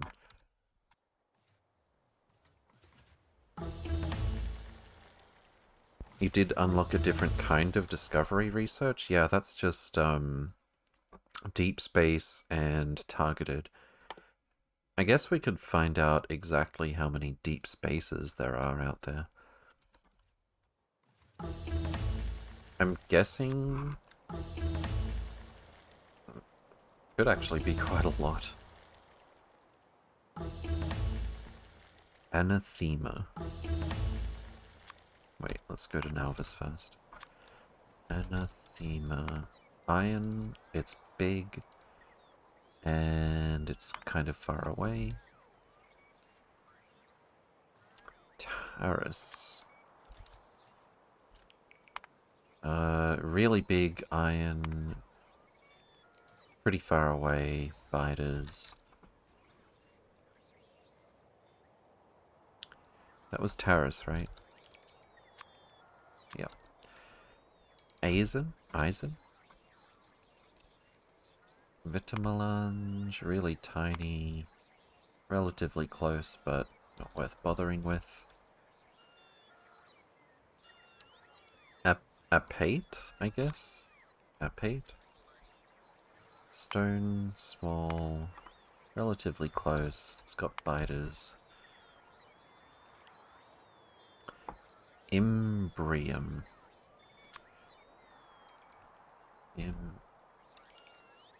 Imbrium. Whoops. Cryonite, small, kind of far. Tycho, and then Dinopress. Tycho, coal, mid-size, waterless, parent Capellas. Wait, we already go to Capellas for coal. I'm pretty sure. It's a lot of ships going back and forth here all the time now. Yeah, Capellas is where we already go for coal. Which one was it? Tycho. So there's a few biters, 4,300 radius, as opposed to Deadwood, which is almost the same radius, actually. Actually, with just a little bit of energy beaming to get rid of the biters first. Well, not just a little bit. It's going to take a little time. But we could just about double our coal from this outpost, this system. If and when we need to. And then there was Dinotress. Iridite, small, really far away. And just to double check, we didn't find another special place.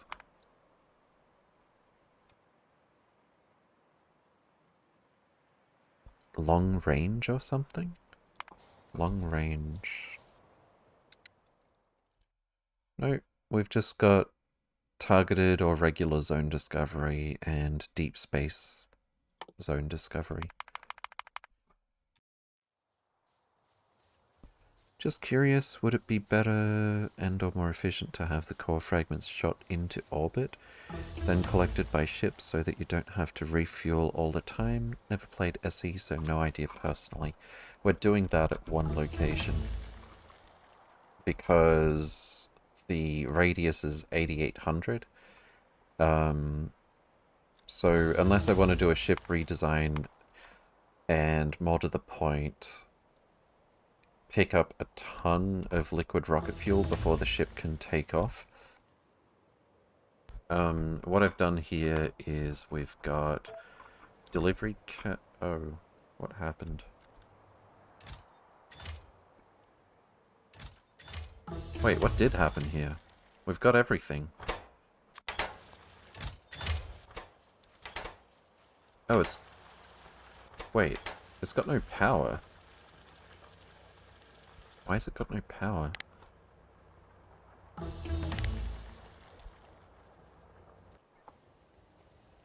It's got no heat! What happened? Wait, what? Did I temporarily point this in the wrong place? Protheum, where the heck is...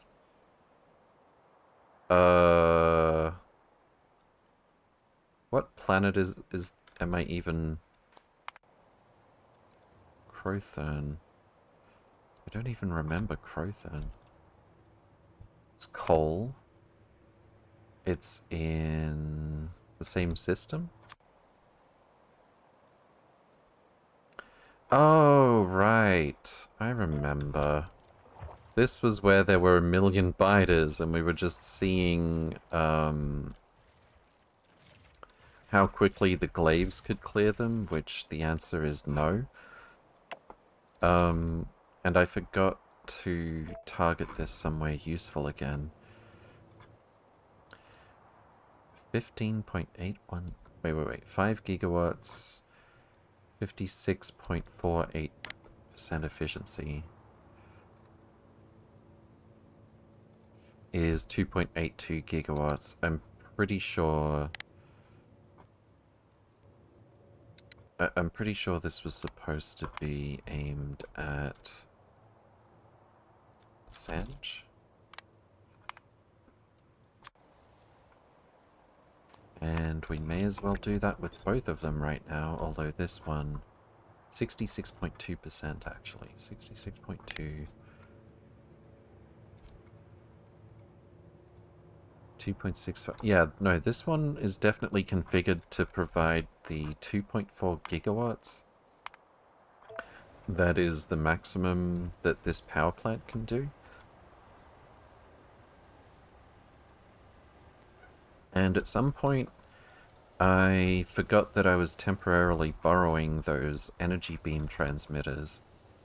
So we sort of, kinda, a little bit didn't keep the heat source going for this power plant. So we weren't,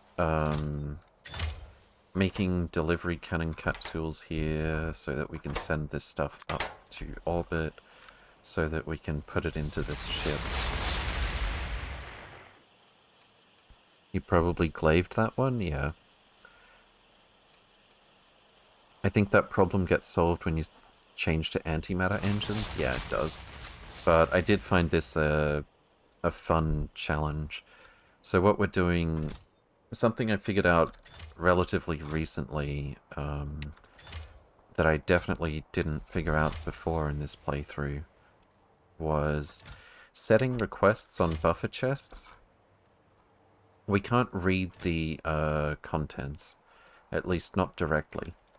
But if we can account for example, all of the copper core fragments that are in the logistic network outside of the ship, then we can just do some simple math, just subtract that from the whole thing, and then we know exactly how much, how many copper core fragments are in this ship. So because we have to bring so much iridium ingot, explosives, and to a lesser extent, delivery cannon capsules, it's not going to cut it to just have those brought in like a spare chest. So we actually calculated exactly how much each chest needs to bring in order to fill itself up with copper core fragments. But then the bots tend to oversupply anything that doesn't have a stack size of 1. So we need to have extra storage for all of these things, and we need a system in place to stop requesting that that thing get brought here once it gets full enough. But yeah, that is what we're doing here. It would be a hell of a lot easier with a space elevator. Or antimatter, for that matter. But, yeah, we're actually trading a lot of iridium ingots, explosives, and delivery cannon capsules for copper core fragments here.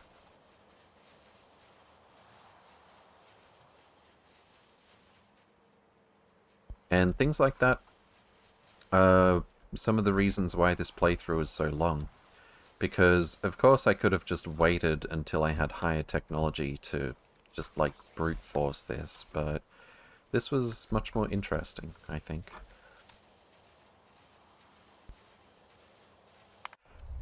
Oh, we're here.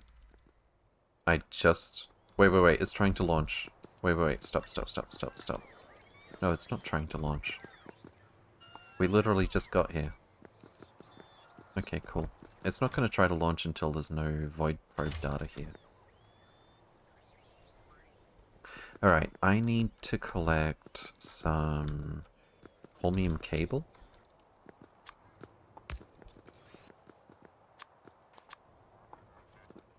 And then we'll get back in our ship, I guess.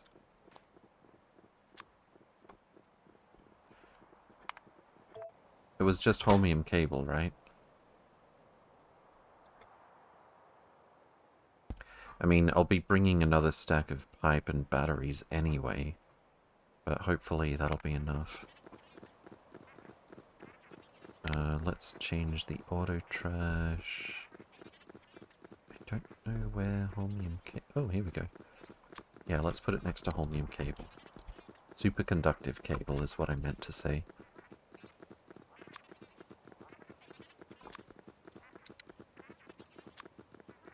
And... you know what? Give me a few stacks just in case. Superconductive, not holmium? Indeed. That's what I was thinking. I just didn't say it. How many hours has it been so far? And are those real or in-game hours? Those would be in-game hours, I think. And it's like a month. That includes all the time I've spent, like, listening to a podcast and cleaning up stuff like this, for example. But yeah, it's a long playthrough. I mean, it's a very big mod, for one thing. Alright, we finally cleared that out. Fantastic. Let's get rid of the rail here. And then we can use it for a Omni Smelter? The new kind of Omni Smelter. I believe we are still bottlenecked on smelting. We've got iron, copper, glass, stone brick, holmium, vitamelange roast. We might have caught up, actually. There's no copper here. There's not a whole lot of copper ore, though. That's a little bug that happens occasionally. What do we got? 212,000 copper ore here, though.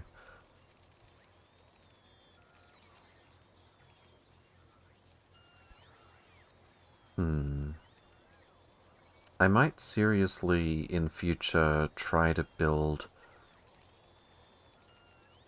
a unified block for Omni Smelting.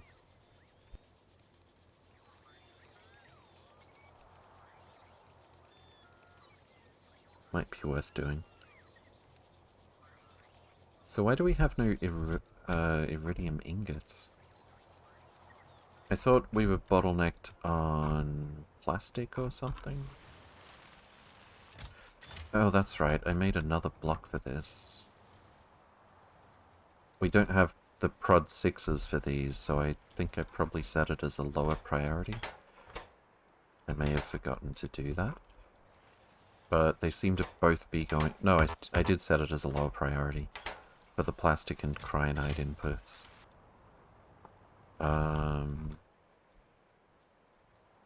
This does not seem to be going full speed.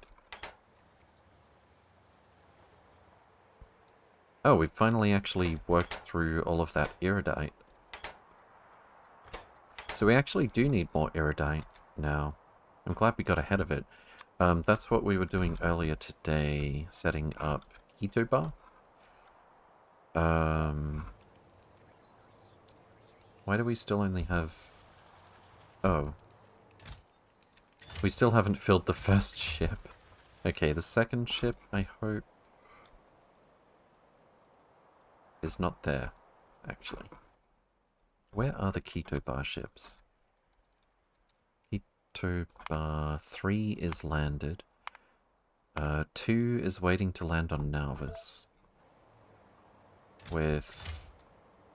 Wait, no. Are you in orbit still? No, it's at the destination. It's waiting to anchor. Okay, Keto Bar 2. Keto Bar 1 is still on the ground. Keto Bar 4 is probably also waiting to anchor at Nauvis. Keto Bar 1. What are you waiting for?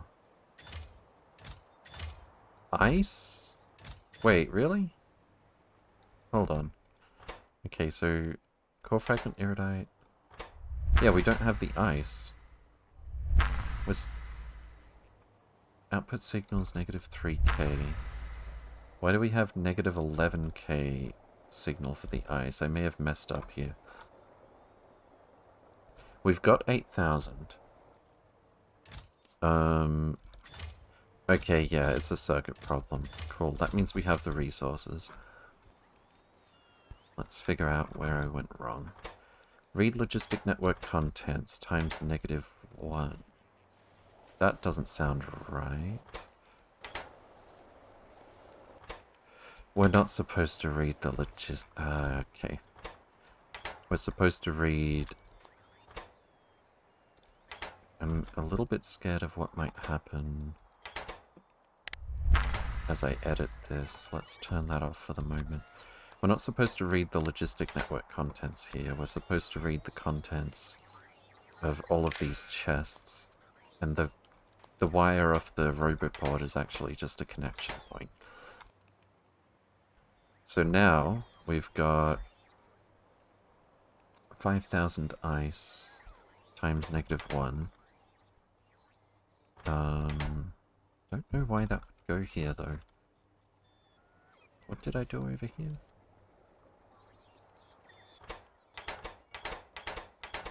So it's... Yeah, no, it's what's in the ship. It's the total logistic network contents minus what's in here. Did I forget the first part? Is that it? Read logistic network contents, and this is negative what's in the chests. I don't think I read logistic network contents. Can I reach this down here? Yep, that should do it. That's it. And the reason this works with two different ships like this is they're looking for different resources that they're going to take out. Okay, cool. So let's turn this back on, and the ship should take off. If I switch this on, that is. Let me just double check. Planet 632 should be Keto Bar. Yep. Okay, cool. And once I flip this switch... There we go. And just to double check... Oops. Keto Bar 1 should be bringing... ammo, bots, core mining drills, repair packs, everything a growing and or maintaining outpost needs. T-Hex as a trailer voice? Your voice is very relaxing, dude. Thank you. Dangan, welcome, welcome. Hope you're doing well. Sometimes I watch your past videos as ASMR. Thank you very much. Just checked, my K2 plus SE playthrough was 512 hours actual time, completed over the course of nearly exactly 1 year, but I was quite slow in some parts. Yeah, there's a lot to do. I'm very curious. I won't necessarily do it straight away, but um, taking everything I've learned and doing a lot of design work in Sandbox, and then taking another crack at space exploration, seeing just how quick and smoothly it can go. I'm very curious to see how long that would take. I also intend to scale down a lot of stuff so that the UPS stays higher, so that alone will make things go significantly quicker as well. Now, ETA to Kitoba is only... Oh, right, this thing's bottlenecked on power. That's one of the big, well, okay, it's not a big change, really, but when I was designing the spaceships for the next run, doubling the condenser turbines and or halving the ion engines so that we're not bottlenecked on power, that's actually kind of a big deal. Space exploration speedrunning? Not exactly. I'm taking a bit of a break since I kind of burned myself out a bit at the end of the playthrough, but I'm really looking forward to another SE playthrough sometime soon, especially with the upcoming space elevator. Yeah, I'm really looking forward to the space elevator. Alright, we've got our cable. What?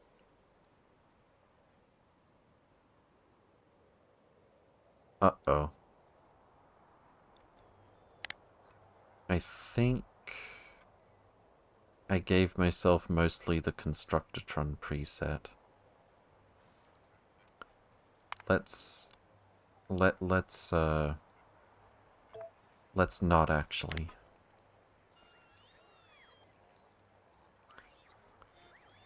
And I'm gonna need some superconductive cable on top of everything else.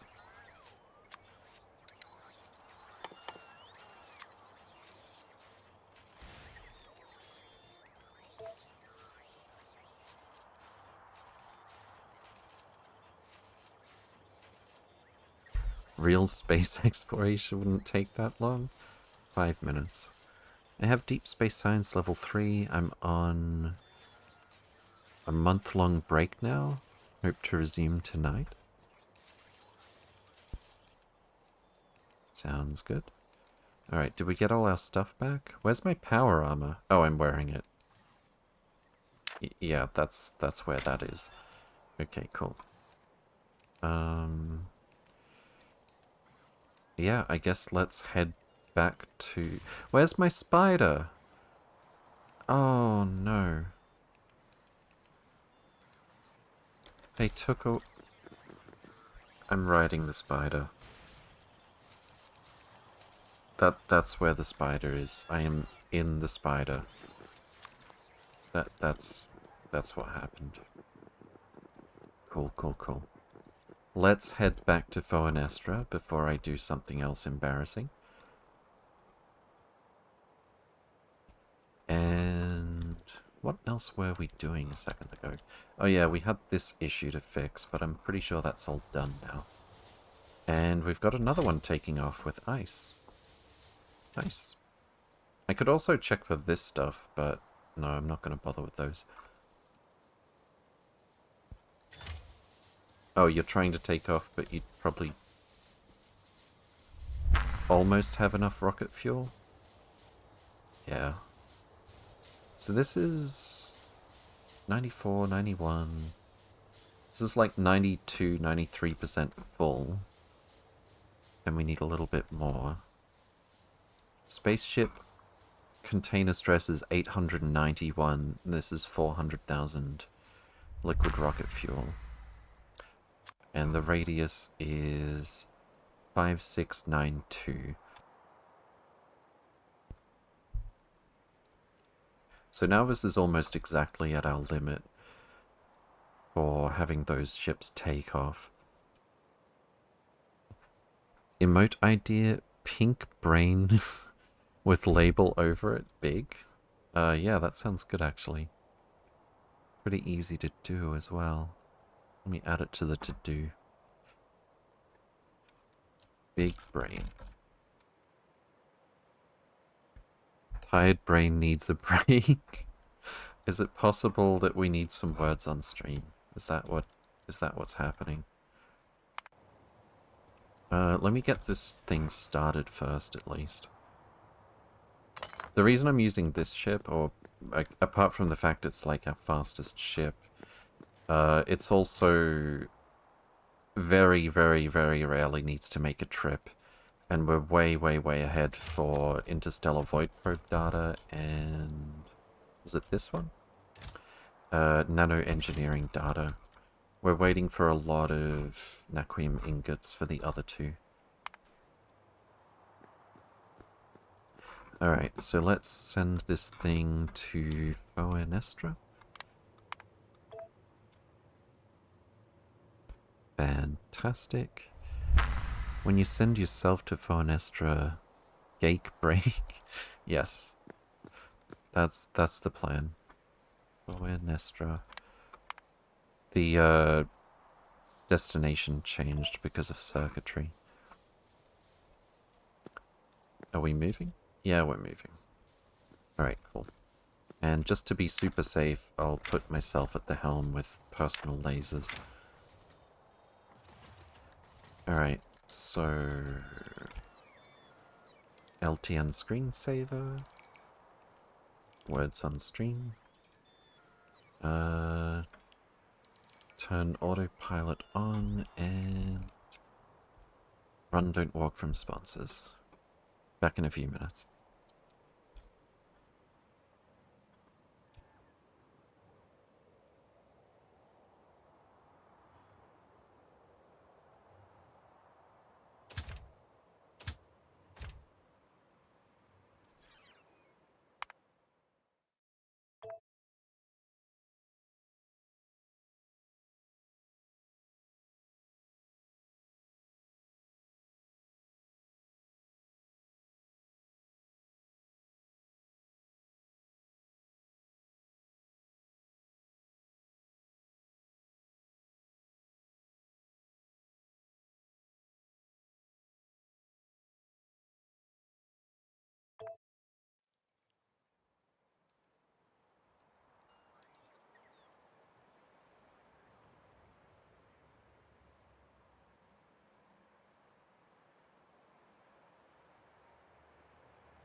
Alright, you all want one more?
Okay.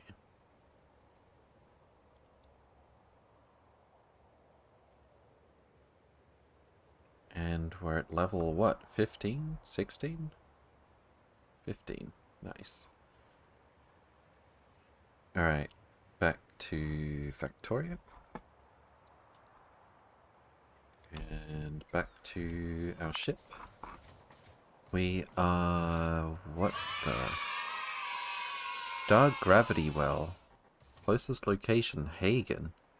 Wait, are we still... We haven't even gotten out of the solar system yet. What? That was unexpected. Half of those weren't even actual words.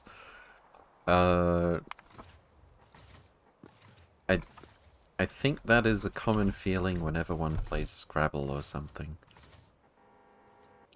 Silent Store, good to see you again. Welcome, welcome. Hope you're doing well. Okay, so we're not even close to Foenestra yet. What else have we got going on? We got Deep Space Miners heading back. Got a ways to go yet. Oh, that's right. Foenestra... No, not Foenestra. Oblong 3. Where are you? You still got 6% solar. That tells me it's still in the solar system. Calidus Asteroid Belt 2. Okay. ETA is... an hour?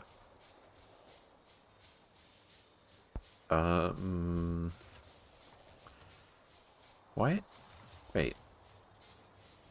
Why are you that slow? Because I didn't put enough condenser turbines on these things. Yeah. Well, it's a bit late now. I think we'll just power through to having antimatter engines, but doing it all again, I would definitely either use just one ion engine on a ship like this, or twice as many condenser turbines.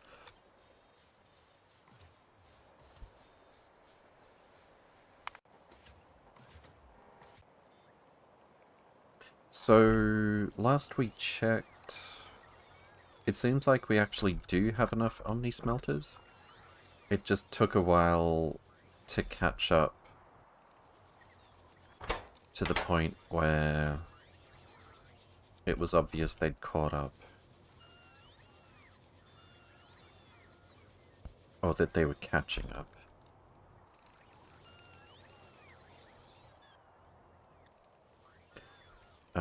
We should probably add some more ships to head out to Kitoba. I think we've got some here. Fantastic. Kitoba 1. Copy. And paste and... Wait, what? What?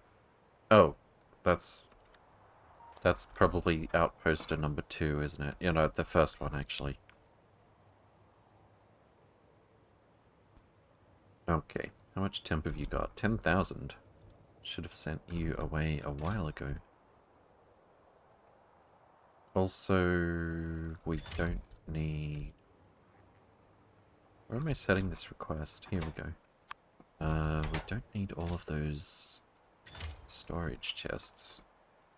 How many storage chests do we have? 500 and... Okay, you know what? Let's just make a requester chest. All the storage chests here for now.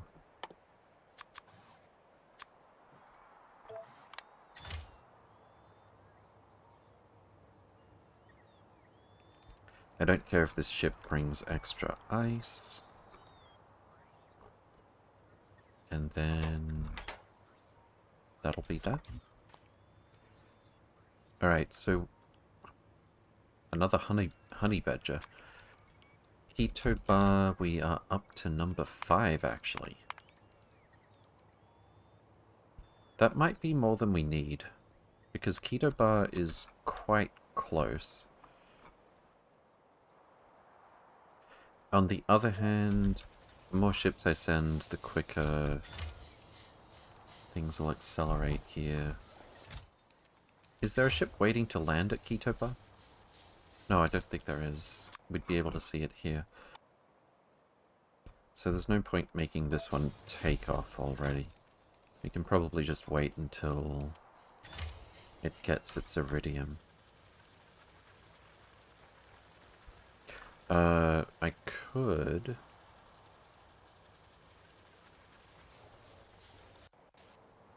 make sure this one takes some more drills.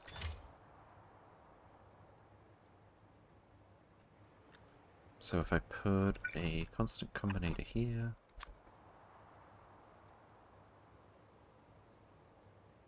Am I only going to put the drills in this chest? As opposed to all of these?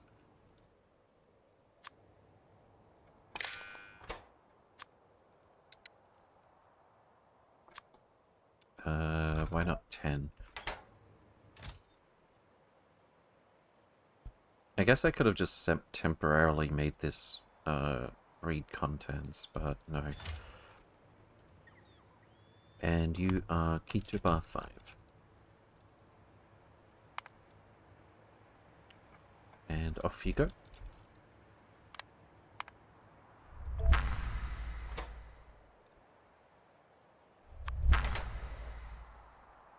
Fantastic.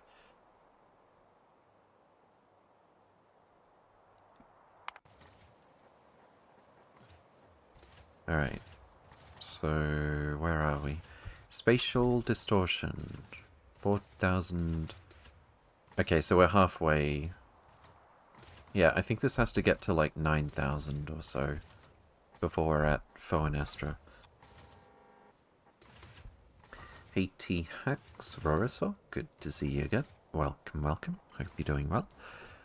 When you have time, could you go over how you did the LTN IDs from mines/storage/core miners on Nauvis?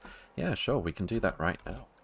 So, basically, unless you go and change it, the mod settings for LTN, and this is one that I would probably not change, default network ID is -1.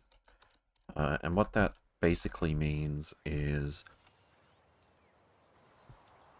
if you don't give a train station an encoded network ID, that station will be able to interact with all other stations.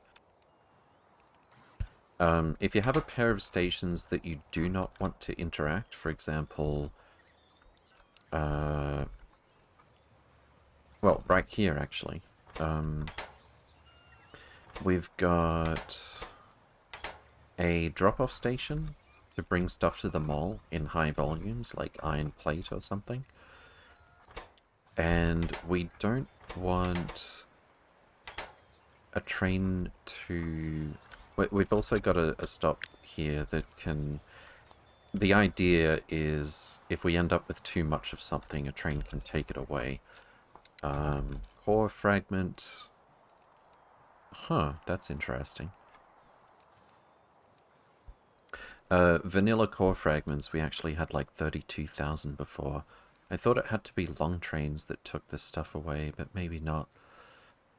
But the point is, let's say for some reason we end up with like 4 train loads of Vitalic acid, and we want that to cycle back into the network. This station here can pick up anything that's offered by the logistic network. So we don't want a train to be scheduled to pick up from here and to deliver to here, because that's just a waste of everything.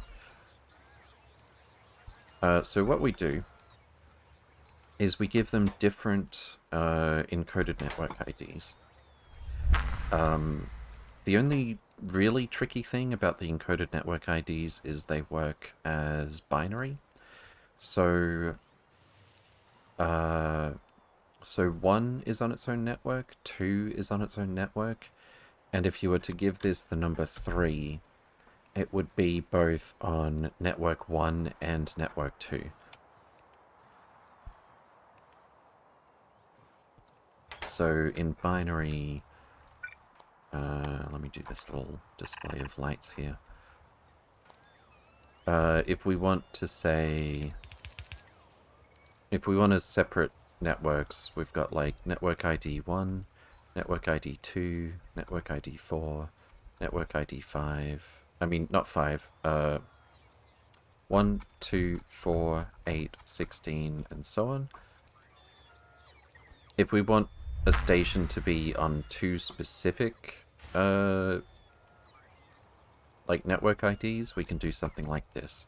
So that is 2 plus 8 equals 10. We would give it network ID 10. So bearing all of that in mind, the main thing is for the station where we destroy stuff, if we get too much of it,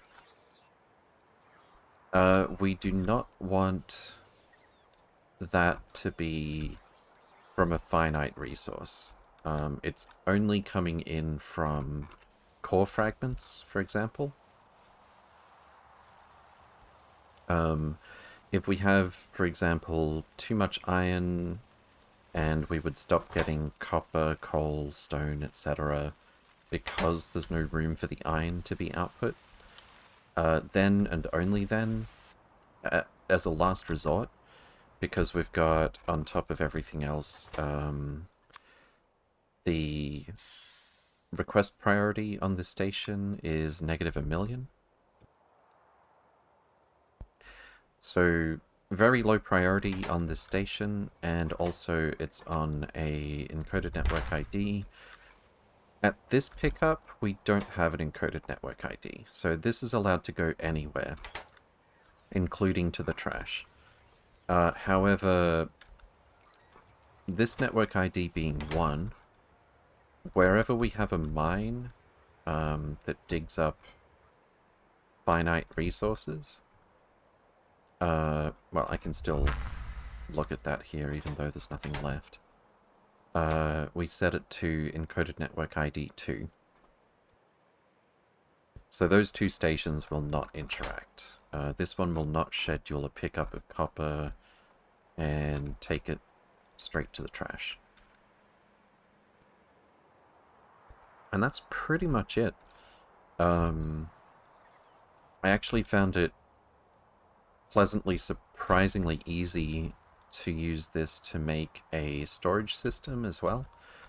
So all we're doing again is network ID 1 up here and network ID 2 down here. And that also means that we're not taking from our storage to the trash. We only take something to the trash if there's nowhere else to take it.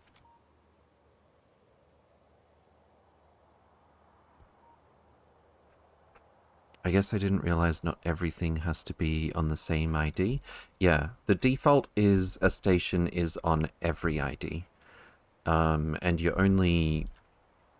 If you are giving it a encoded network ID, you're actually making an exception to that rule.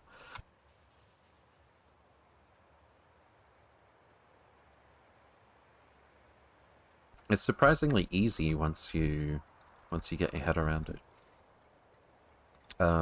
It's obviously a little bit intimidating at first glance. Are we here? That was quick. Alright, let's anchor to Foenestra. Confirm. Wait, I just realized something that I want to try. Can we step over here? I don't think there's any land to use. Yeah, it's just like a assembly machine or something floating in space. Okay. Come with me, Mr. Spider.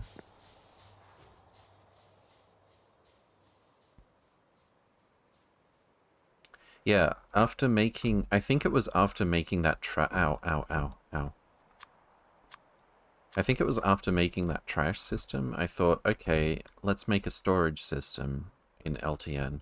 And I thought it would be tricky, and then it just sort of fell into place. Oh, it needs power. Okay, sure.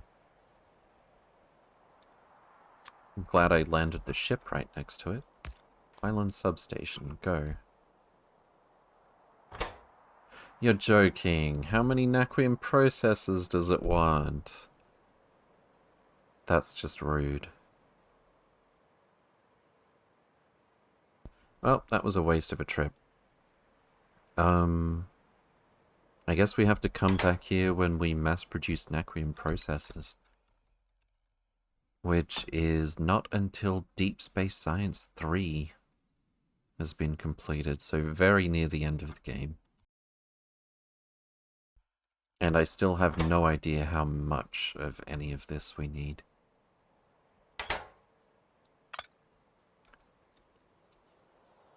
It's always good to explore. Yeah, we're going to do some more of that right now. We're heading to that... Where is it? Penthus. We got Heliolite, and we've got Eleusis to visit.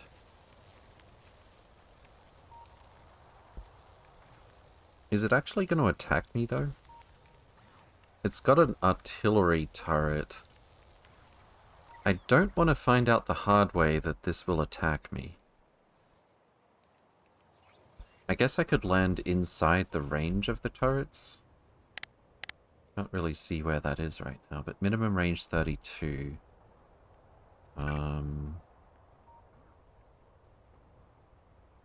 So if I landed the ship on top of this thing, it'd be safe from the turrets. You found another thing? I found this about the same time as the first thing.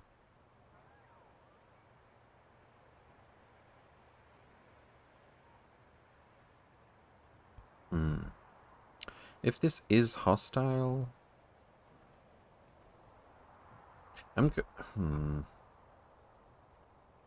I guess I can try... How big is this planet? 4,606... Oh, this ship doesn't... This ship only has ion engines. Okay, we're having to go back to Nauvis orbit first.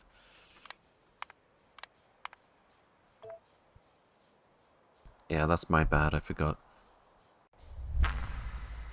I played some scenario and Arty turrets were ugly to deal with. Oh, I see. Yeah, they would be. Alright, back to Nauvis orbit. Maybe I should make a personal ship at this point.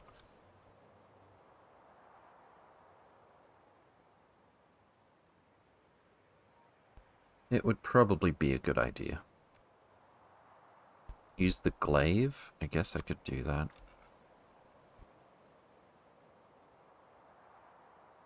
It'd be more fun dropping in with Spidertrons.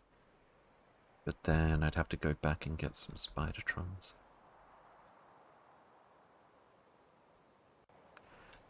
Okay.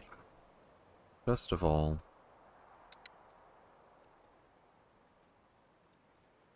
What the... Floor. It's called floor, isn't it?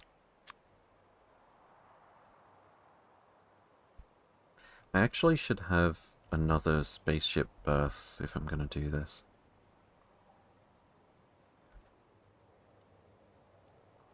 I think what I want is the minimum amount of ship for the maximum amount of speed.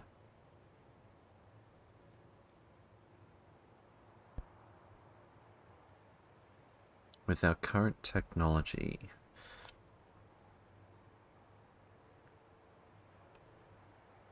I don't really want to have to supply it with nuclear power, so I think we'd have to go for a beam receiver. Unless I want to store steam. I actually could run it off of steam. Wait, didn't the steamship at the start of the stream break down when it finally got blocked? Use artillery with energy shields? I do have an artillery ship right here, actually. It doesn't have energy shields, but I haven't had a use for it in a long time. We may as well... I'm pretty sure it can get as far as Penthus. Like, we found a use for it ages ago, but it was too far away. Why don't we send this thing... What was that location called again? Let's go to Eleusis.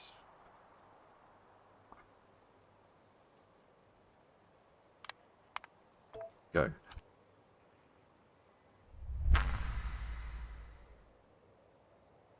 Can you make some specialty weapons? Take them to and experiment? What do you mean by specialty weapons? I've got the railgun, cryogun, and Tesla.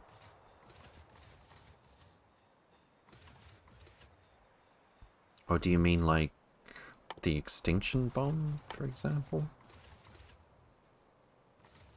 I could take Beta unit capsule. I do not feel like setting those up, to be honest. Just for the novelty of trying them for 5 minutes. Those specialty weapons, Teslas and others. I think we've got them all. We already had the biogun because we found it. It was good, but I like these better, especially if I have to pick 3.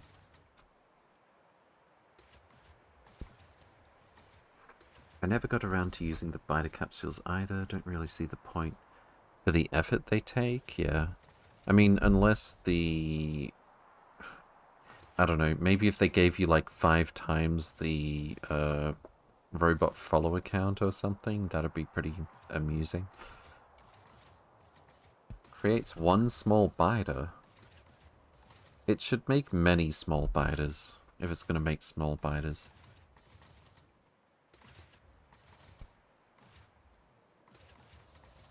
Alright. I don't particularly want to, but maybe I should just make another spaceship berth up here for the new personal ship.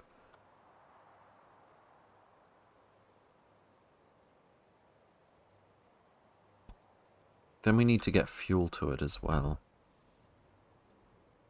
How warm is this? 1700.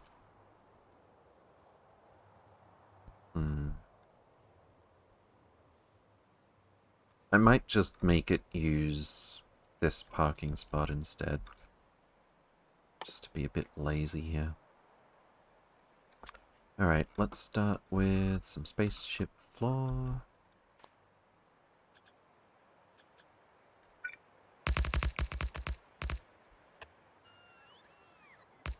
May as well start with that shape, I guess. I want...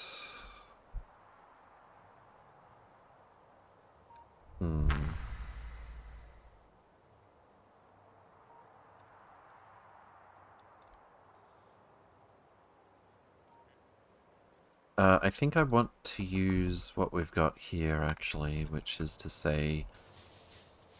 energy beam receiver and the bare minimum for high temperature turbine generator. And maybe just a couple of ion engines. So I don't know if it's less fuel efficient if we have more ion engines or not. Thing is, if I build all this, the ship is already quite big. Does that matter? Can we build it smaller, and because the hull stress is smaller, we can go faster, I wonder, with 1 or 2 ion engines?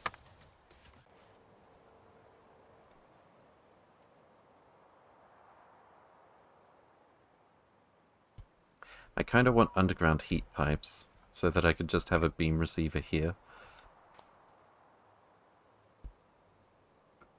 I mean, if I don't mind doing things manually, I really could just have a beam receiver here and then, like, warm the thing up by transferring heat across. But the thing is, the beam receiver is also a massive heat battery. If I don't want to do it that way, I can do, like, 8? Yeah, I can easily do 8 heat exchangers and condenser turbines off of a couple of nuclear reactors. And that's not counting the neighbor bonus. But really the limitation is the space that the condenser turbines will take up. If it's nature, it must be good for you? Uh-oh. Some of them caught ticks in the forest. Oh no. Yeah. So, I think...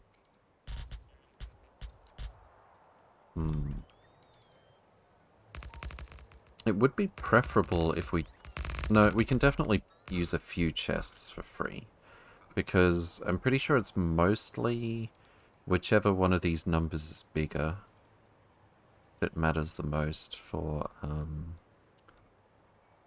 how slow the ship is going to be. So we should have room for a chest or two without any penalty, I hope.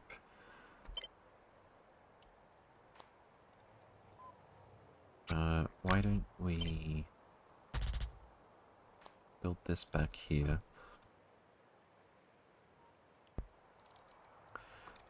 If I go for 2 ion... I think I want to go for 2 ion engines, but always on, as opposed to flickering on and off. So double the number of condenser turbines. 80 per second. Times 8. 640 divided by 103. We would need 6.21 heat exchangers. Except I know that this produces a bit more power than an ion engine needs. What if we go for 6 heat exchangers? That should be 60 megawatts. That should actually be way more than we need. Hold on.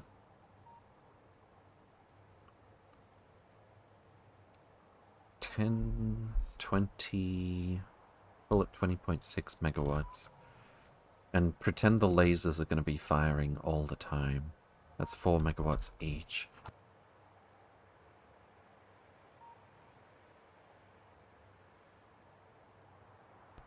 Um... 20... plus 8, 12, 16, 36. Shouldn't this thing have...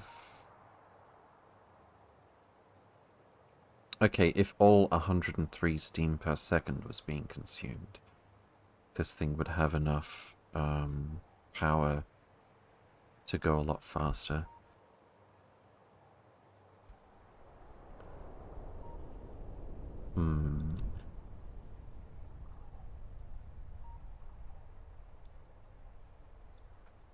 So 103 times 4 divided by 80. 5. Yo, wait. This can already support 5 condenser turbines.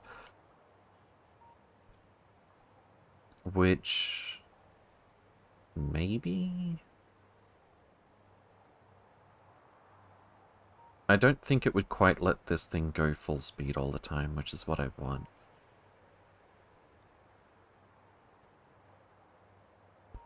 Yeah, why don't we just... Well, let's see. If we go for 6... that actually supports almost 8 condenser turbines?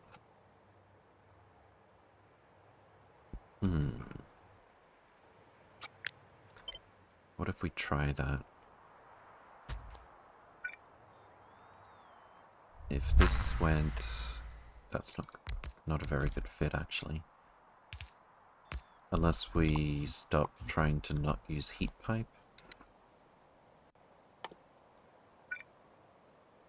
How about 1, 2, 3, 4, 5, 6...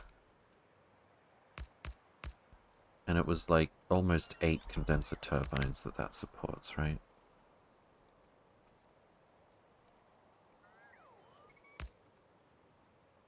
Wait, what? Out of 80. 7.72. How am I going to fit these together, though, if there's like 4 on each side?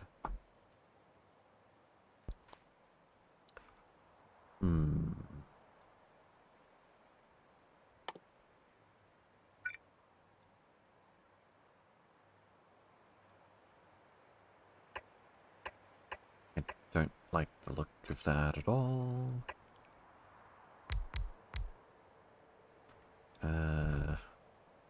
It's going to be very wide. Much wider than I would have liked.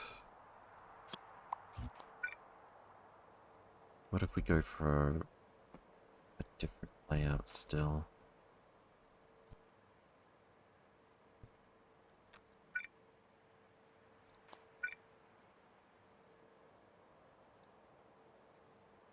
What's the thinnest I could make this? What if we do something like this? Have water output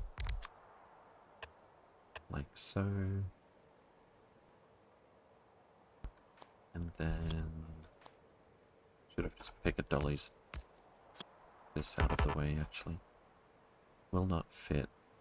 Right. No, you don't. So what if... Oh, I can't move that? Rude.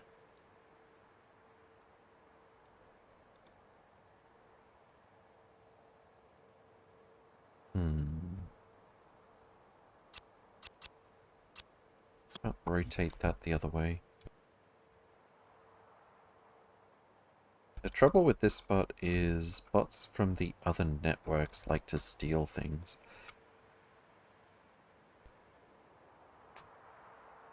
How big are planets you plan to land on? All of them?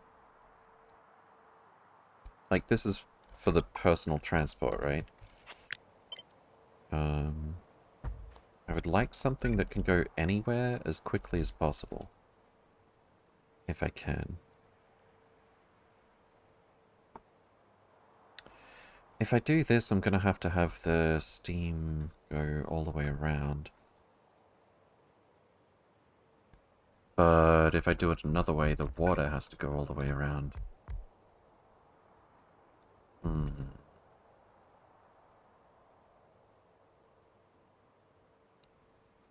That actually doesn't look that bad. We wanted 6 of these, right? What if... 1, 2... We want 3 and then 4 on each side. No, I'm gonna hate this.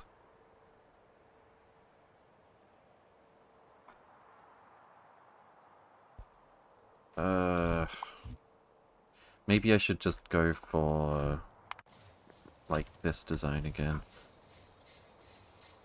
The amount of space that we're gonna have... Like, we've already got the high-temp turbine generator technology.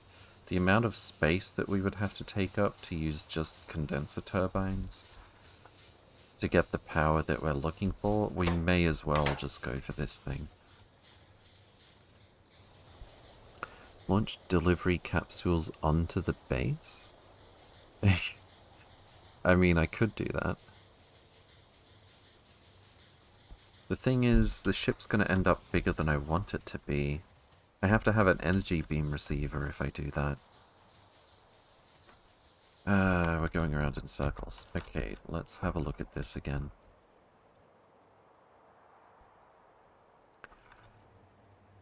I could just mostly copy this layout, I guess.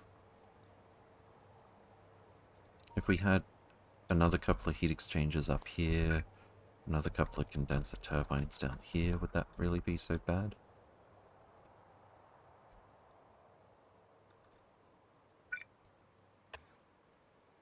And we could do it without heat pipe. Not that I care that much about that.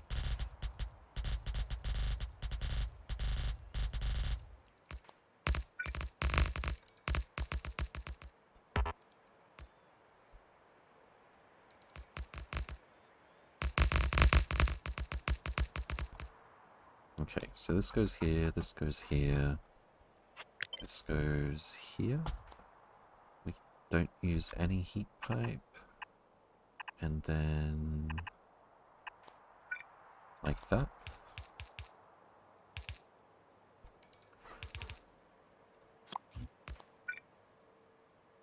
And then... what are you waiting for? Oh, I see.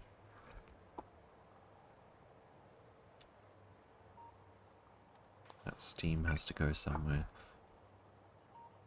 Maybe this would be better with a little bit of heat pipe.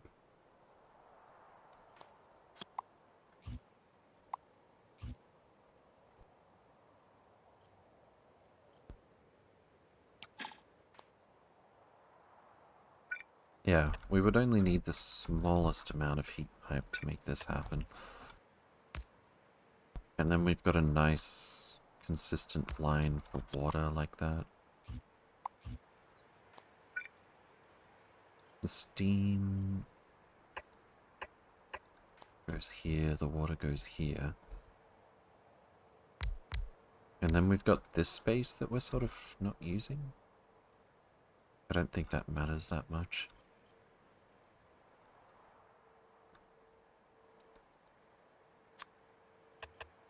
So, kinda like The water has to get back in that way. I guess we could fit the... We could fit some water tanks in here. That might be good. Oh, this is not where I thought it was.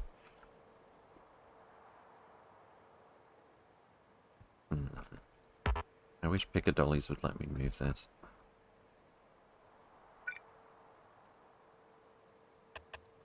Let's say we do this. And we could have water resupplied this way. We would need... I could do it like that. I don't think I like that very much.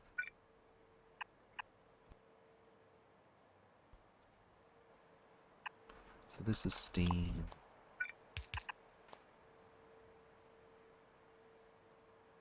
That's... doesn't really work.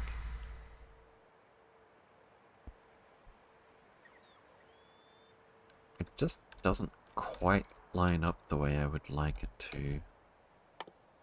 Or a way that I would like it to. I think this on the side is pretty good though.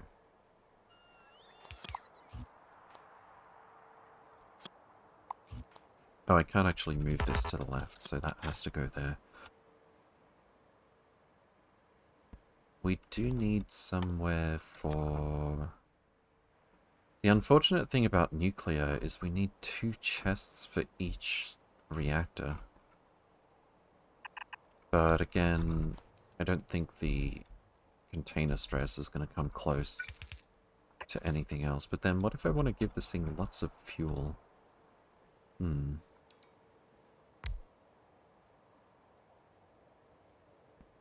I might just move this over a little bit.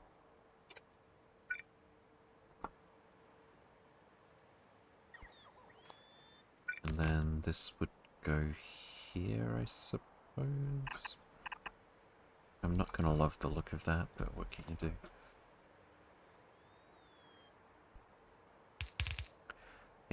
El Puncho, good to see you again. Welcome, welcome. Hope you're doing well. So this goes here.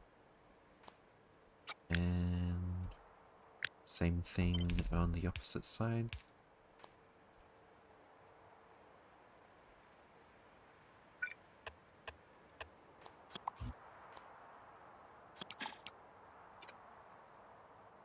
Tentatively, this is what we're doing.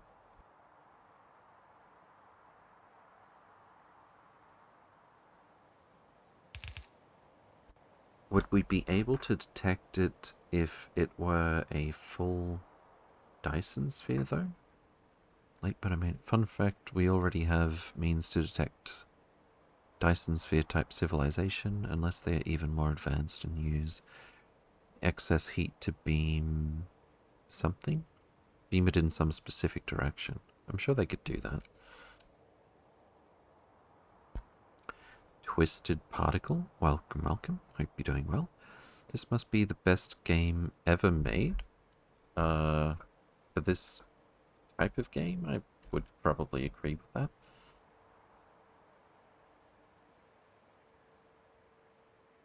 So we're gonna have, oh, this is 3 to 3. Weren't we going 3 to 4?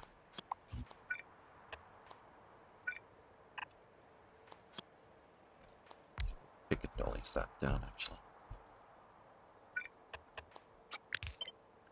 Alright, I kind of want to fill out this side as well. Even if I might end up changing it.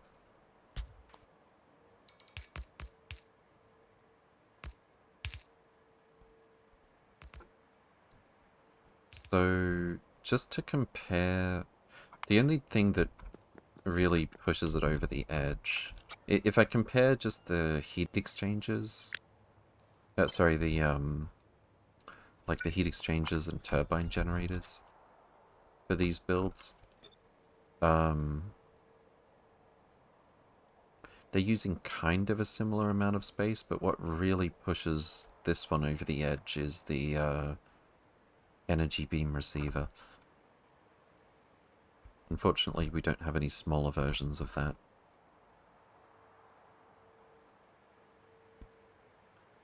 So maybe... Well, we might have to go even further back here.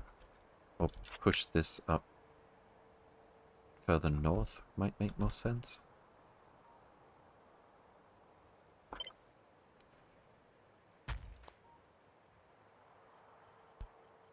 In fact, what if I made it so the water resupply lines up as well? I think that's going to be too much trouble, to be honest. Although if I put this here, that's going to be a problem. We actually have a water resupply up here. Oh. Okay. 1, 2, 3, 4, 5. Are we going to have room for the front of the ship if I do that? I mean, I could always make more room up here. There's no strict rule against that.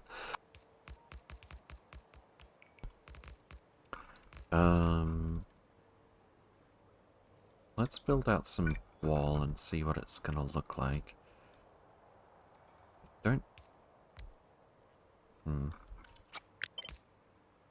I don't love the way that would stick out.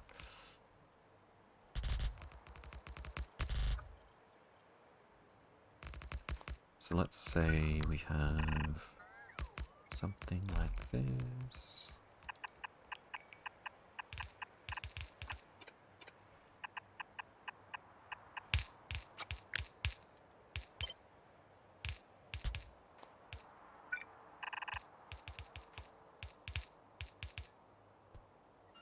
Might be okay, actually.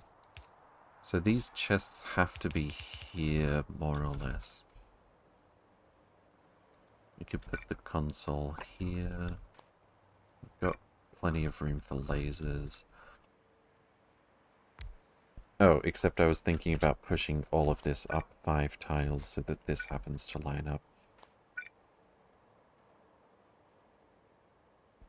I would have to move these pipes. It's not out of the question. Alright, so I want 2 ion engines. I think this goes here.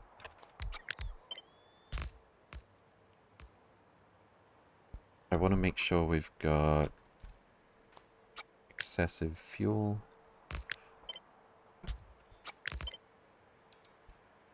And I also want some... I might end up going for the same layout here.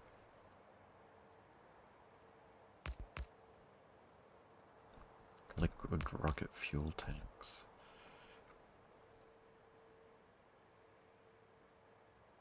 Can I actually... Oh, it's not centered. Right. That's gonna be connected, isn't it? Yeah, it is. I'm surprised it would let me put that there, except it's using bots. That's why. I would prefer to not need to have an extra tile just for that. But I don't think there's a really organic way to do that.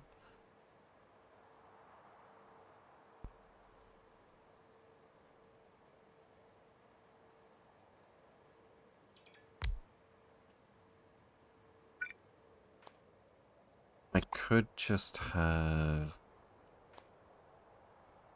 an odd number of rows of ion booster tanks.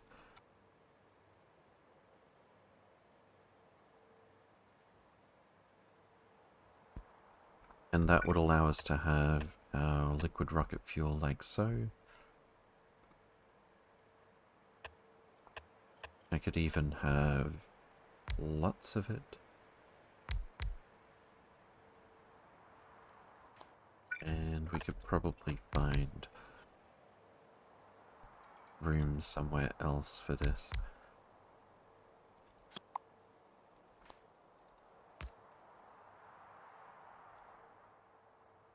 Yeah, I kind of like that actually. Okay.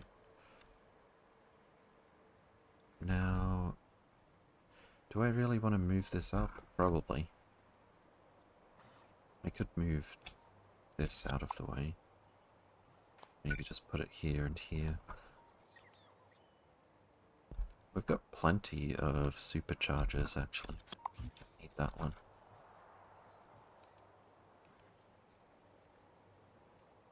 Seven tiles.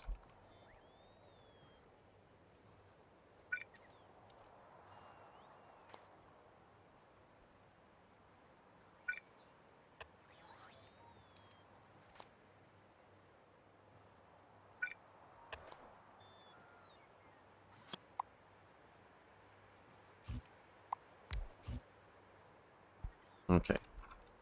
I think we can move this whole mess up 5 tiles. First I need... Well, let's just bring this all the way up for now.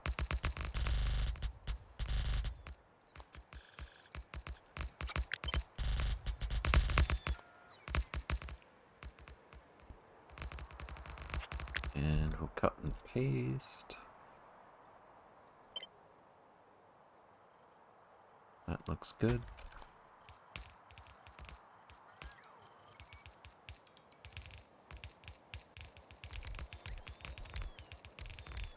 We're not going to have the bow look like that, don't worry.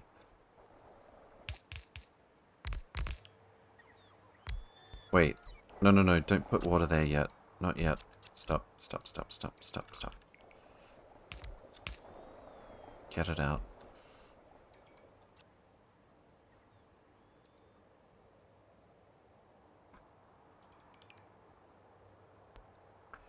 Get it out.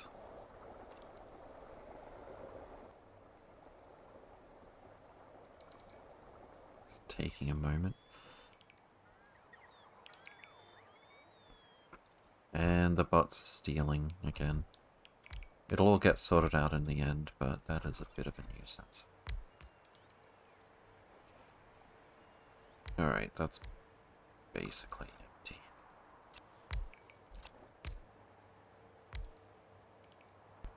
Now then. This goes here. So just to double check, we've got 60 megawatts here.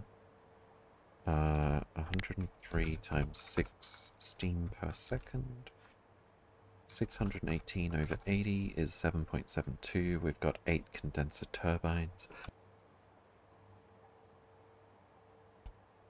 And the output water would be 80 times 8 per second, almost. 640, I don't think we need a pump or anything. Okay. We will be needing to not overfill the water.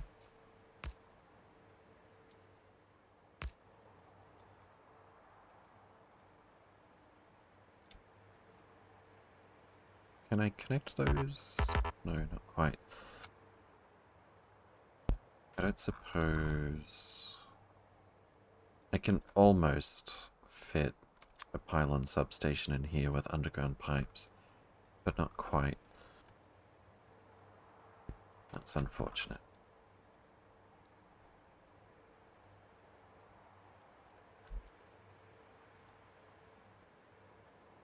Liquid rocket fuel can actually connect here directly. This, on the other hand... Okay, if I can get... No. That's a no. I can't use the existing resupply pumps, I don't think, and make this look good. I seriously doubt it, anyway.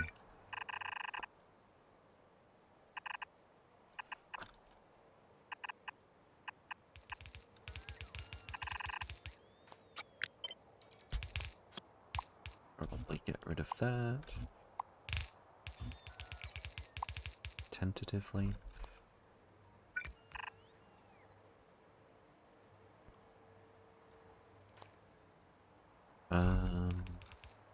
Where are we going to put our pylon substation? Preferably in the middle connecting these, but I don't think that's possible.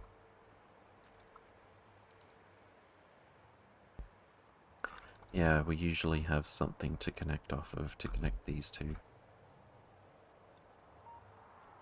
Okay. So this goes here, this goes here. We can pump this in now. And it won't overfill.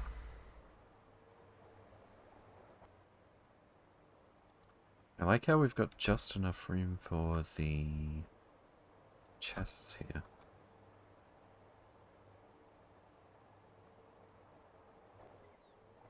What's our hull integrity at?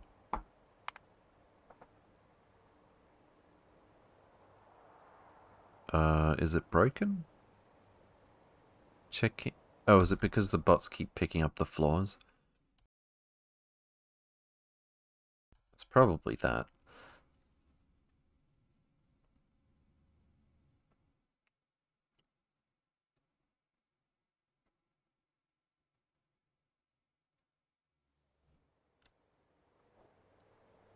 Yeah, that's why. I'm pretty sure it's rechecking every time the bots pick up a bit of spaceship flaw down here.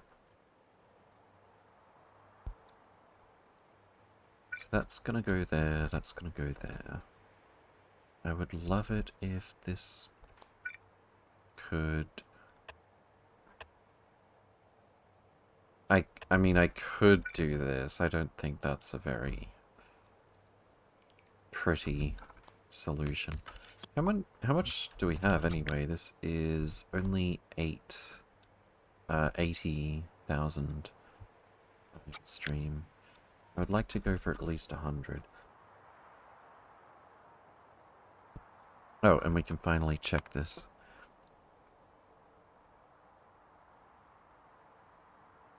No tiles found connected to a properly enclosed. It's because this one tile is missing.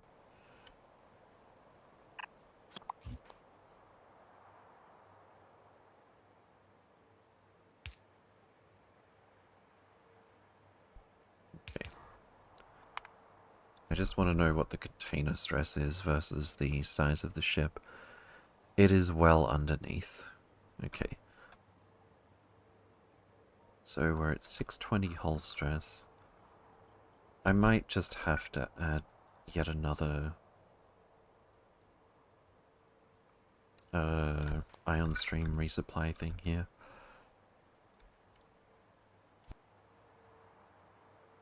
That's okay, I guess. Should I start filling it with fuel? Not just yet. Solar panels take a surprising amount of hull stress, but I think we should have at least one. Let's check how much. 619.8. 621.3. That's not that much. Wait, what? I thought I remembered checking this and being surprised at how big it was. Rubberman, thank you for the follow. Welcome, welcome. Hope you're doing well. Is this a mod? Yes, it is. I've only played a few Factorio maps. Yep, the main mod is space exploration. It is a very big overhaul mod.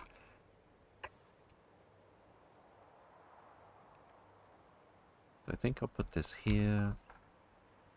We'll need... I don't know how many lasers we'll need. 4 to 6? You could put the flat solar 3s on... Oh yeah, good point. Let's go grab them. On the personal ship.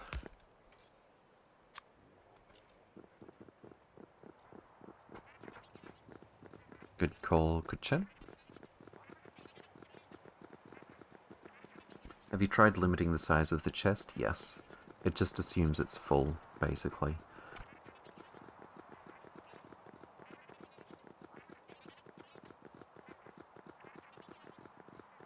I mean, I could give it wooden chests, if I don't mind manually putting in the fuel. Actually, do I have wood? Where am I supposed to get wood? We are not harvesting the holy space trees. That is not happening. They must be protected. Too bad, indeed. Alright, let me request...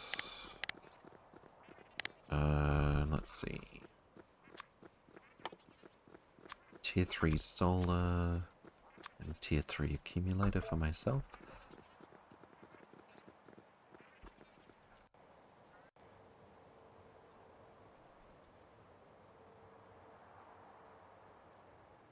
I don't mind the shape of this. Except for the front, which we're gonna change a bit. Should I add some more iron back here, I wonder? The holy space trees. Yeah, we've got space trees. And they must be protected at all costs. Naturally. Finally a use for all that biosludge? There's a point. Oh yeah. Hang on. Wood from...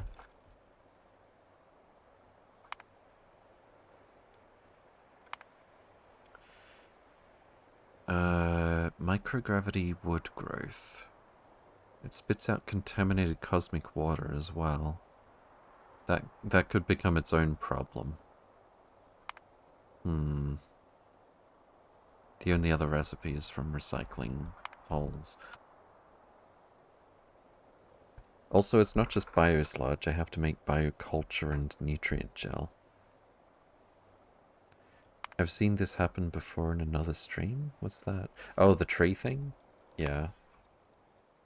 I would be a little surprised if I was the only one that we knew of anyway.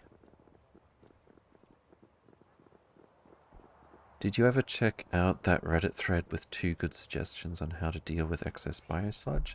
Actually no, I've had a few things on my plate.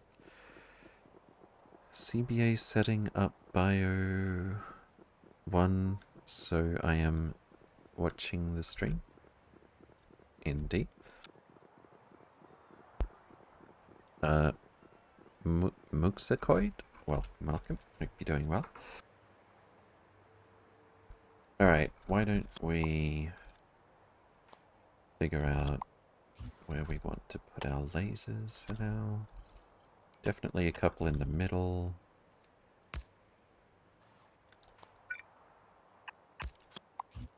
We can definitely stay streamlined if we do this.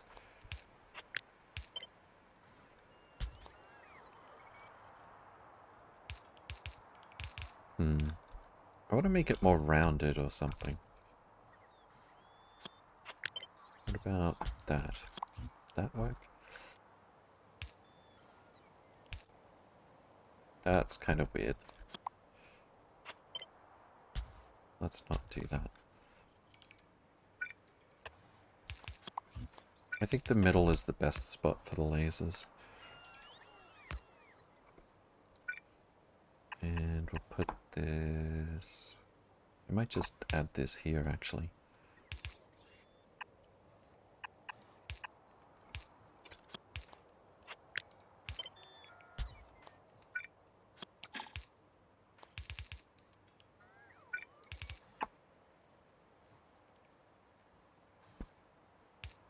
Is that still streamlined?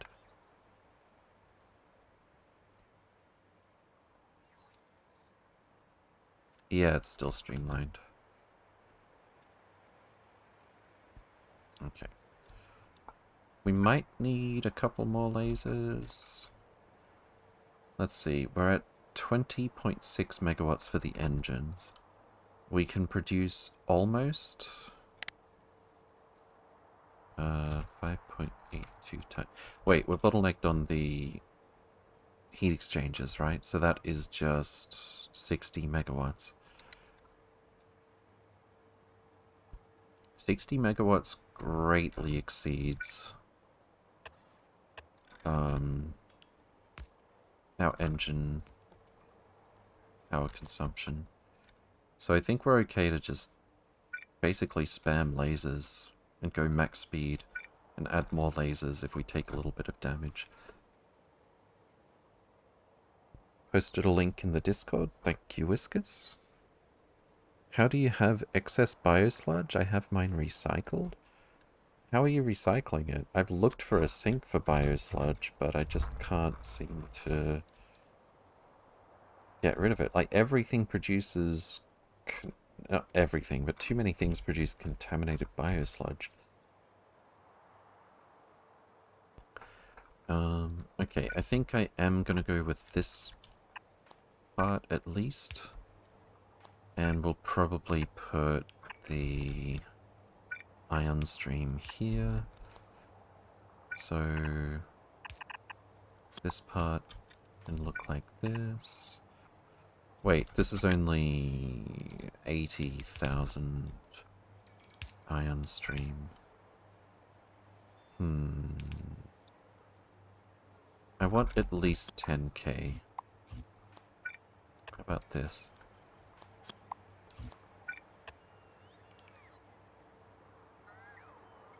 Okay, it can pile up depending on science used. Yeah, it does depend on which science. I'm sure when we're doing infinite research, it'll sort itself out.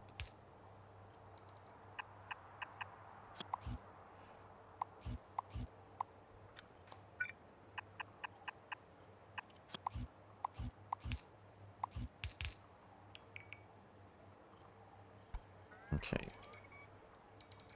And here. Does that look not so bad?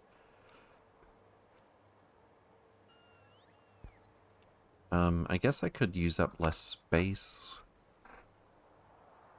So there's less hull stress. But we're not going to get it that much smaller. Surely.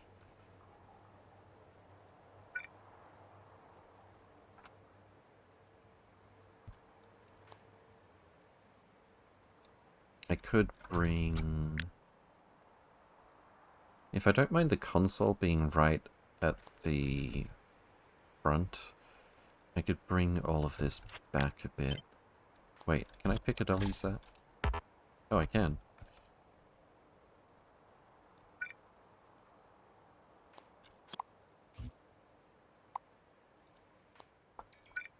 Maybe like this?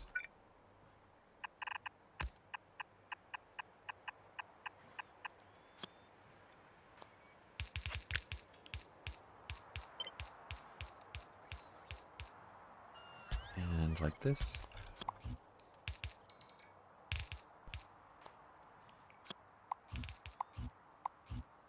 That might be really tempting the asteroids, but whatever.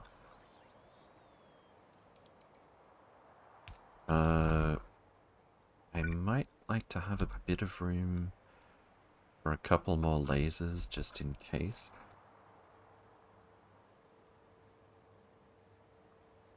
Also, this thing is quite long, but I think it'll be okay.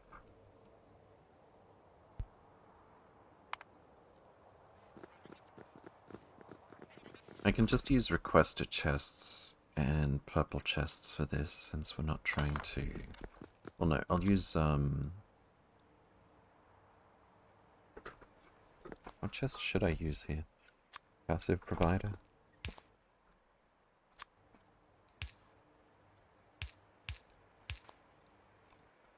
And just a requester...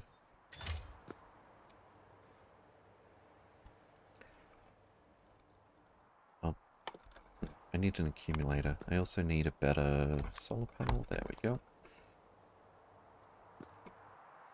I don't know where I'm going to put the accumulator. Maybe I should... I could put it back here.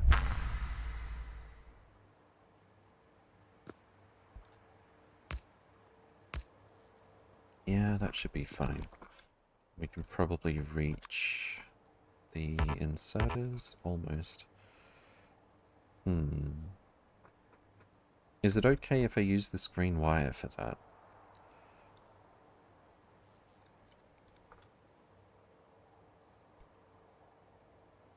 We've got water. I think I would rather, like, keep it on its own thing. Well, we don't actually need...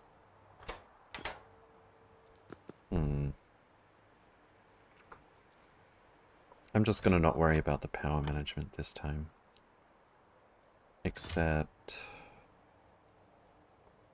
Yes, I am, because I don't want it consuming power passively whenever I'm not using it.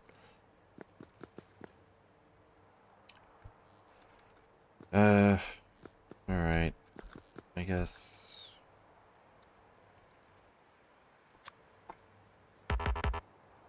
There's nothing to connect to except for the storage tank.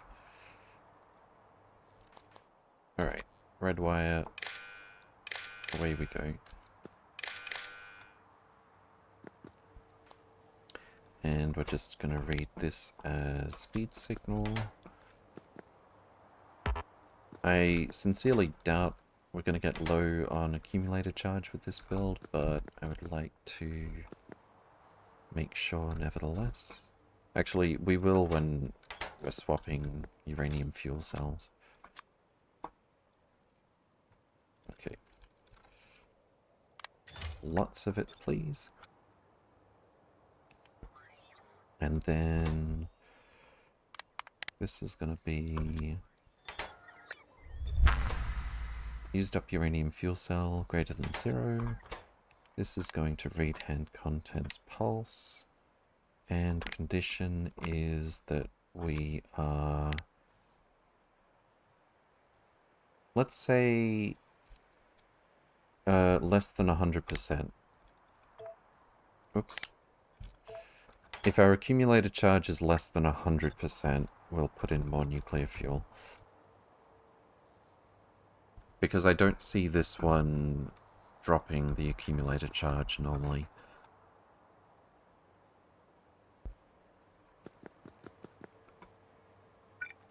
We've still got like 31 of these. Alright, let's check what we've got here.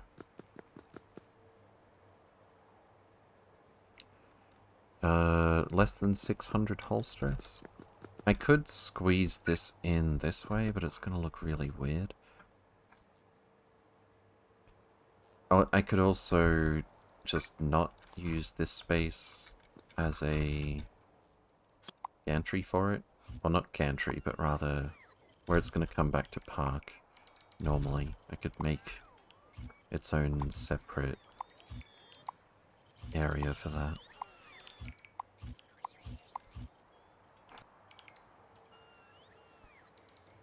But I feel like it'd look weird if I did like a... what? Hourglass figure on the spaceship? On the other hand, that really does seem to be the way to... I need to not overfill this.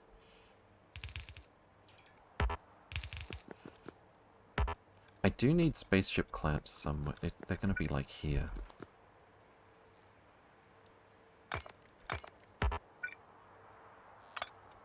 If I want it to be able to clamp automatically, which is, frankly, a lot more convenient.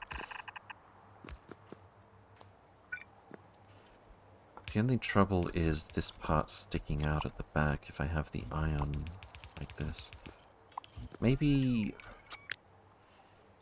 80,000 ion is plenty. It probably is. Probably.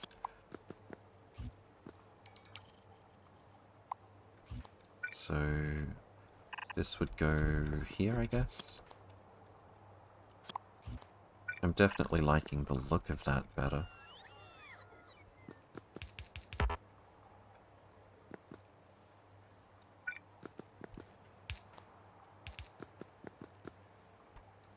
And that'll bump down our hull stress, which should mean we go faster. 558. It's not too bad. There's literally nowhere else I can put the accumulators.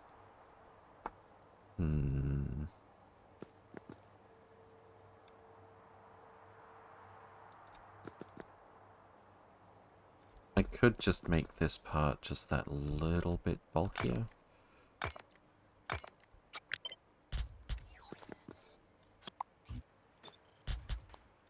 It should still be streamlined, I think.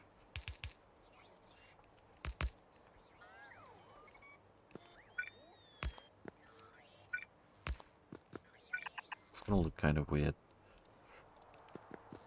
but not terrible. Oh, we can save some space here as well. And then all the way down here.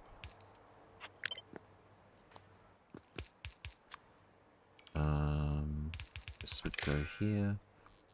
Or rather here, that looks better.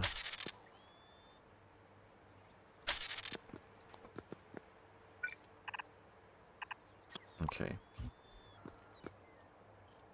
I need to get rid of some of that spaceship floor.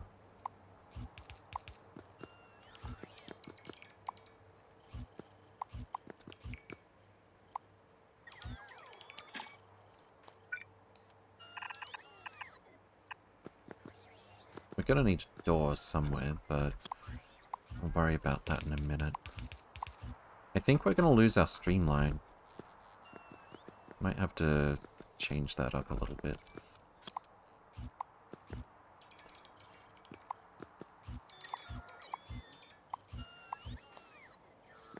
Alright, integrity. Nope.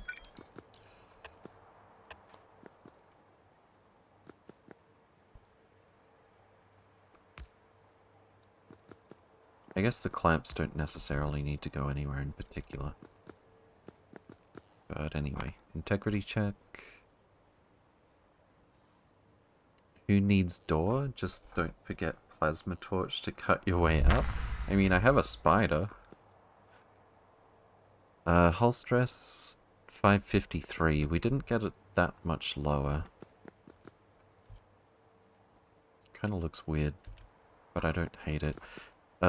Weirdly enough, this thing is still streamlined. Apparently the front of the ship is not boxy. That's the claim, anyway.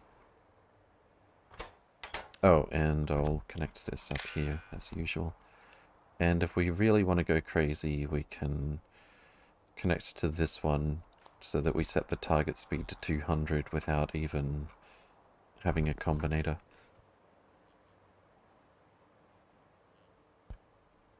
The ship is so evil it has horns. Okay. We can have some clamp IDs here.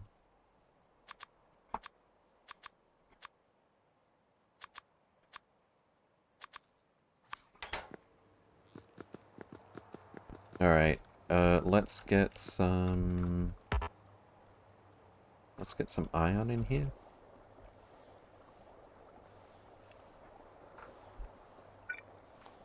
And we're gonna need a little bit more pipe.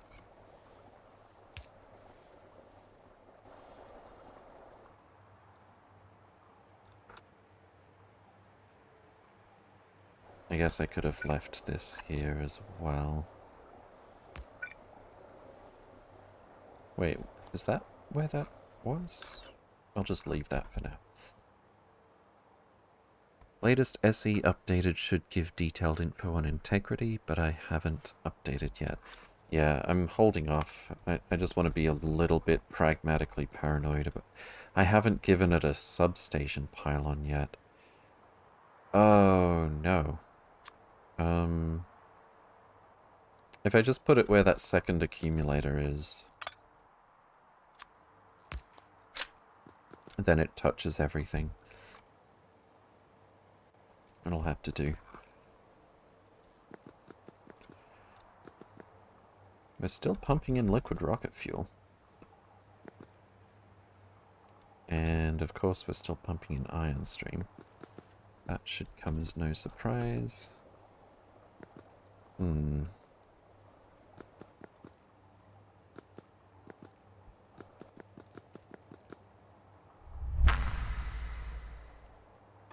Now that I look at it... Oh. We can gain the slightest bit more hull integrity.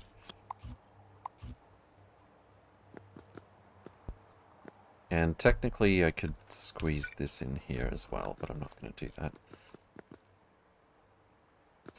that. Doors at the back are sort of better because...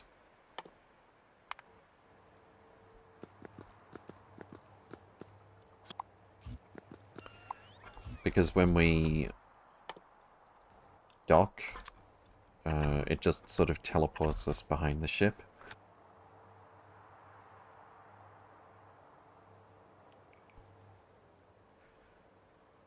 Wait, is the water overfilled? No, yeah, it really is. What the hell? Hey, can you pump some of that out?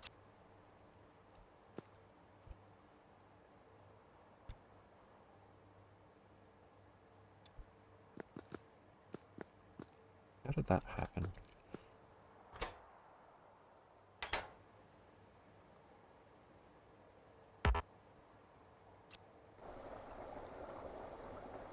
Okay, that's a bit too fast.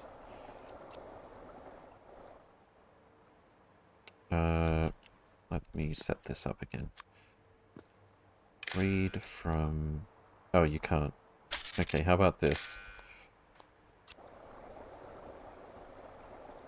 We only need to do this once. Until I make a parking spot for it later on. Okay. So we got our nuclear fuel. I should probably... get it to put a little bit of fuel in. There we go. Since it takes some time to warm up.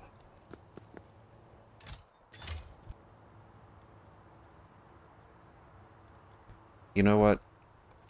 I really don't want the player ship to run out of nuclear fuel. Let's just go ham on this.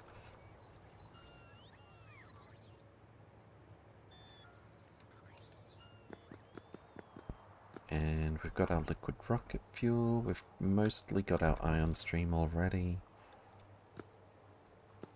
I could maybe... That's kind of awkward. Connect this over here.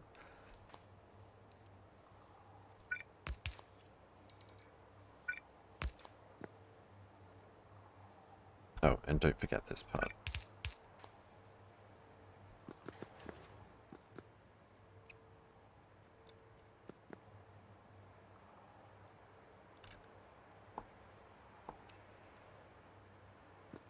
Alright, that's probably gonna be it for the new player ship. I'll be interested to see how fast this can go consistently. I'm gonna take a short break, we'll let that fill with fluid, and throw some words on stream, and I'll be back in a few minutes.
Okay.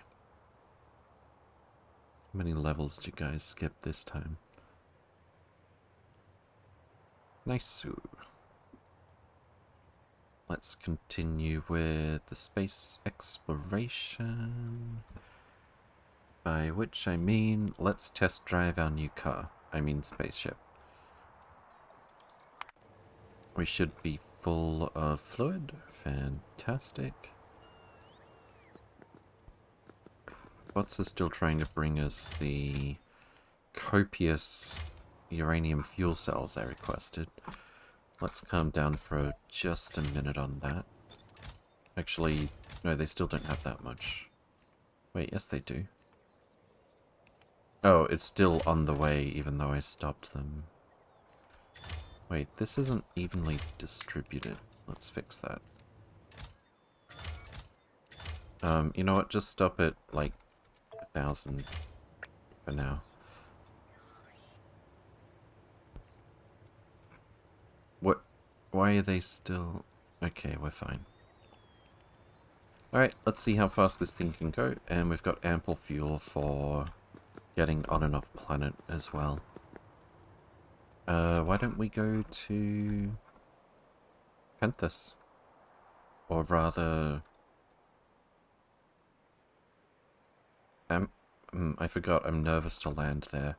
I'm nervous to land here as well, but it doesn't have artillery. Let's go to Heliolite.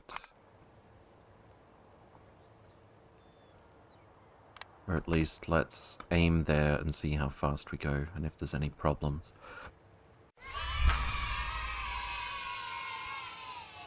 Alright, how fast do you guys think this thing's gonna go?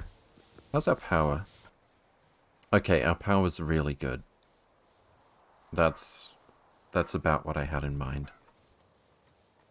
Although I don't know why it says oh yeah, I do. Actually, no, I don't know why it says 54.5 megawatts is the limit. Maybe because of the solar panel. Ship go burr, indeed. It should be able to keep the 2 ion engines on full speed consistently. And what energy damage are we at right now, actually? Laser... Shooting speed... Personal... Wait, no. Damage. Energy weapon damage. We're at 10. Okay, this is probably... I may have even overestimated how many laser turrets we need. Also, if it's going to be strictly the player ship, maybe I should have factored in the fact that I can bring personal lasers into it. But I would prefer to not have to worry about that. Where's bathroom? Ship explodes? Solar panel, indeed, yes. Right, how fast are we going? 80 already, that's not too bad. We're already at Mars. We're starting to see quite a few big asteroids. Well, less small asteroids.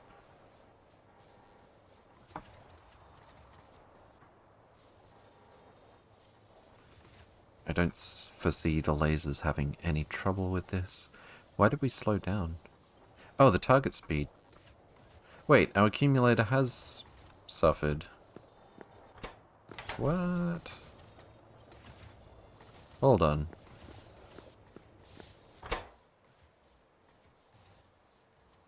Is this thing having trouble outputting? Are we not at full power yet because we don't have room for all the water? Okay, I see.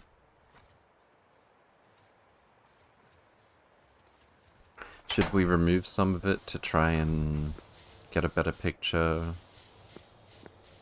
of exactly how fast we can go? I mean, the solar panel's going to be picking up the slack to some extent. I don't think it's going to be the same as when we're in deep space, though. Alright, let's remove a bit of water and see if we get...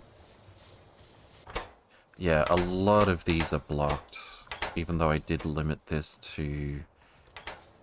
Okay, this I don't understand. We've got 24,000... We're almost... We're 24,200... Okay, almost 300. In... This one's significantly more full.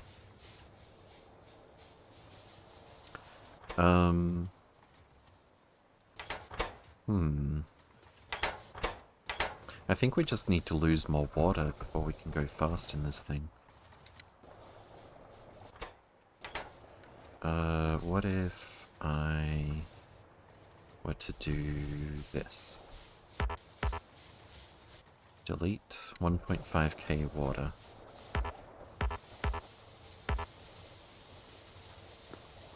Now we're getting somewhere. Yeah, the maximum power production is fluctuating. We've got more... Okay, the turbines are all moving now. But I suspect we're not there quite yet. This one's blocked. I think when we just lose a bit more water, it's probably gonna... Maybe I should have put pumps here. Maybe I can still put pumps here. I don't think it's gonna make that much difference based on previous experience, but we can try.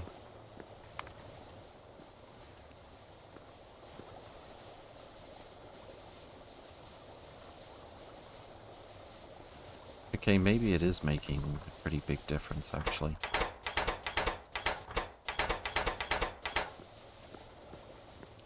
And we're up to... I think we're going to hit 82. 82 speed, nice.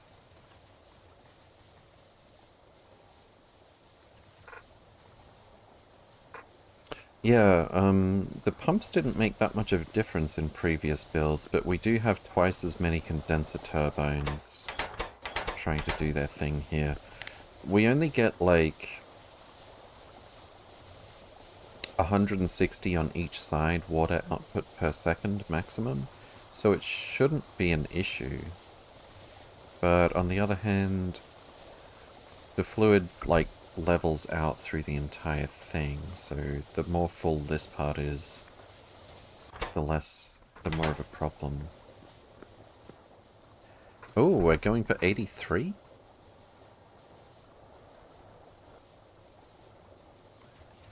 I doubt we can reach 100 in this thing. Or 90 for that matter. Or 85 for that matter. But I didn't expect to get to 83 either.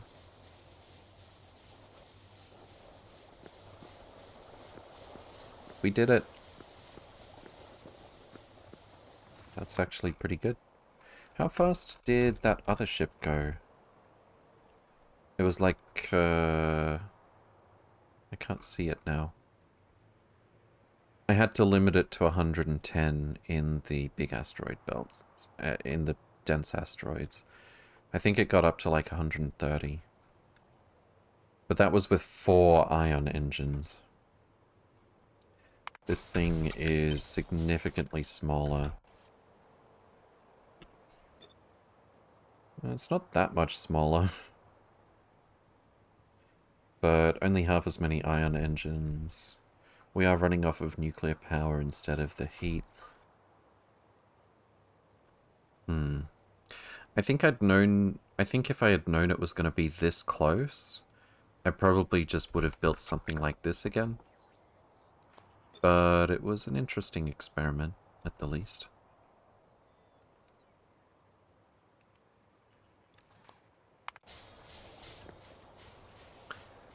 But yeah, 83 is not bad.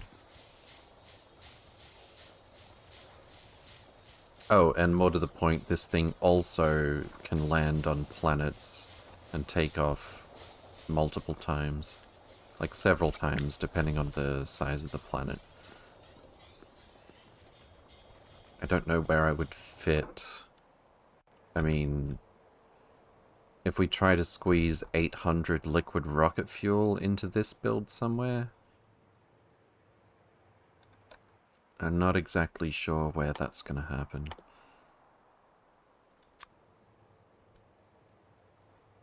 We could probably reduce the amount of water we're carrying. That would help a little bit. Could have like... Yeah, it wouldn't be great, I think. We'd have to reduce the ion storage, which means we're probably not running 4 ion engines,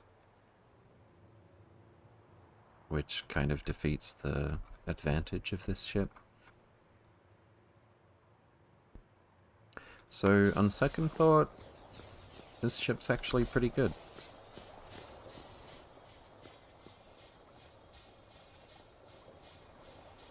It's very long and straight. It seems strange to me that this counts as streamlined, but what are you gonna do?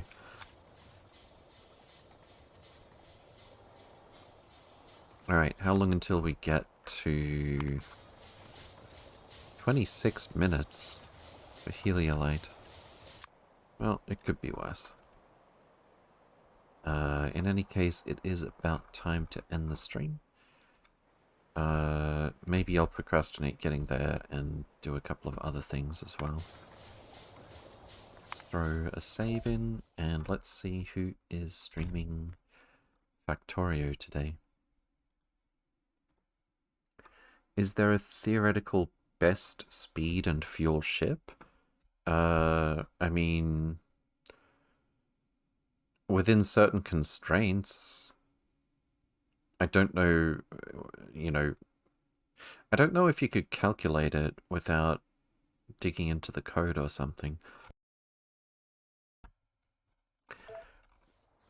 The idea here was to have double ion engines going full speed with as little ship as possible to support it, but also being able to take off and land for planets lots of times. Maybe I could have removed half of the fuel tanks here, and we would have chunked down this hull stress just a little bit. I don't think the container stress would have mattered, because it's so far below hull stress.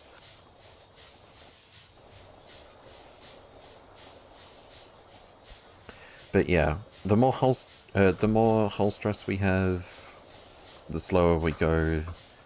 The fewer engines we have, the slower we go. If we bottleneck on power because we don't have enough turbines to support the engines plus the laser turrets, we're going to have to slow down. Maybe I overdid power.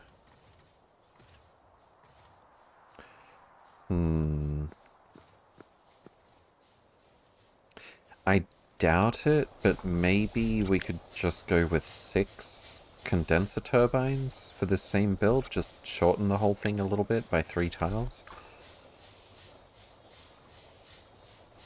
But then we are still getting a few megawatts from the solar panel as well. I think we would be dipping into the accumulator charge if that happened, and slowing down as a result. Damn, I wanted to see some destruction soon. I mean, here's some light lasers destroying some asteroids. Who's streaming Factorio today? Cyclo? It's been a minute. What is Nullius? Wait, I think it's been a minute since we raided Mucky. Let's probably do that.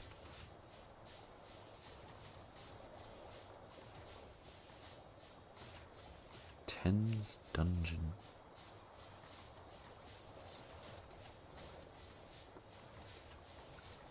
That name sounded familiar. Did they drop by earlier? Well, it's been 5 minutes since we raided Mucky anyway. Let's say hello.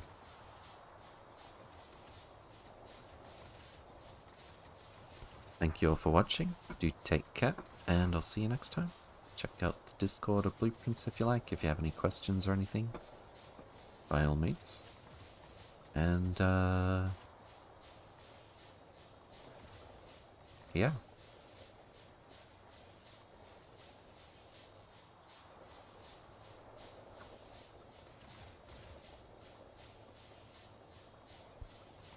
Thanks for hanging out, Veldek. Take care. War with the Spidertron tomorrow? Oh yeah, definitely. Sooner or later. Whether I go there directly, I think I might just go there directly. The only reason I wouldn't is I want to do some stuff off stream first. Like tidy up those old builds. Alright, let's head over.